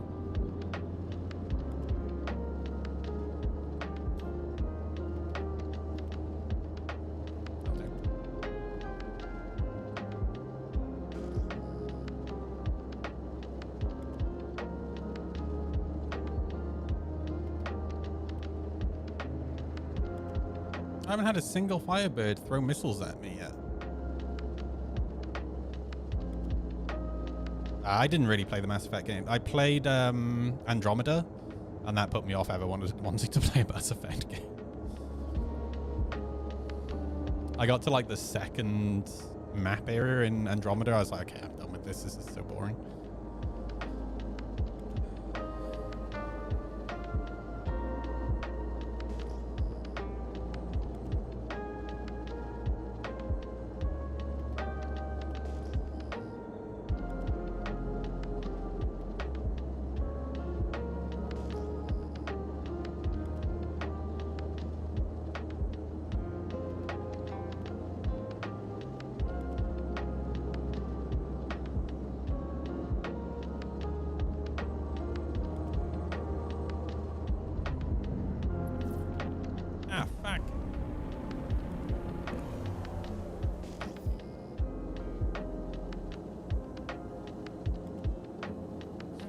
Haven't lit me up yet. If only I had a range to them. Oh wow, my frame rate just went to crap. What's over here? And that's moving. Hey. All right. Remember what I said about the Firebird?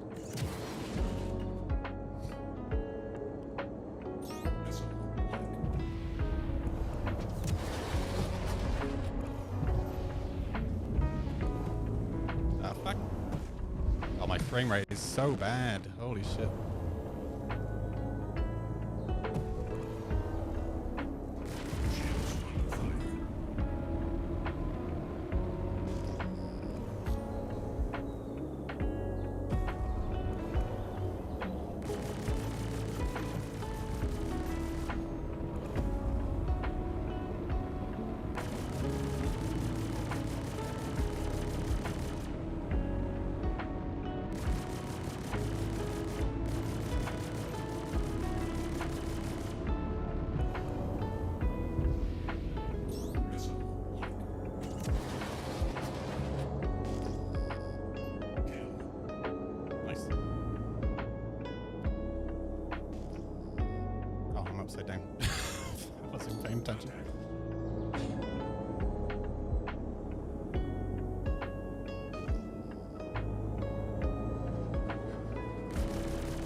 What is going on with this lighting, dude?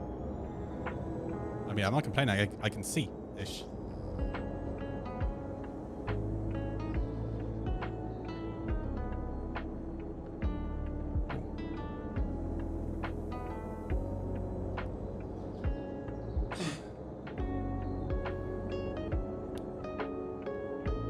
Hey, catch you later, maybe. Thank you for hanging out, dude.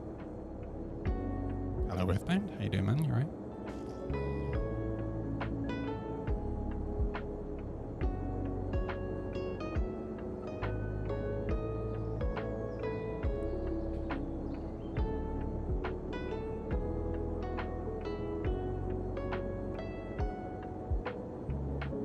Major talk imbalance. God damn it. Ah, these must be rocks.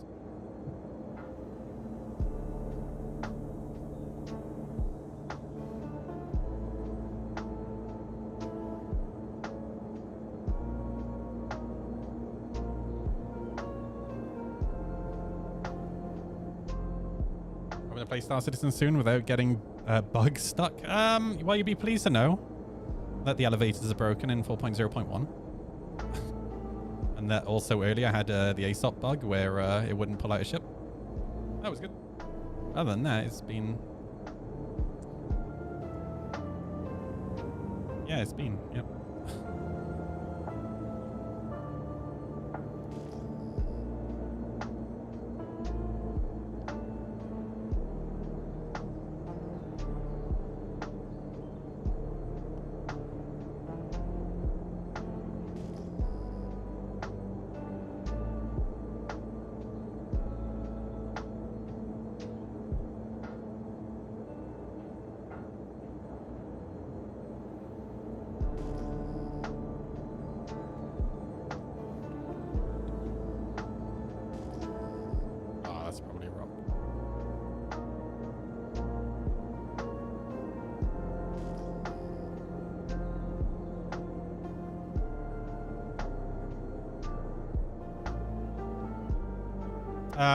That won't work though. Because let me ask you this question. Would you really run like 8 kilometers to your hangar?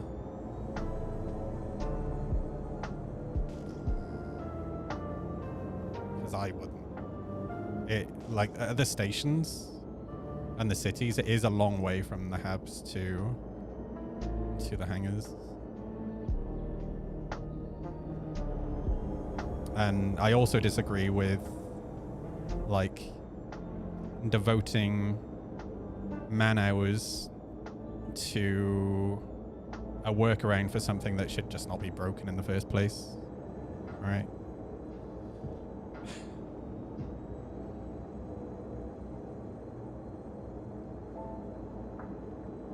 I would rather them just fix the transit system.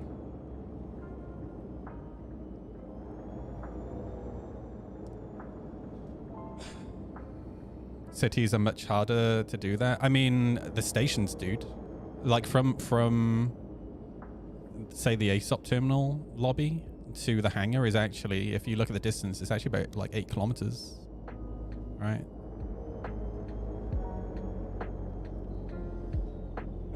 8 kilometers might not sound like much, but even if you're running in a straight line, that's a long run.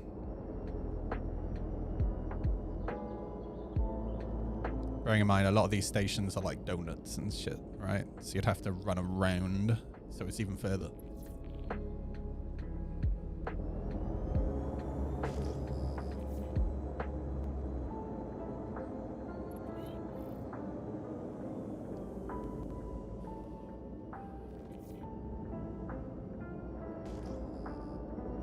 Alright, let's go somewhere else.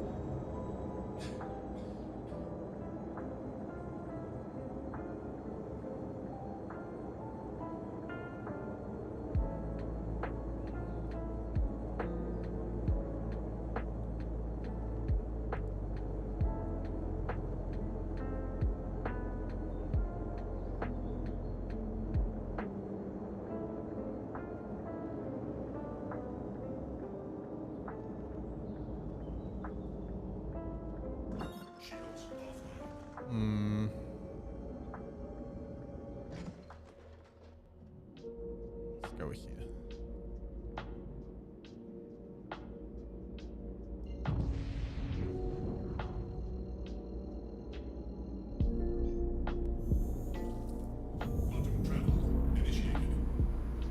Yeah, like if I'm going to a bunker, right, and there are turrets there, like I'm not running a kilometer. Like I will try to get like maximum 300-400 meters away from the bunker. Like a kilometer is just too fucking far. Like for some people it's fine, they're happy to run it. I'm not. I already do too much thumb twiddling and waiting in Star Citizen to just run in a straight line for a kilometer.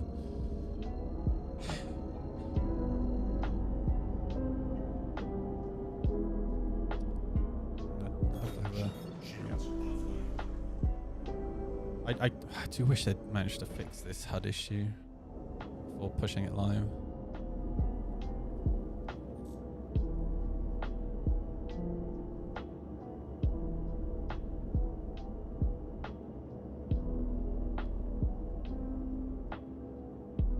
I did it once when I first started, never again, yeah.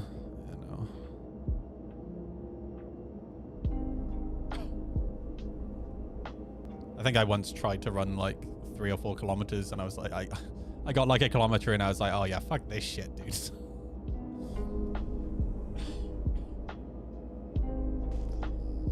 I wish there was a way, like at a distance. I mean, I guess I could just look at the map, right? Like surely the map tells me who owns that.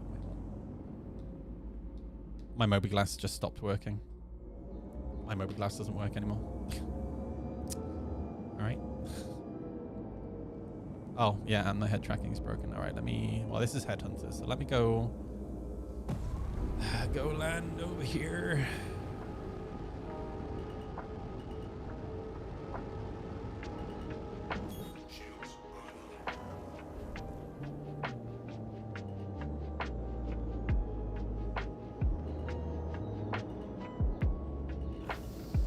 Get out of the ship and back in. Oh my god, dude. Ooh, are these repairable pads?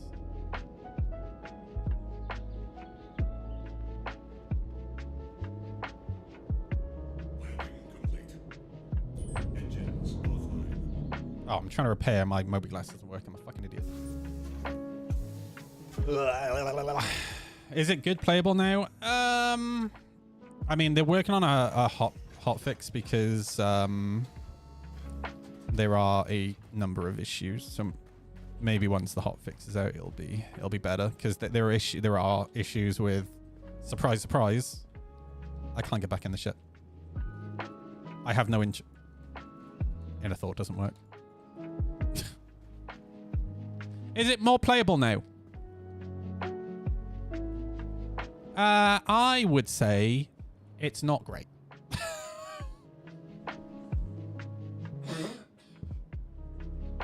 Yeah, the server does not look good. Bandwidth thin, 5 megabits per second. What the fuck are they downloading to my client? This server is fucked.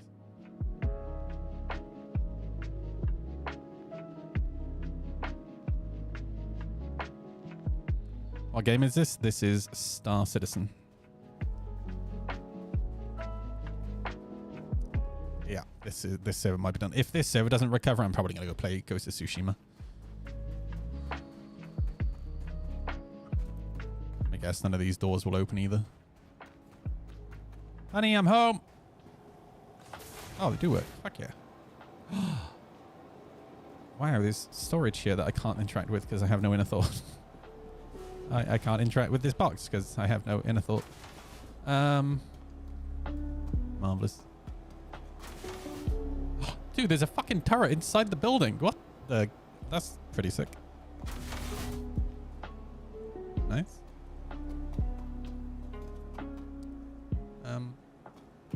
Huh. Oh. Dude, the fact that they put this by here as well, that you can use to protect yourself from people trying to breach through the door. Now, what do they do for the people trying to breach through the door? Where are our ballistic shields? Oh, wow, look. A Mark II Hornet.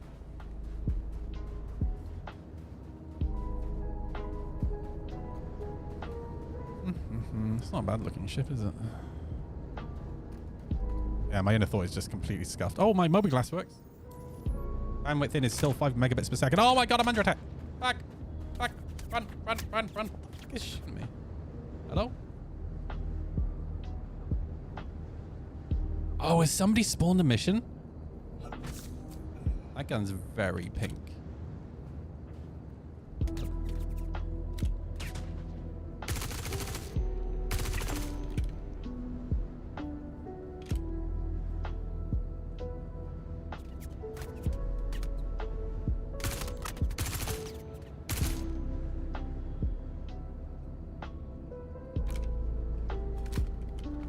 Good in, chick. How you doing, dude?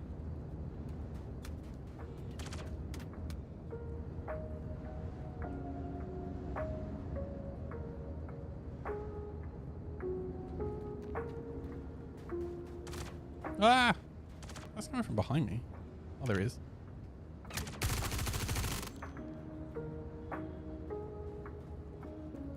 Anyone else want some?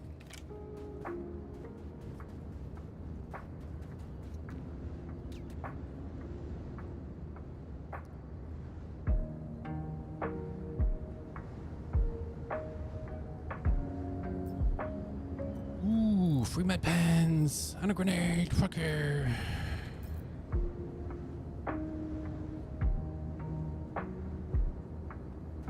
Hello? Back.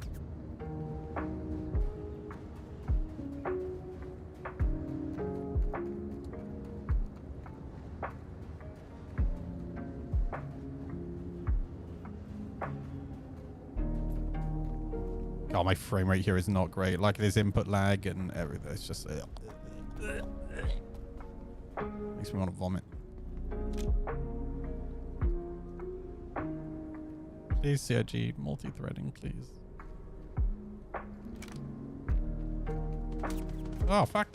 Did that come from... That come from behind me. The hit markers are so scuffed.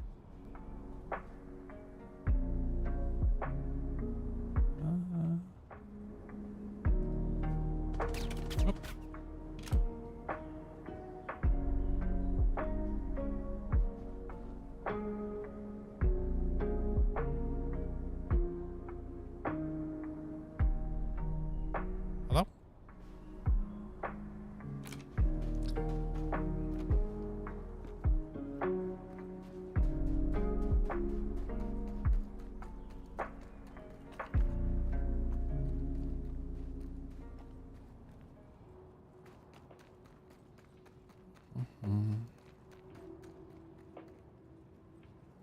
Oh, my cursor works now.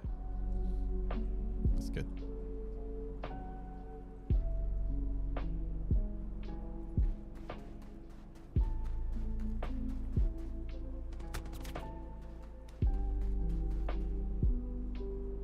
don't know if that was actually behind me.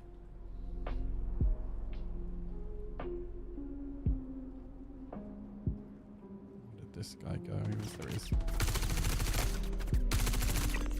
Nice. Got him.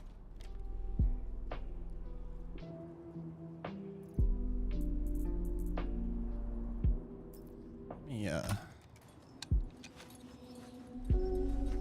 How's the patch from 1 to 10? 4.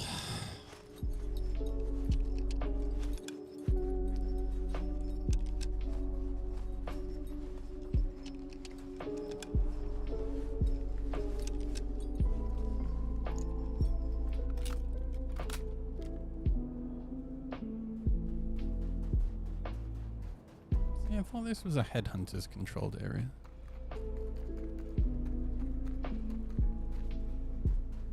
Like, maybe these are for a mission.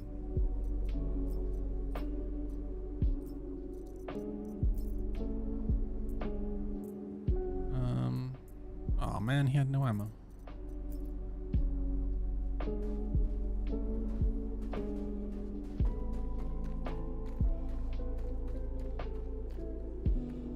I think that's the guy that was shooting at me from over this direction. I think he just moved up.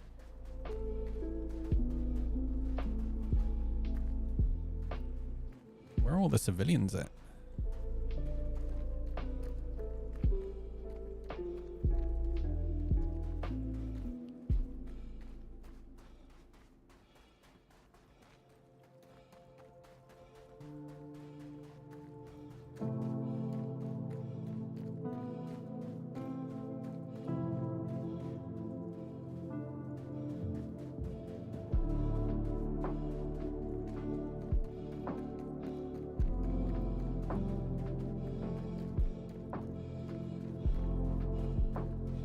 At least some stuff is fixed. I mean, some stuff is fixed.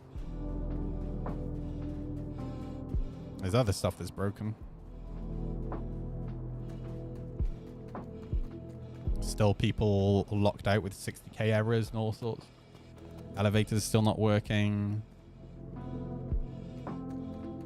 My ASOP terminal wasn't working earlier.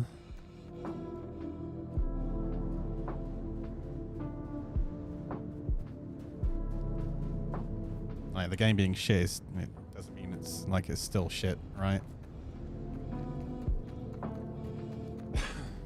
4.02 when? I doubt there'll be a 0.2. I reckon they'll just push straight for 4.1.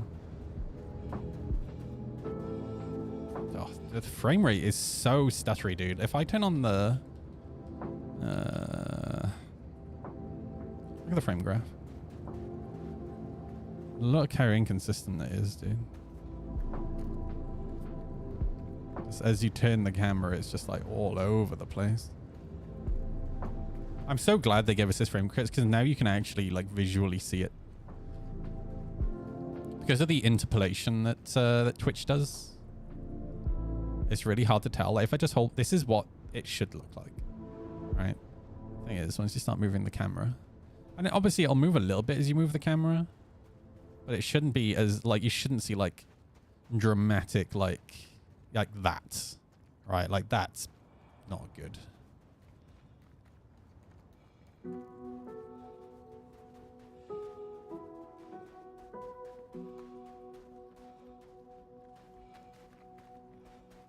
Oh, a mule.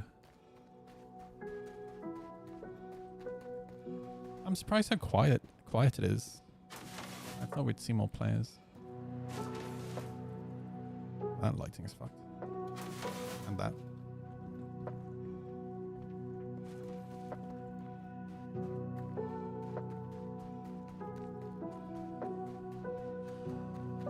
It says in the Pyro event that it'll run until 4.0.2 is released. Oh, interesting. So they are planning a 0.2. Well, that's good to know, actually.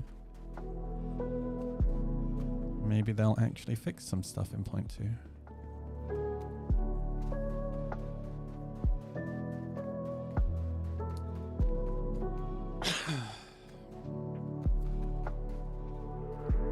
Yeah, I can't interact. I think interaction's still broken. All right, I'm going to play Ghost of Tsushima for a little bit.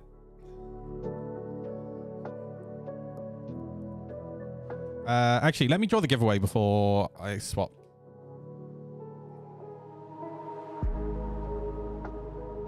because I want to get the new giveaway going tomorrow.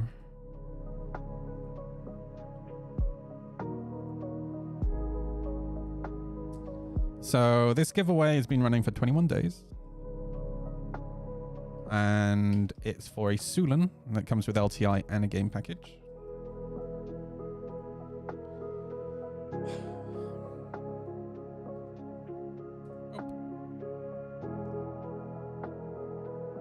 We have 209 people entered.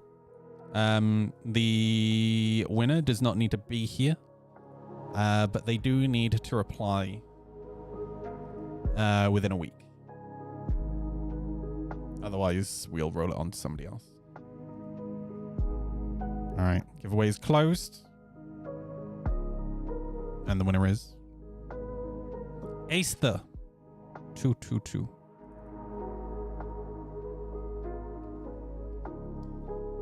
All right, let me make a note of this so I can DM them.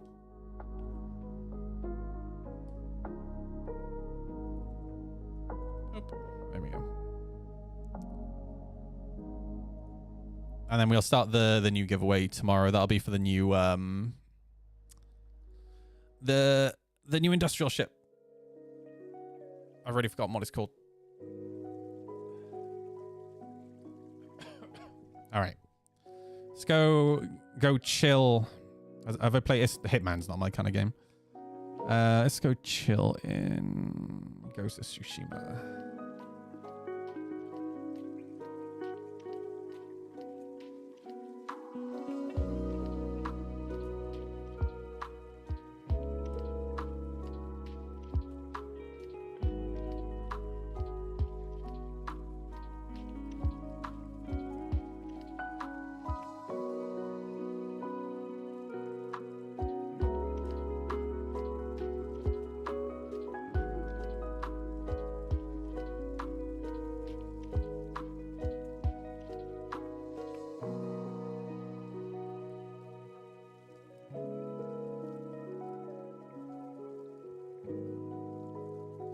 Okie dokie.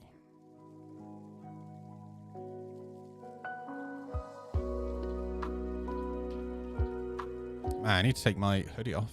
I'm getting so freaking warm.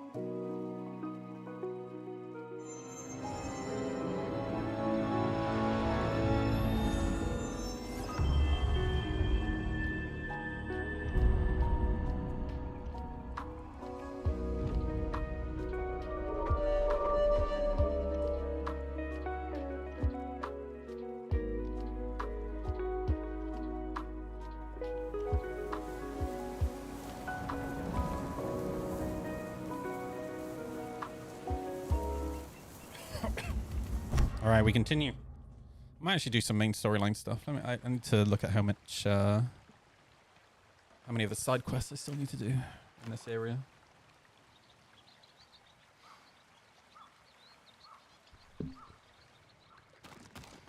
Hello?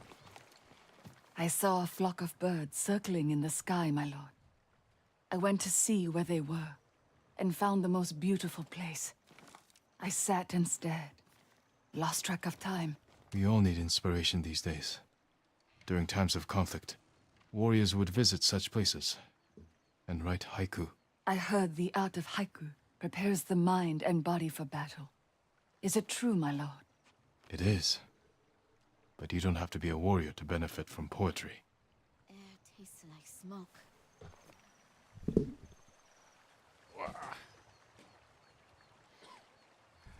Oh, I need to plug my mouse in.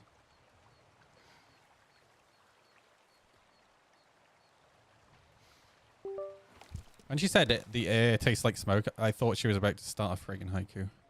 Alright. Oh wait, I saw... Supplies. Okay.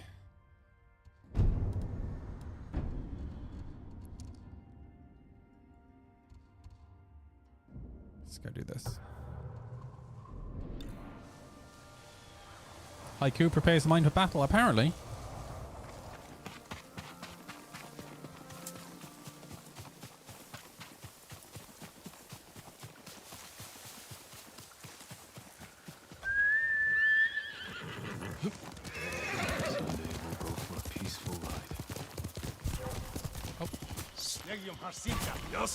Hello, Jack.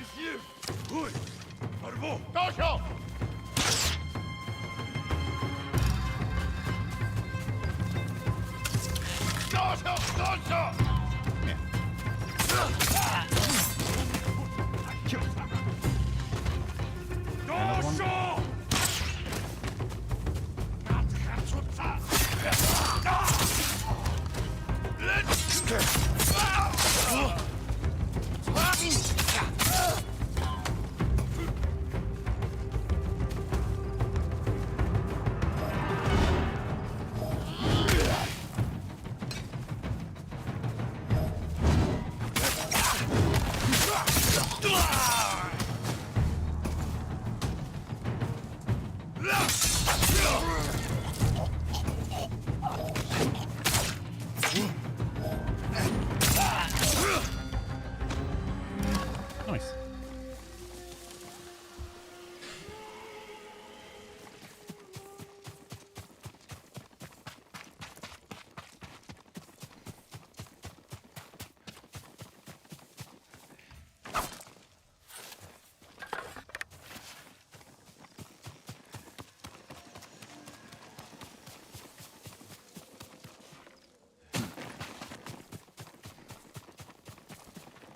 Honestly, going from Star Citizen to this, it's like the moment I load into the game, there is something to do.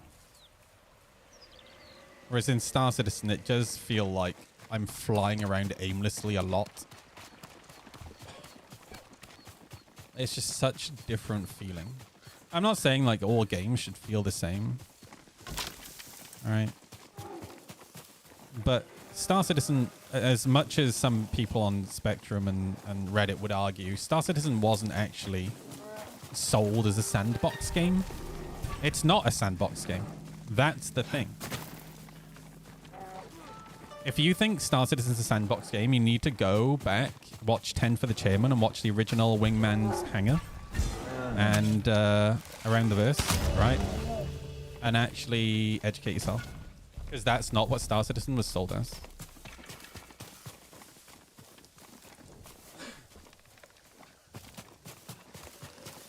I actively remember Chris Roberts sitting on 10 for the Chairman saying there will be enough to do around a single planet that you will never need to leave a planetary body. All right.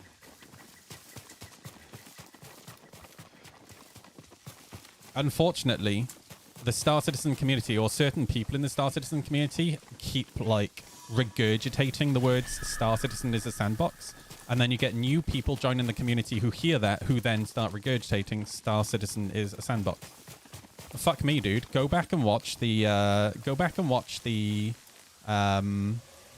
presentations from this year's Citizen Con, and that fucking makes it clear that it's not a sandbox. They talked about story arcs, right? They talked about missions. It's not a sandbox. It is a game where you play as the character you want to be, whether you want to be a combat pilot or you want to be a marine or whatever, right? That's what it's supposed to be. It's not a sandbox. Fuck, where am I going?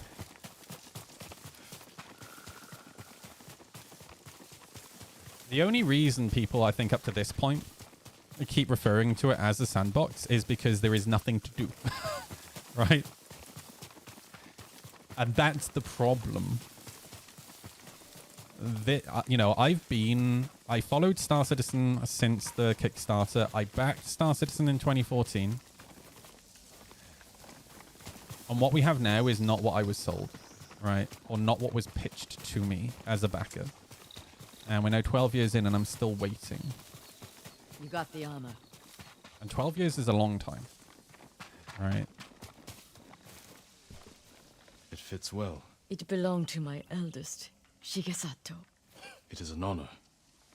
I spoke to the monk. What did Sogen say? They say it's more than what was pitched. I mean, So my yes family's and no. cover's It depends nowhere on to what find me. aspect of Star Citizen that you're talking about. We need to move. Right? So if you're talking about the way that planets are supposed to work in landing areas, yeah, that's more than what was pitched, because that was not what was pitched. It was supposed to be a small landing area. But if you talk about science, where's the science gameplay? Right?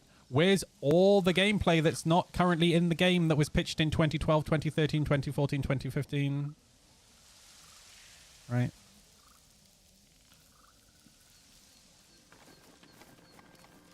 There's somebody on Reddit who has an infographic that they update every now and again with all of the gameplay features that were promised or pitched. That doesn't prove his guilt.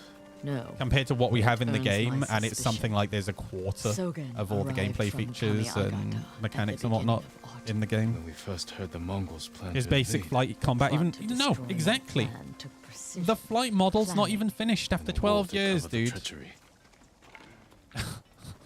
Like, holy shit.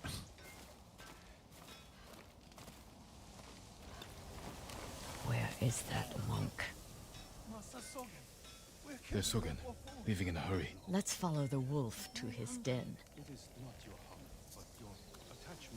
We can get down here. I'm starting to get hungry.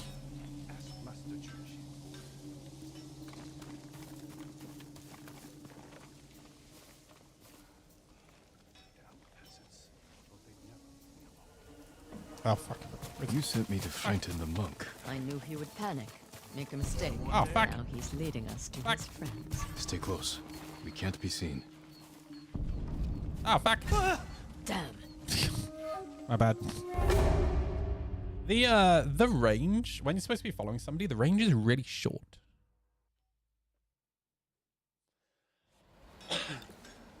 Is my mic Audio Technica? It's a We can get down it's a Rode here. Pod mic.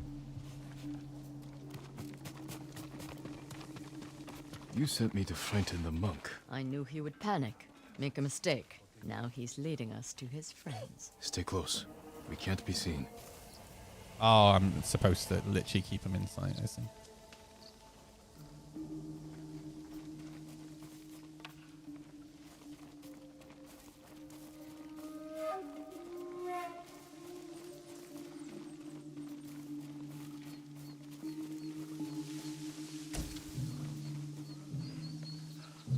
I wonder if anyone saw me leave. Ah, shit. I wonder. Hide. Did he see us? I don't think so. He's moving again. Let's go. This reminds me of the original Assassin's Creed, actually.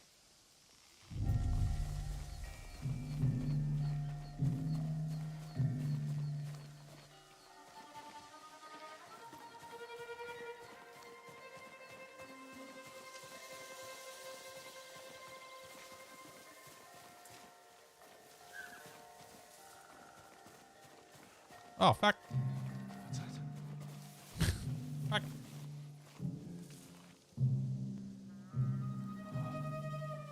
Just deer.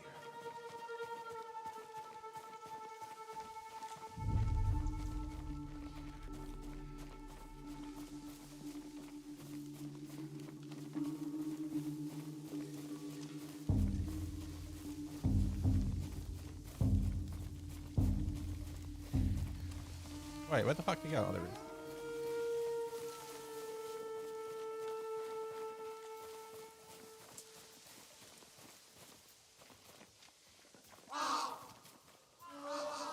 Get out of sight. Everything's fine. Don't panic.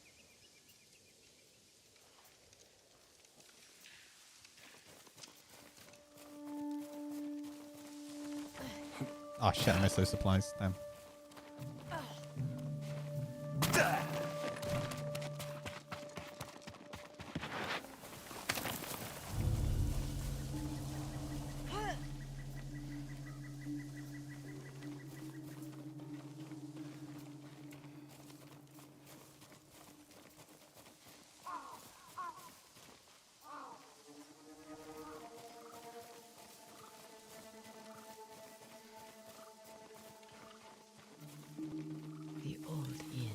Let's get closer. This way.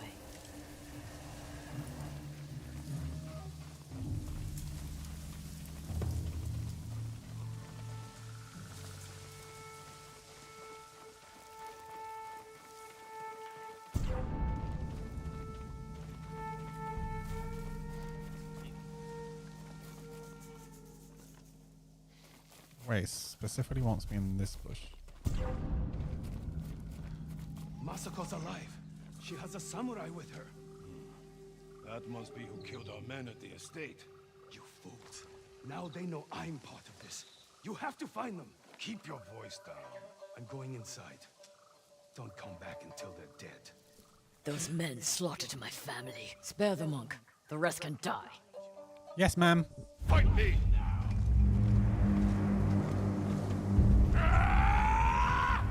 This will make for a grand story. Oh, fuck, I fucked it up.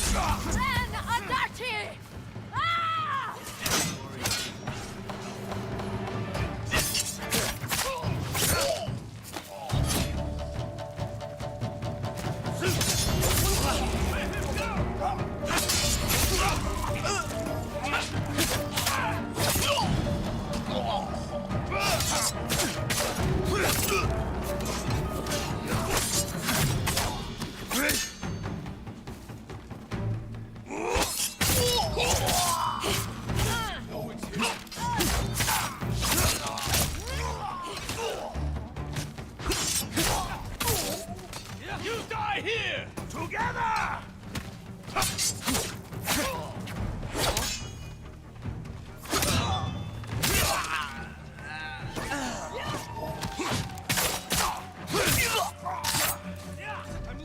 Ma'am, do you require assistance? Ma'am. Nice. So we went inside the inn. Let's go.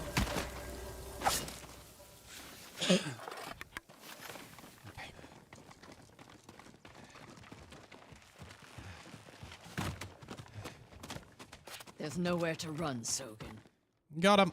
You destroyed Clan Adachi. I was only a messenger.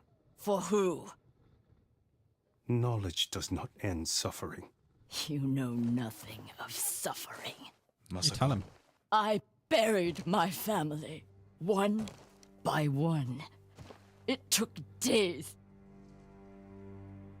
But I'm going to leave you for the wolves. We need him alive to tell us who he serves. Our world has changed. Men of vision must rise to face it. And those in the way must be removed. They were children! Masako! Fuck yeah.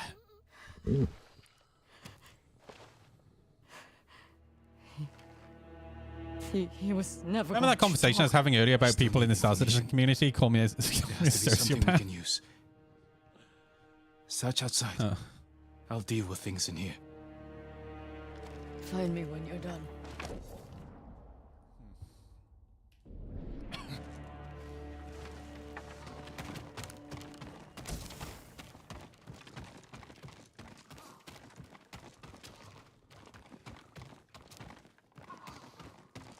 Spare weapons. They expected reinforcements. They've run out of food. Must have been here a while.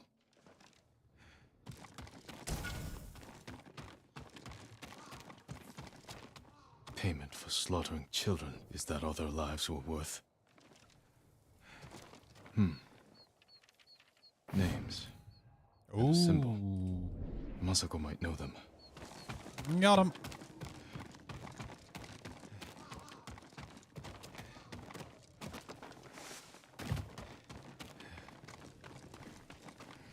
Did you find anything? I didn't. Oh.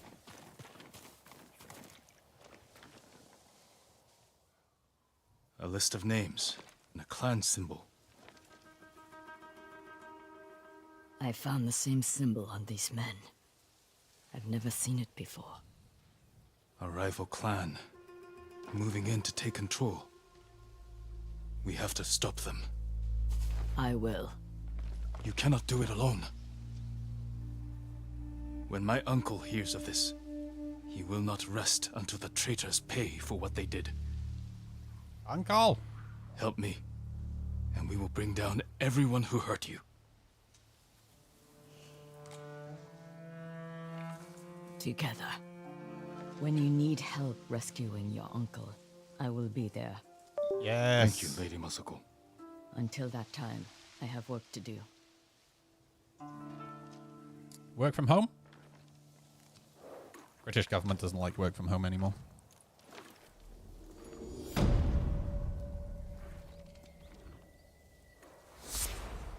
All right, mission success. And so many technique points. All right, let me go.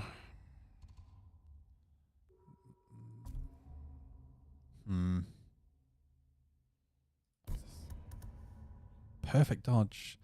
Left alt right before taking damage. Ooh, fuck yeah. I don't really care about fighting from the horse. I should probably I'm not gonna lie,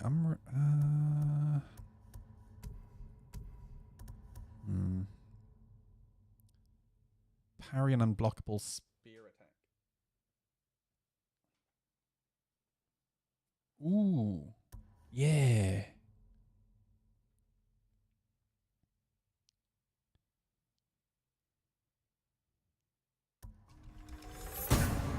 This is terrifying. Perfect parry counterattacks have 20% chance to terrify nearby enemies.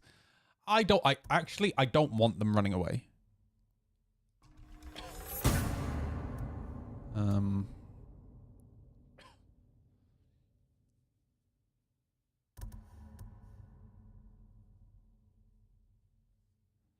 After a successful standoff, one enemy will rush in to open themselves to a killing blow. That's actually really cool. Briefly slow time while aiming to improve accuracy. Oh, that's handy. Roll just before landing to avoid damage. You know, I never use this. Ever. This looks like fun. I'm probably going to do these after some of these. Right.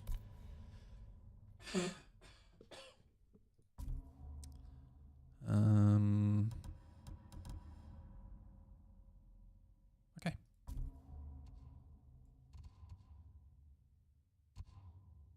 Let me go do this. Oh, my fast travels. Oh, I need to finish this animation. Are you done?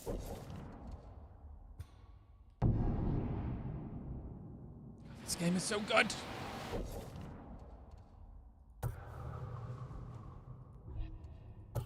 Fuck. Is that one? There we go. Blow me towards the man. Oh, he's literally there. Okay. Sakai. Any news of Tomoe? Travelers have been shot dead on the roads in and out of Hiyoshi Springs. People are afraid to leave or deliver supplies. You think that's our doing? A few archers at strategic points can isolate a whole town. Oh, I should have got that slow down time. Tactic of yours when you were Clan Nagao's archery master. Tomoe was a good student. Too good. We're fighting your own reflection. We will turn that to our advantage. Oh, he's going to tell me what his weakness is.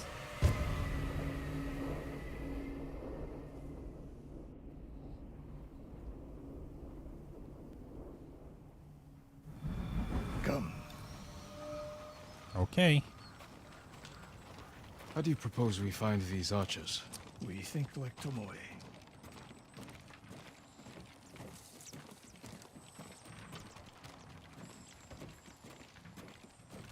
We want to control movement in and out of Hiyoshi Springs.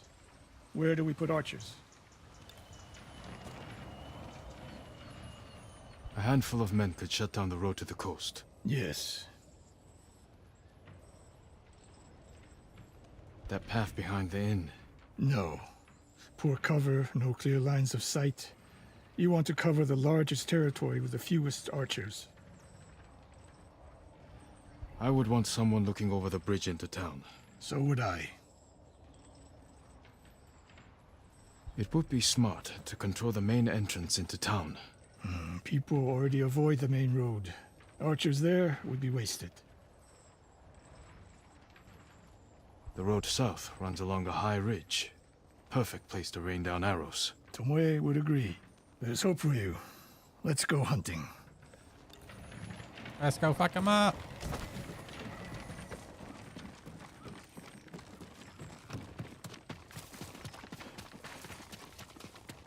What else did you teach Tomoe? I held back nothing. Including why you left Clan Nagao? That's no secret. It was time to retire, and the hot spring suited me. Well, he... You would never willingly retire. I see. So what's your explanation?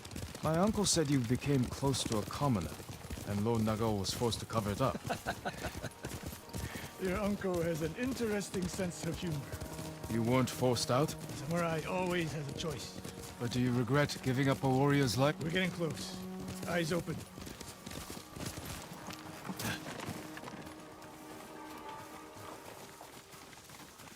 Innocent travelers, murdered.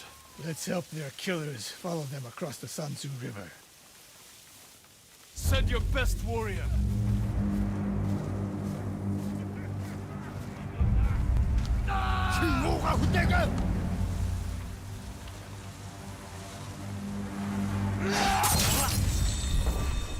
Okay. Wait until the charging enemy swings the weapon. Oh, fuck. Okay. I see. You don't hold the right mouse button. And I get these archers. Oh, fuck. I wasn't expecting that.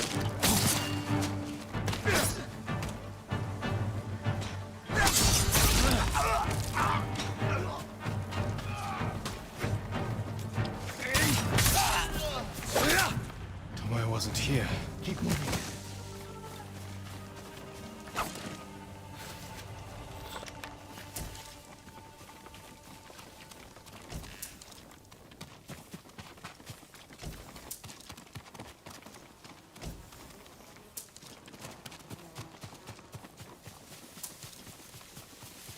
All those innocent dead. Tomoe has thrown everything away. Betrayed her people. She is a traitor because the Mongols offer power, wealth, status. Things denied her by birth. Tomoe knew she was born to a lower station than she deserved. Now you're being too kind. Kindness can be useful, even to a warrior. Who told you that? Sun Tzu? My uncle. And he didn't tell me. He showed me. Mercy creates a debt. Your uncle showed mercy to people who pose no danger to him. A safe bet.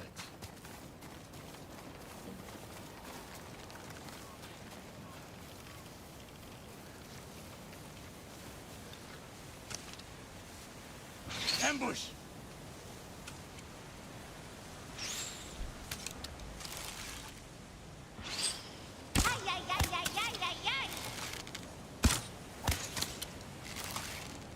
One guy is not reacting at all.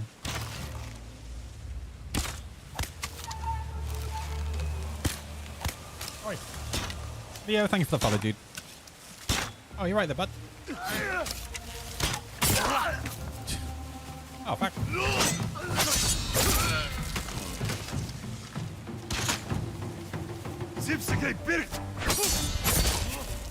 One more snake nest to find. Come. Come. This is not the way.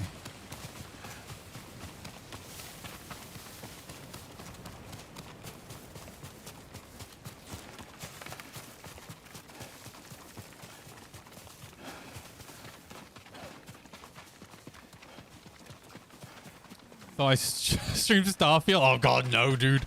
No. I might be a masochist. I'm not that much of a masochist, though. Holy shit. Oh,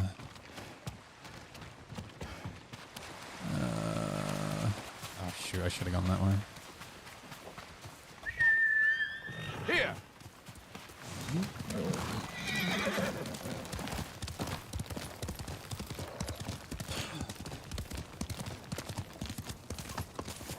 I mean, funny enough, we were just talking about the lack of content in Star Citizen, but Starfield takes the biscuit. I did actually play through Starfield. And you know what? I become your student. She showed up at my dojo. My first Bethesda game was it wasn't a Bethesda game, but I played the original Fallout when that first came out, right? Arrow after arrow into my targets. And then I played. She must have had training. Her form was wrong. What's it called? The mushroom fucking useless in a real fight. Game. Morrowind. I played Morrowind when Morrowind came out, then Oblivion, and like I really loved those games. Killers. And then when Fallout 4 came out, I was like, like I loved 3. I really enjoyed New Vegas, but 4 was kind of like it didn't really change that much. But fucking Starfield, man, like I don't even know what to say. Like it was just so bland, unimaginative, uncreative. And I don't really mean any disrespect to the creators, like the people who genuinely wanted it, you know, worked hard to make that game, but God, it just, from a player perspective, from my perspective, it just was not enjoyable. Have I spent time in Ireland? Yes. Well, only a little bit. Like, I've been to Ireland. But, so I'm Welsh. I live in Newport in South Wales. But I think probably what you're hearing is I was brought up by my grandmother who was Glaswegian. So, and my mum was English. My granddad who brought me up was Bristolian. So my accent's like a mishmash of Welsh, English, a little bit of Scottish. Like there are certain words that I sound really Welsh when I say like here. Instead of here, I say here.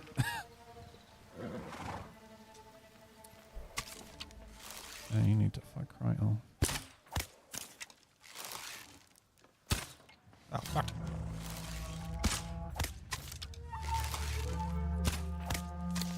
Where in Ireland are you from? I did a tour of Ireland like 10 years ago or so, and I loved it over there.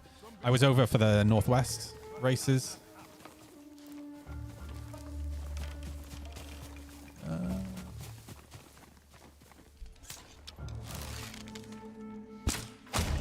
What a shot.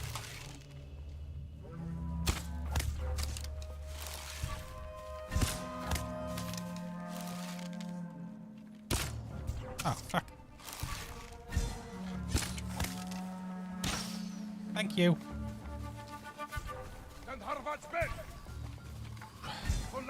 Top right corner. Oh, nice. Nice.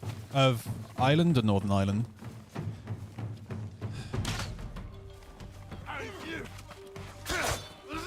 Oh, fuck. Pay more attention. Find me, bro.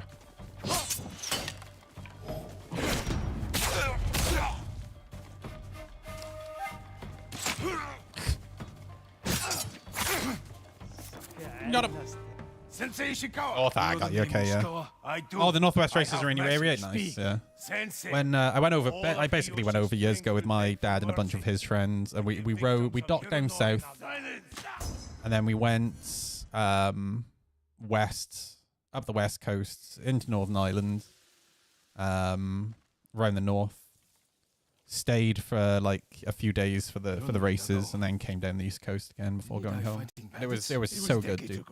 So good. And the crazy thing was, we stopped off we stopped off in this tiny little village in Ireland. She wants us to doubt each And other. We're all that stands between we left the bed and Yoshi breakfast Springs to and a go for a walk around this village. And we heard like traditional Irish folk music coming out of this tiny little pub, right? And this pub was literally the bar. And then you walk in through the front door, the bar's on your right. And there's like no space. It's like a walkway. And then there's like a tiny little seating area down the back with a tiny little stage. And that's where the band was playing. And we walked in and my dad's mates got pints of Guinness. And then my dad got his pint of Guinness. And when I was ordering mine, I got chatting to the guy behind the bar who owned the pub. And he was like, "Where are you from?" And I said, "Oh, South Wales." And he said, "Oh, where in South Wales?" I said, "I live in a town called Cumbran." And he went, "Oh, that's crazy. I live in Cumbran." I said, "What?" And he said, "Yeah, he said, I own this pub, but I have my family run it. And I actually work at the power station. I'm an engineer at the power station, the other side of the Severn Bridge." And it turns out that he lived about 5 doors away from my grandparents. It's wild, dude. Wild. But yeah, I was, the year that we were there for the Northwest was the year that Robert Dunlop died in the races. It literally happened right next to where we were camping as well. Like, it was just, oh man, that was such a fucking emotional weekend because Michael went on to win the race and William came second. Like, holy shit, dude. I was so fucking emotional. It was crazy, man. All right. We continue. You were just out of high school that year? We really, fuck yeah. Yeah, it was it was crazy because like I grew up, so I don't have it to hand, but like I normally have a baseball cap next to me, which is my 1994 Isle of Man TT baseball cap, right? Because a lot of people are like, "Have you ever heard of the Isle of Man?" And I'm like, "Yes, here's my 1994 baseball cap." Because my dad used to go to the Isle of Man every single year. So I grew up with racing. Like one of my dad's best mates is a mechanic for, oh fuck, I can't remember his name.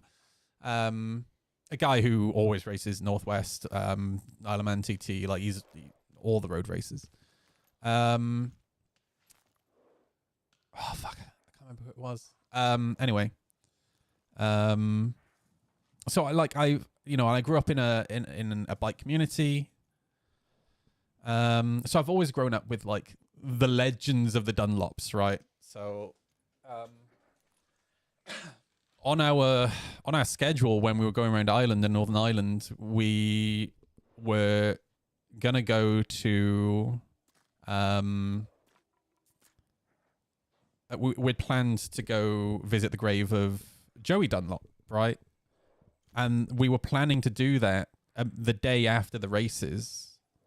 And then Robert died. If I remember correctly, he was riding a 2-stroke. It was the 250 race. And yeah, I think his engine seized and I think he hit a lamppost is what happened, if I remember correctly. But after that happened, yeah, his son Michael went on to win the race. His other son Michael came second. Everyone was crying. And then the next day we went to, because we'd already planned it, we went to the cemetery. And holy shit, dude. The engine seized at 110 miles per hour. That's it, yeah. Fuck, dude, the flowers. Just flowers everywhere, dude. It was just, insane.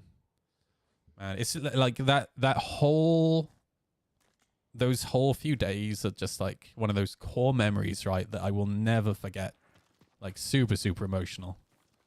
And again, I don't know if you've ever seen the TT movie Closer to the Edge, but they touch on it so incredibly well in Closer to the Edge when that one guy passes away and they interview his wife, right? And she talks about community and how, you know, they lived an incredibly happy life and he did all the things he wanted to do, right? I think like that just touches on the whole, you know, the whole feel of the biking community. Like it is just one big community, you know. I put out an Instagram reel last night because I've been riding bikes on the road since 2000, and I was 17. It would be like 2004, 2005, something. I think it was 2005 was when I was old enough to ride a 125 on the road.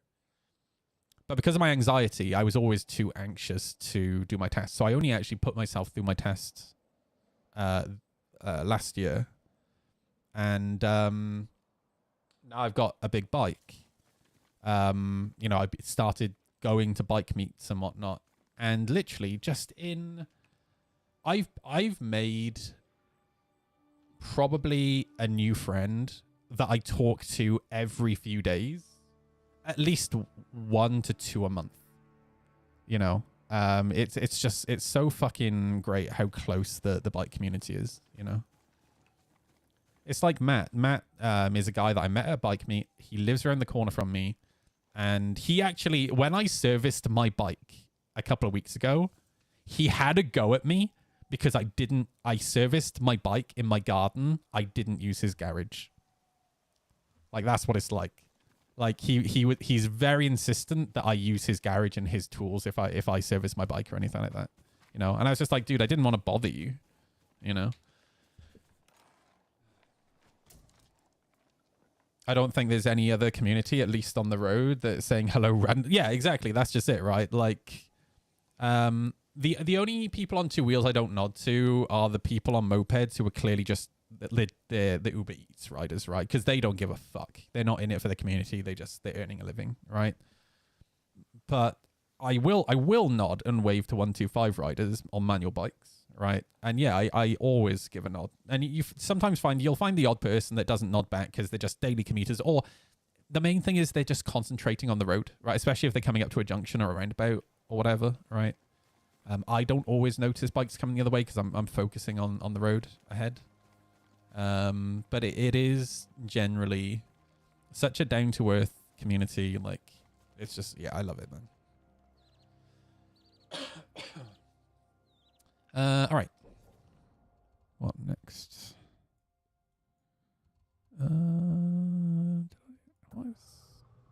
Go do this real quick before oh wait, he's got another one. Let me do this first. Friend completely got me into bikes. He's from Hertfordshire direction somewhere. Gonna have to get my test done. Oh, absolutely, dude. You know what? It's so funny, dude.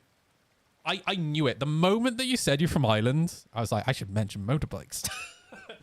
Because, Alec, dude, motorbikes in Ireland, like the road racing scene in Ireland is just fucking huge, dude. It's like football here in the UK. Okay, maybe not as big as football here in the UK, but it's like road racing in Ireland is so popular, man.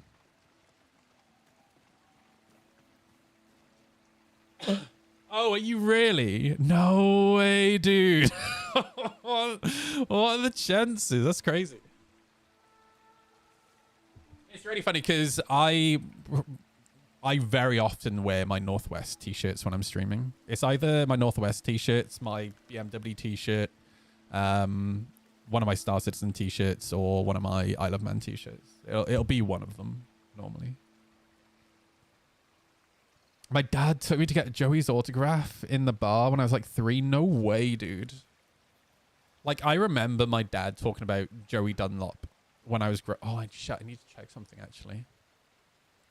Because, like, Joey and Robert Dunlop, the word legend, right, I think is very often overused.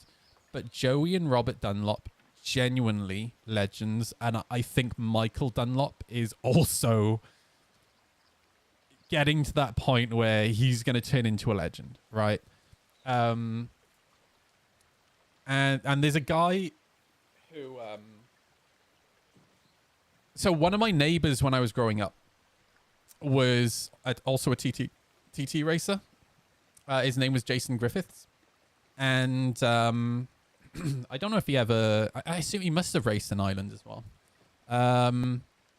But his dad passed away recently. And his dad was a legend. He's one of those guys. I never actually met him. But he did race when he was younger. But everyone in the biking community knew him.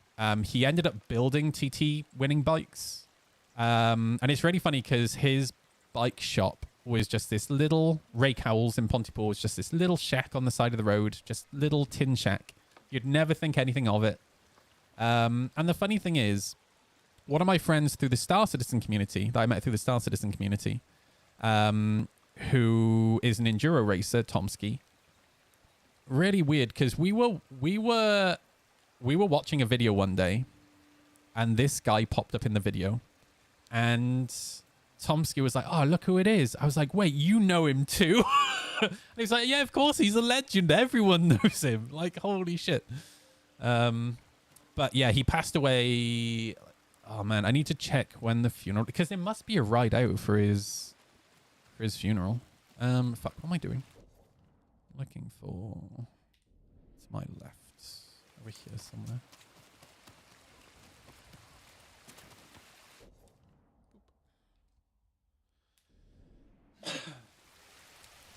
How you doing, Ecto? You right, dude? Apparently Robert took the paper out of my hand and asked, does he want mine too? And that's when 3-year-old me, why, who are you? Oh no! For us, the oncoming traffic is coming on the left, which is the clutch, so easier to say hello. Yeah, what we tend to do, I quite like it. It's a very British thing. We just do a like polite nod. Obviously, if I'm in a higher gear, very often what I'll do is I'll just quickly, if I'm at speed, I'll pull the clutch in, and I will wave with my throttle hand and then just let off the clutch again. It just depends on the situation in the individual moment, you know. There's a naked man. Just in front of me.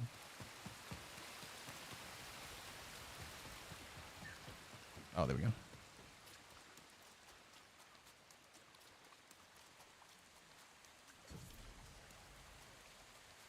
Oh, it's a storyteller. Oh, I don't want to go into Legends mode. All right. And back to Sensei. Nice. Oh, let's go to talk to this person.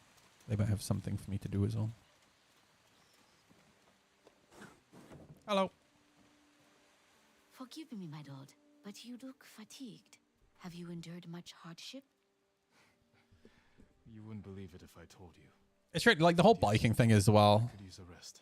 You should visit When I told my Twitch chat that I was putting myself through my bike tests and I was getting a big bike, Just what I need.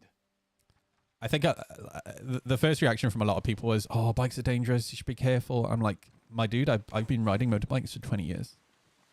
Well, over 20 years. I started riding dirt bikes when I was a kid. And I think there are a lot of people who in my community who just don't really get bikes. And you know, I try to explain to people that I've never ever had an interest in owning a car. Okay, there's been the odd occasion when I've been riding my motorbike and I've been wet and cold and I've been like, "Oh man, I wish I had a car right now." But other than that, I've just never been interested in owning a car. Like, I've only ever been interested in motorbikes. Mad how coincidence works. I was just looking for a chill stream and I found one of the 3 people on this site who knows my hometown. Yeah, dude. It's a small world. Like one of my best mates owns this house, right? And he went to San Francisco about 5 years ago, and he bumped into one of his best friends in San Francisco, and neither of them knew that they were going to San Francisco. It's like, fuck. What are the chances, bruh?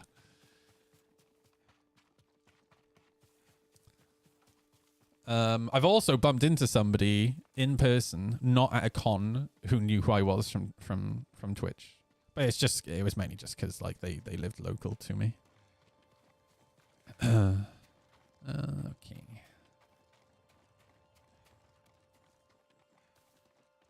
All right. Sakai.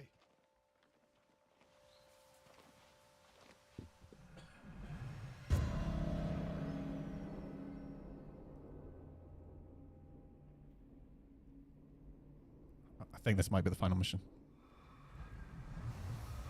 We must deal with Tomoe's threat against Yoshi Springs before it's too late. I don't trust myself with a car. I get distracted too easily on a bike. There's no. Dude, you hit the nail on the head. Oh my god. Thank you. I've tried to explain this to people. There's so many, and it's mainly Americans who like for example, in October, no, not this year, last year, I was in LA, right? And it blew my mind that in LA, there are so many areas where there's just no footpaths.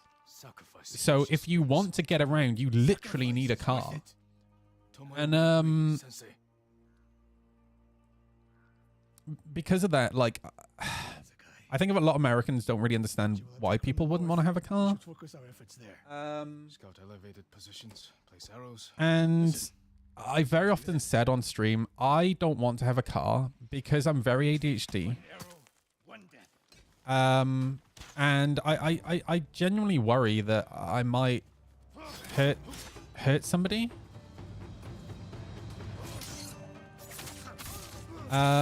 Whereas on a bike, it's the complete opposite, where I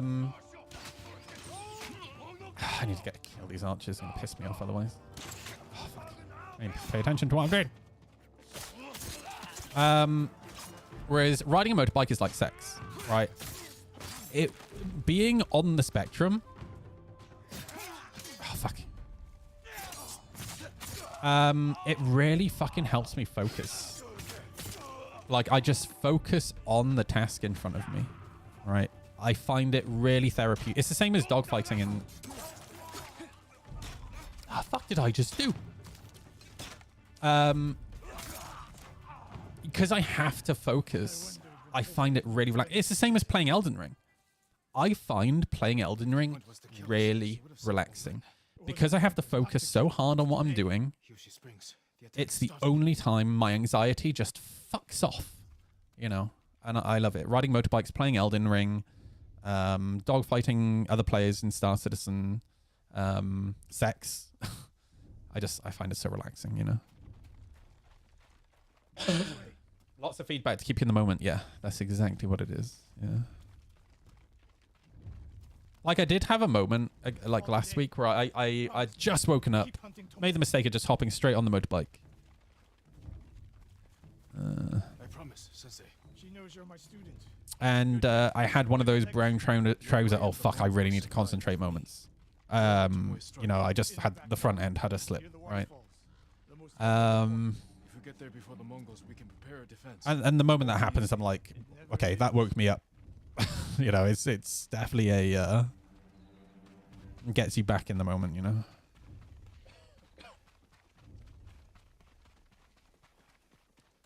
And guide me, Sensei.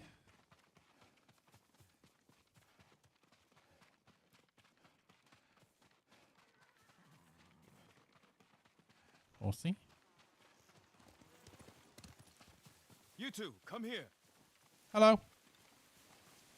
What is it, my lords? So you like dogfighting, as in, so Star Citizen is a ship, And stay out of sight. Space simulator, Yes, my lords. and there are spaceships. So I like dogfighting other players in spaceships. Is my main thing. Sightlines over here. Not like Mongols won't be able to flank animal dogfighting. That's fucking disgusting. We don't have much time. What can we use to our advantage? What am I doing here? Wasn't paying. Survey the battlefield. Oh, where am I surveying? Not many options. We'll exploit the ones we have.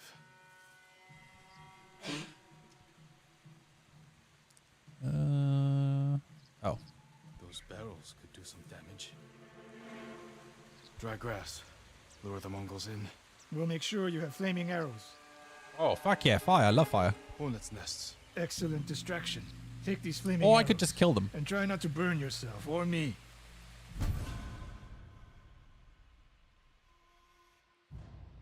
Then don't get in my way, Sensei. Get ready. The Mongols will be here soon. Left control, right click. They're getting closer.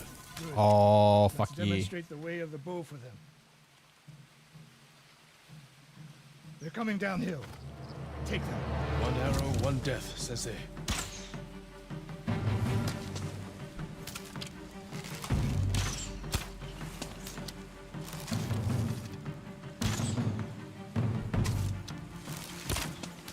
Back. Back.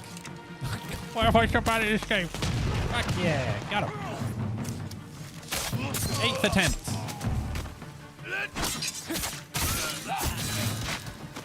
Not bad. Ready Got for him. more. So are they? Coming down the main road. I've got them. Fuck this shit. I want to kill stuff. Where the fuck are you going? Get back. Don't turn your back on me.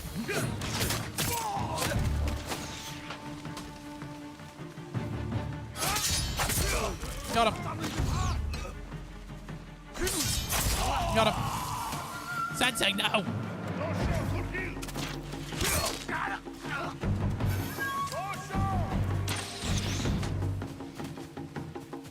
Wax on, wax off.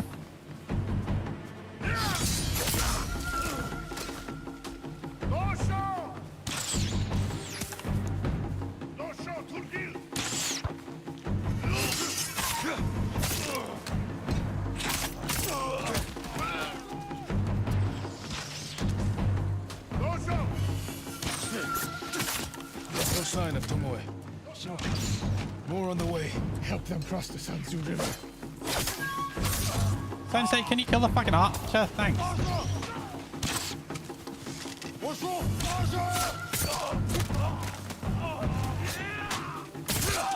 Now you start shooting at the archers.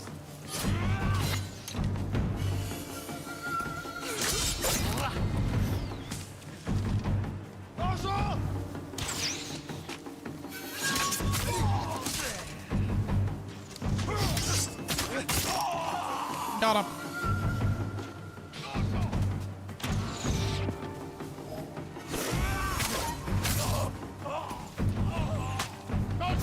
Got him.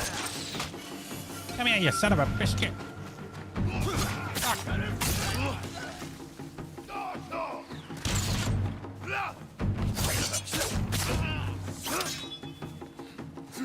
Oh, fuck. I pressed the wrong button. Fuck. Oh, God. Leave my sensei alone.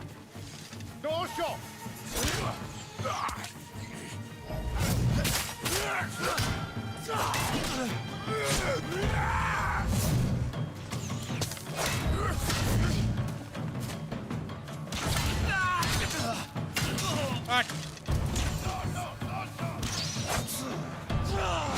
Oh, fuck.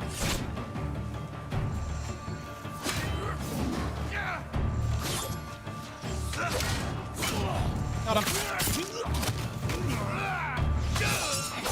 Got him. It's over. I feel like a god. Now. Oh my god.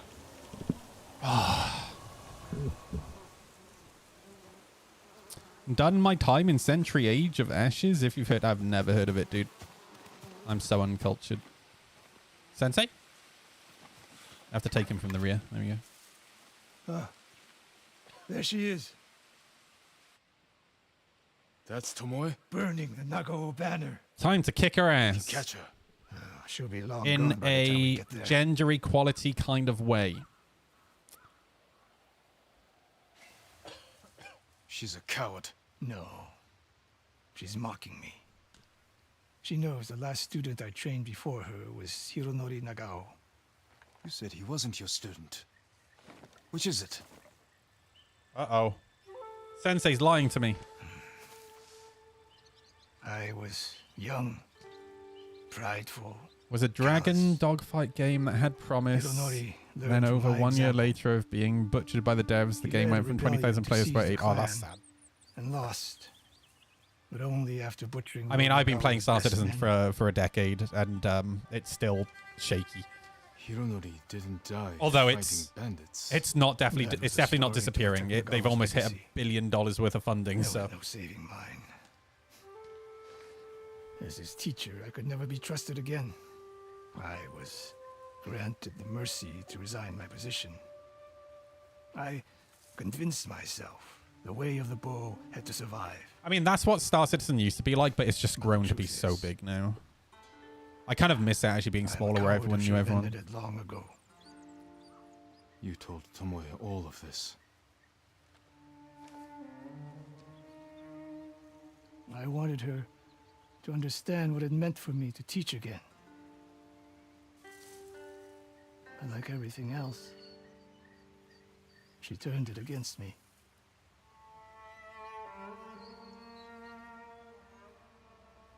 You'll never redeem Hironori Nagao. Let me fight her. And you won't change Tomoe. But today, you saved the people of Hiyoshi Springs. With my new student. I'll need you at Castle Canada. My bow is yours, but Tomoe isn't done yet. Leo, I gotta say, dude, I feel like you're the first person that's come in my Twitch chat in a long time that just gets me, bruh. I can't remember the last time somebody came in my Twitch chat and I could just have a fucking conversation with them like a normal person. And what I'm saying is, fuck you, Alexis. Alec, fuck you guys. All right, so kick some ass. Where is she? Too many pop-ups, not enough killing. Oh, wait, where's the... Oh, fuck. How do I continue the mission? Fuck.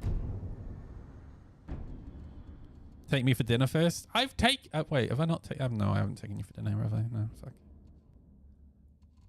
Oh, there we go. Wait, is this where I continue the mission? Is it this one? No, that's the lady.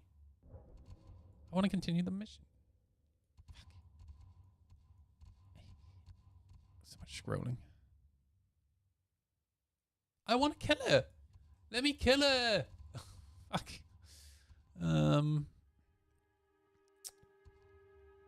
Maybe I should go do this.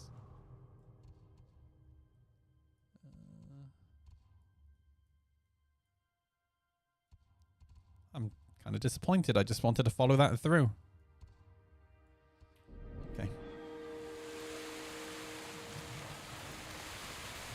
Let's go. Horse. Lord Sakai, I studied poetry with your uncle. That's nice.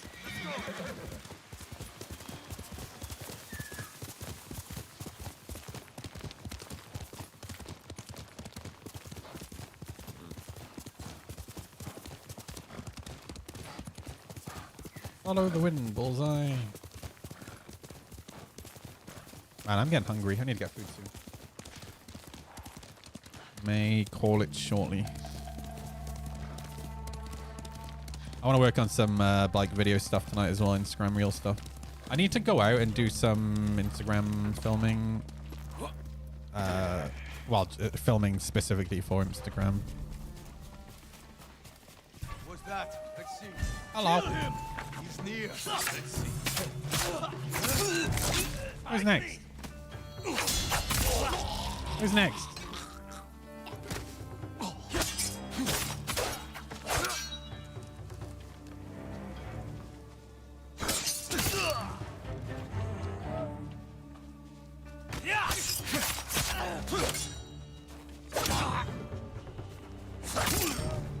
Got him. Fuck yeah.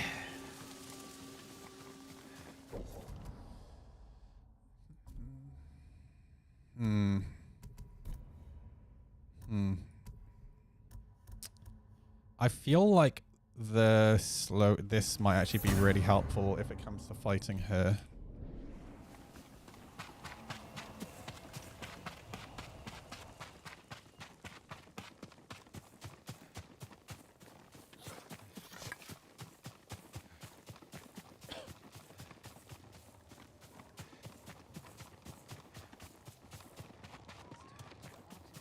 What goes there?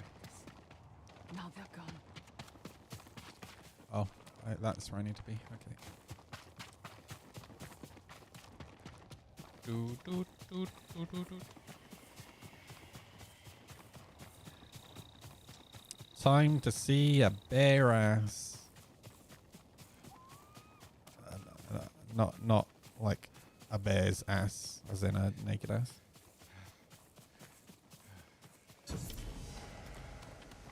Yes. Give me more health. Yeah. Oh yeah, shit, don't focus on the ass. Don't talk about it. It's against terms of service.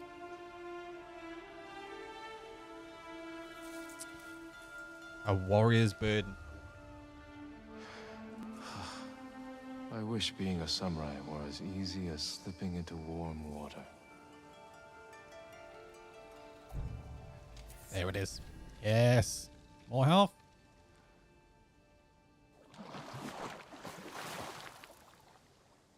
All right. Well, I guess we'll just head down to. Let's go do this one. I wanna select it. There we go.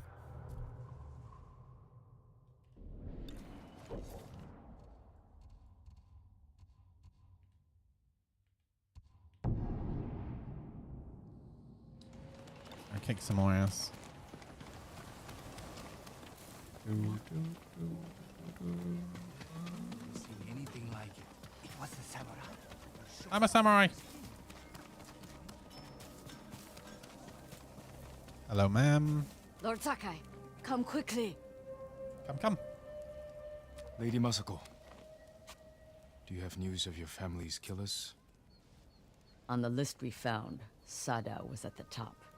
He's the head man of Kuta Farmstead. Kuta's people served your clan. Why would he turn against you? Because he is an ungrateful traitor. My husband appointed Sadao as head man, and he repaid that kindness with bloodshed. I learned he fled Kuta the night my family was murdered. He must have heard you survived. Sadao is a deceitful snake, but his brother, Hachi, is a fool. He just passed by the temple carting food for the refugees. He will make an unscheduled delivery to his brother. And we will be there to catch him. Fuck yeah. More killing. Should I put this in Kawasaki mode? I am. Where do I do it? And graphics, right? Kawasaki mode? No. And display. Nope. Under gameplay. Game. Where is it? Kawasaki mode. There we go. Oh, fuck yeah. We have to go, or we will lose him. After what happened at the inn, I didn't think you'd visit the temple again. I came to watch for Sadao's brother, and mourn Clan Adachi's dead. Have you given your family a proper funeral? Not while their killers walk free. After my father died, I said goodbye to him that same night. It helped ease my pain. I buried them. That will have to do. When's the last time you slept or ate? I had some rice and fish yesterday. Even the youngest warrior needs a full belly and a rested sword arm. Are you calling me old, Lord Sakai? I wouldn't dare. My sword arm works just fine. Boss! I love that the whistle isn't doesn't have the audio effect over it, the post-processing. But everything else does. You should have caught up to Hachi by now. Which way do you think he went? Both roads look traveled. Let's search the area. He can't be far. Fuck yeah. Let's go find Hitachi.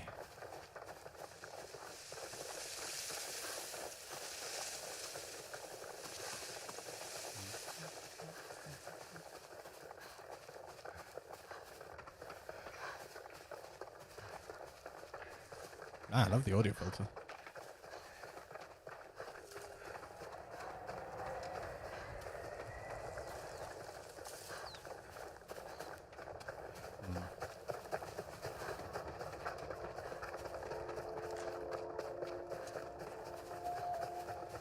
Oh, maybe up there.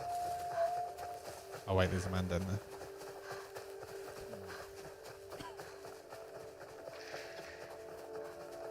Masako, look. The man with the cart. That's Hachi, Sadow's brother. Oh, are we creeping? Oh, fuck. He's leaving. And we will follow. Close, but out of sight. Behave yourself, Ringo. We'll care for you when we're done. We're losing him. Fuck.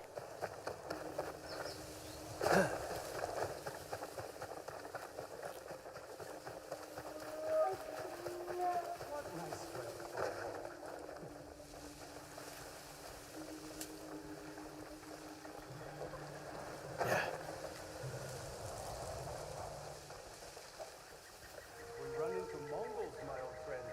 You're on your own.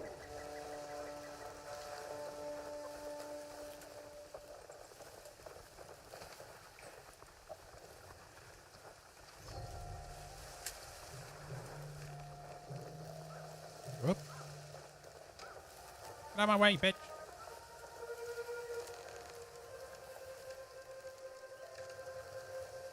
Where's the man on a horse?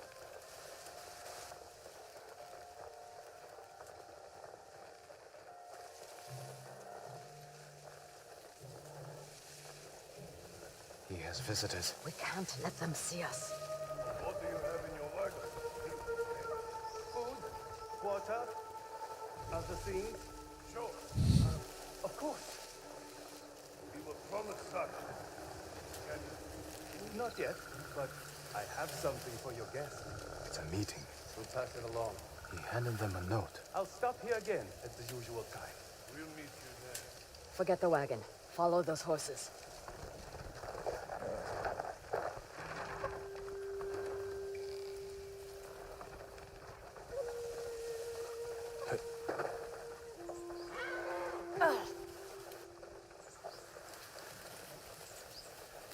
That man is an idiot.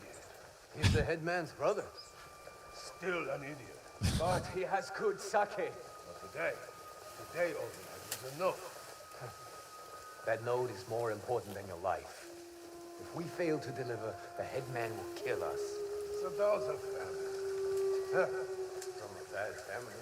His cousins are bandits. Remember the riots that erupted? When the Kuta Oh, look at the contrast here. Oh my gosh, it looks so good. Who do you think hired the bandits that slaughtered the protesters? Headman Sadow. Coward. I knew it. Right. So next time you think of the headman, remember the Kuta massacre.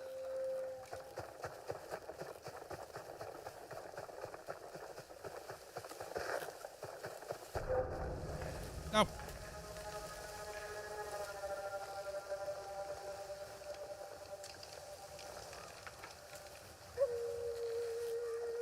I found a way.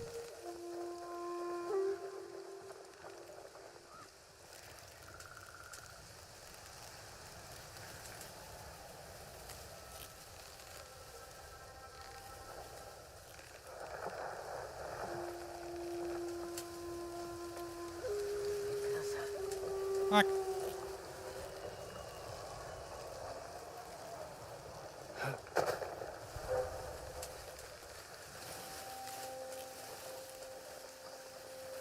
Nothing to see here. Oh, fuck.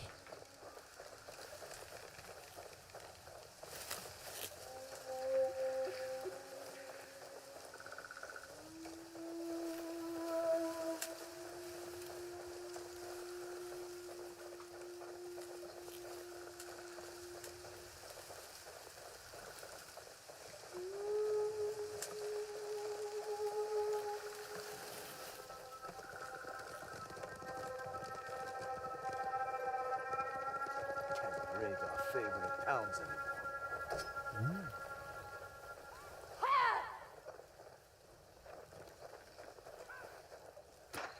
Oh shit, there's a fight happening.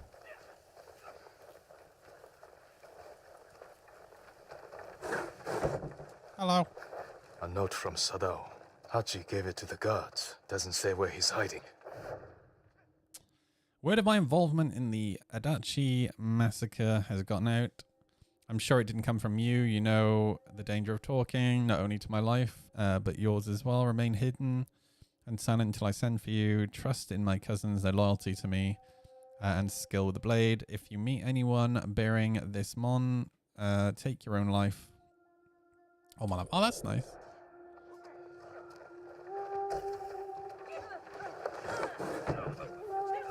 But I want to murder everyone. Am I supposed to murder everyone? Hello?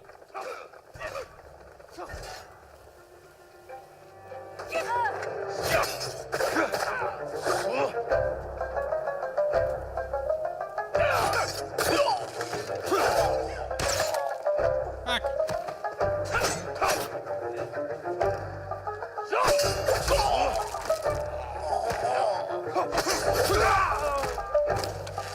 Get down! Oh, you prick. Guess what? Oh, fuck. Fuck. Got him. Oh, fuck.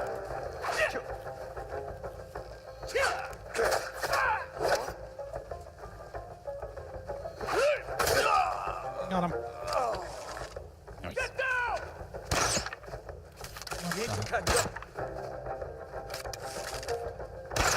Ow, fuck. Down!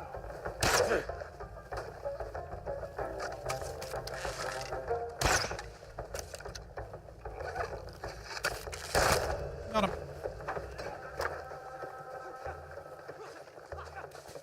Get down! You gotta be kidding me. You. Get him! Oh, hello.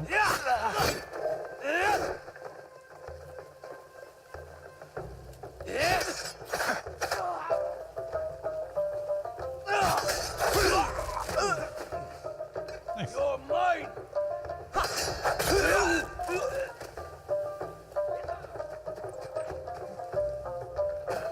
So many murders, dude.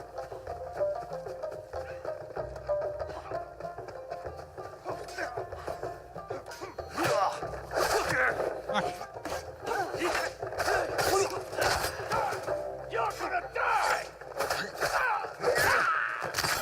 Nice. I'm here to help. I helped.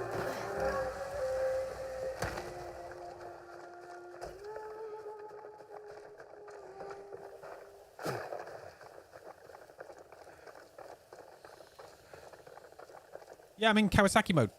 Fuck yeah. Corpses can't answer questions. There's someone in the house. I'll make them talk. Let me Watch try first. Seven Samurai for the first time. I don't think I've ever seen it. Is it a samurai movie? I love movies. Hello, ma'am. Everything's okay. You're gonna be fine. We've talked it through and we're not gonna kill you. If you stop crying. I'm not going to hurt you. My name is Sakai. Who are you?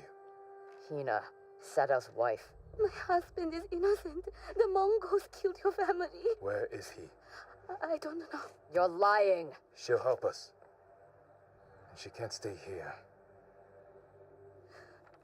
I'll take her to my estate. She is going to kill me. No harm will come to you. It's arguably the samurai movie. Magnificent Seven is based off it. Oh, really? George Lucas got his Star Wars transitions from it and all the most from it. Oh, I'm going to have to watch it tonight, man.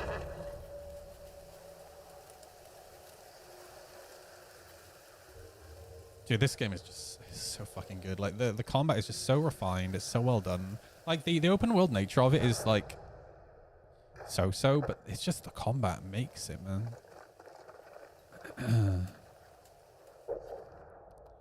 All right, well, we're doing this one next. Onwards. Though I might make this my last one because I am getting really hungry. I need to go get some food and I want to work on some Instagram videos.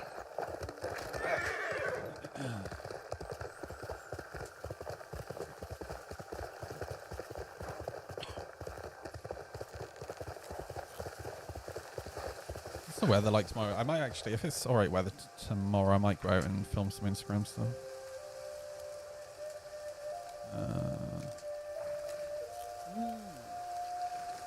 It is supposed to be alright tomorrow.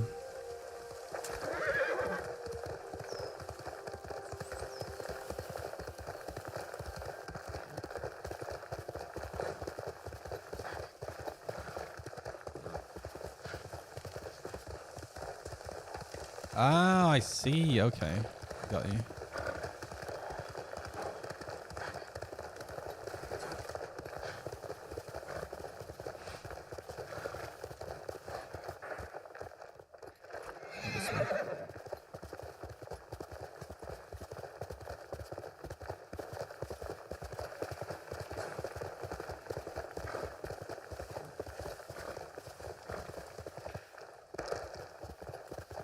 Seen a bear in so long. Fight me. Stand and fight me!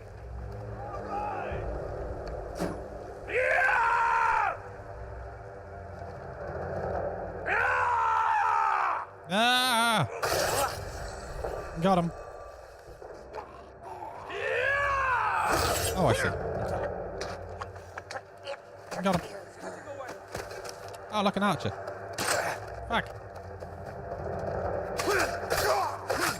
Got him. I'm going to take this technique point and I'm going to shove it into...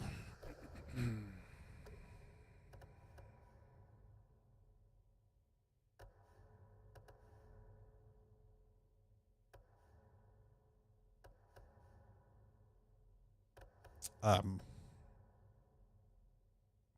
really know.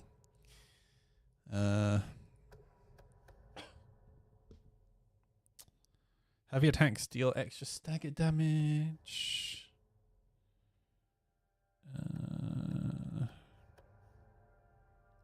If I were 2 piercing strikes. Hold right, then tap right. Ooh. I'll never remember all these combos.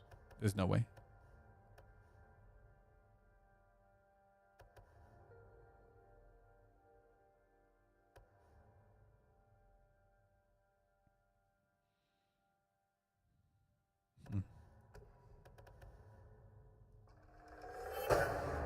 Nice.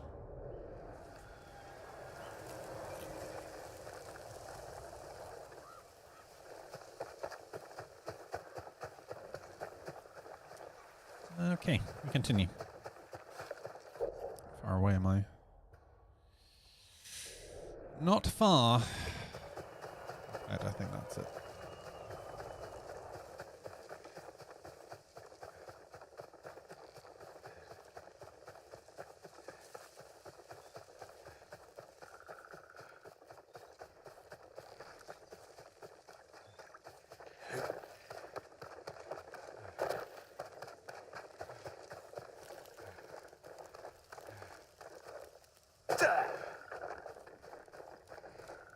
I swear to God, Alexis is like a human. Let me Google that for you.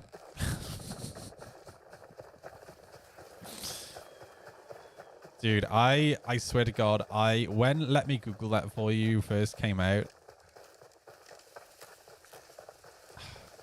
you know what I'm like.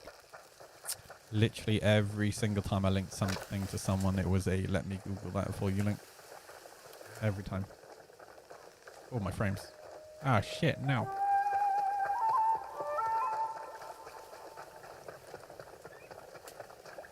Lord Sakai. Lady Masako, has the traitor's wife told you where he's hiding? Every time I ask, she starts... That's quite enough Kawasaki mode for me for one day. Prying and won't look at me. Can you blame her? I'm starting to. Maybe a young samurai will charm her. She's inside. Wait here.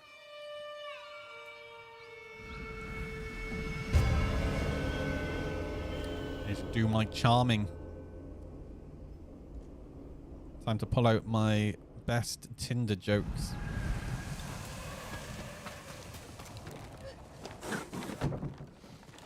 My lord,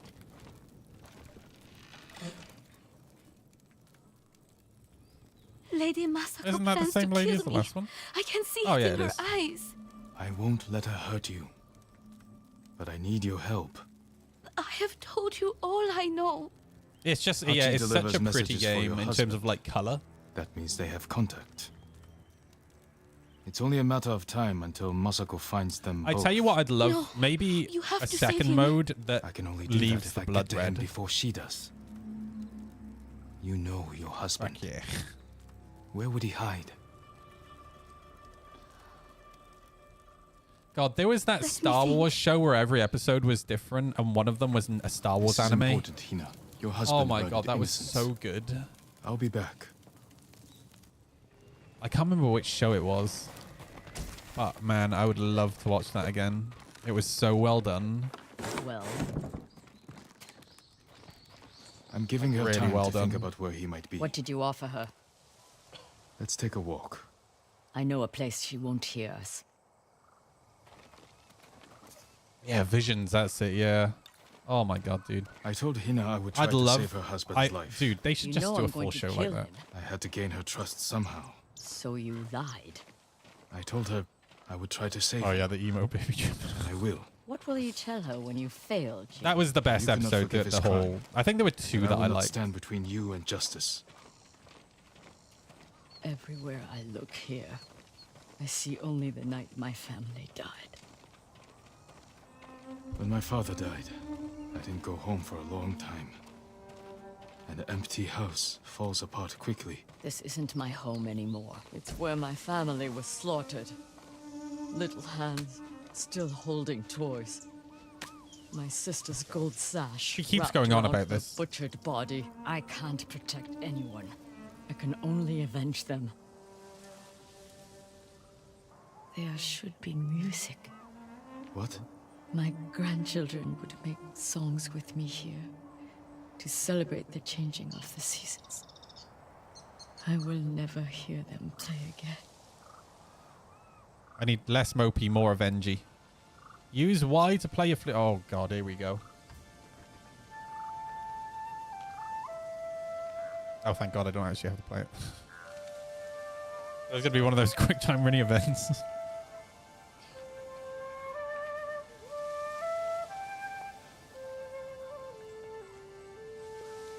Oh, look at the light changing. Thank you.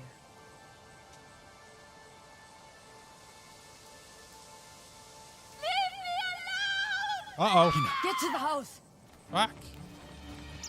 My Tinder date. Not again.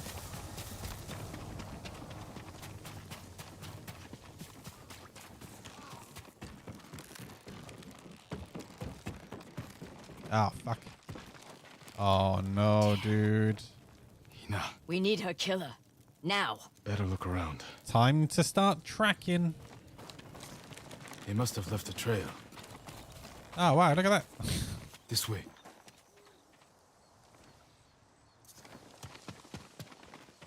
Yep.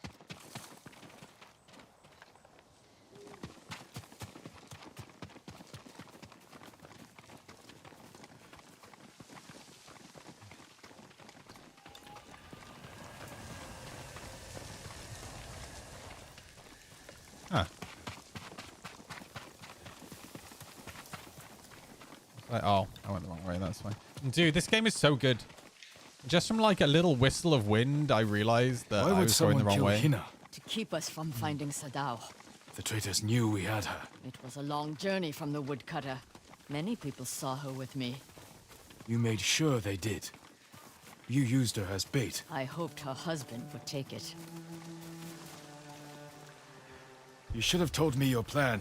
So you could stop me? I promised to protect her. Oh, this one.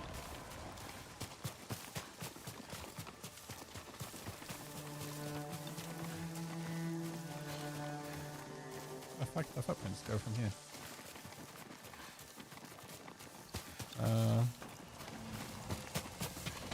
Oh fuck.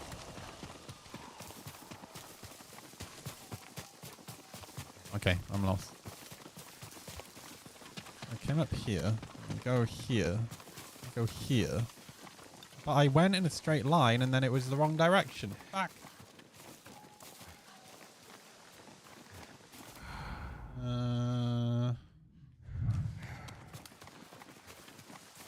Maybe up from here? Oh, there we go, yeah.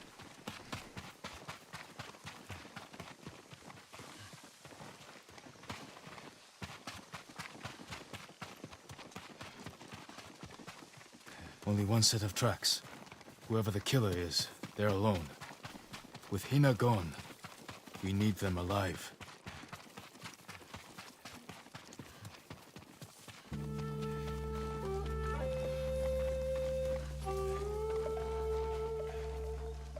Face me! Come on, bitches. Help! We can't let him die.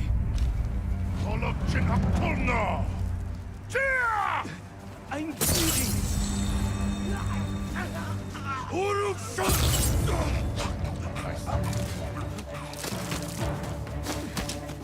Cut to this! I don't want to die like this! I'm bleeding! Fuck, I was scratching my nose.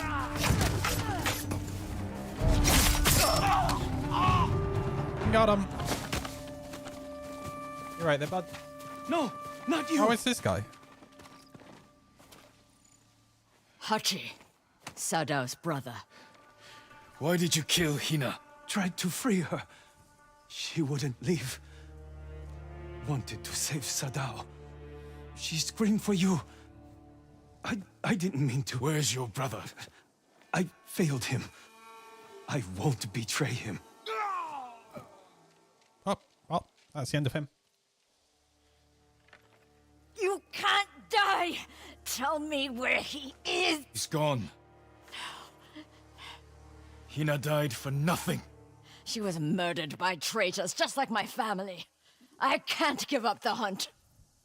Ooh. He carried messages for his brother. Maybe he had one. What did you find?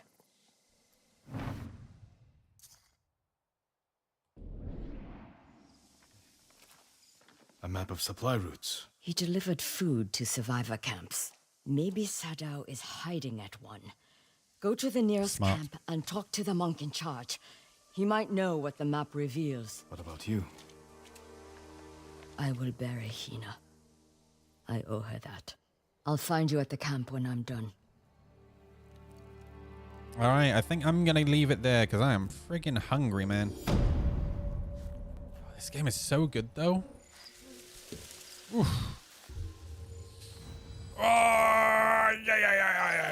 All right. Thank you for hanging out, everybody. Leo, it was very nice to meet you, dude. Boom.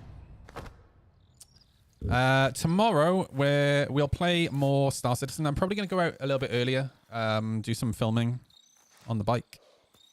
And then come home. We'll play some Star Citizen.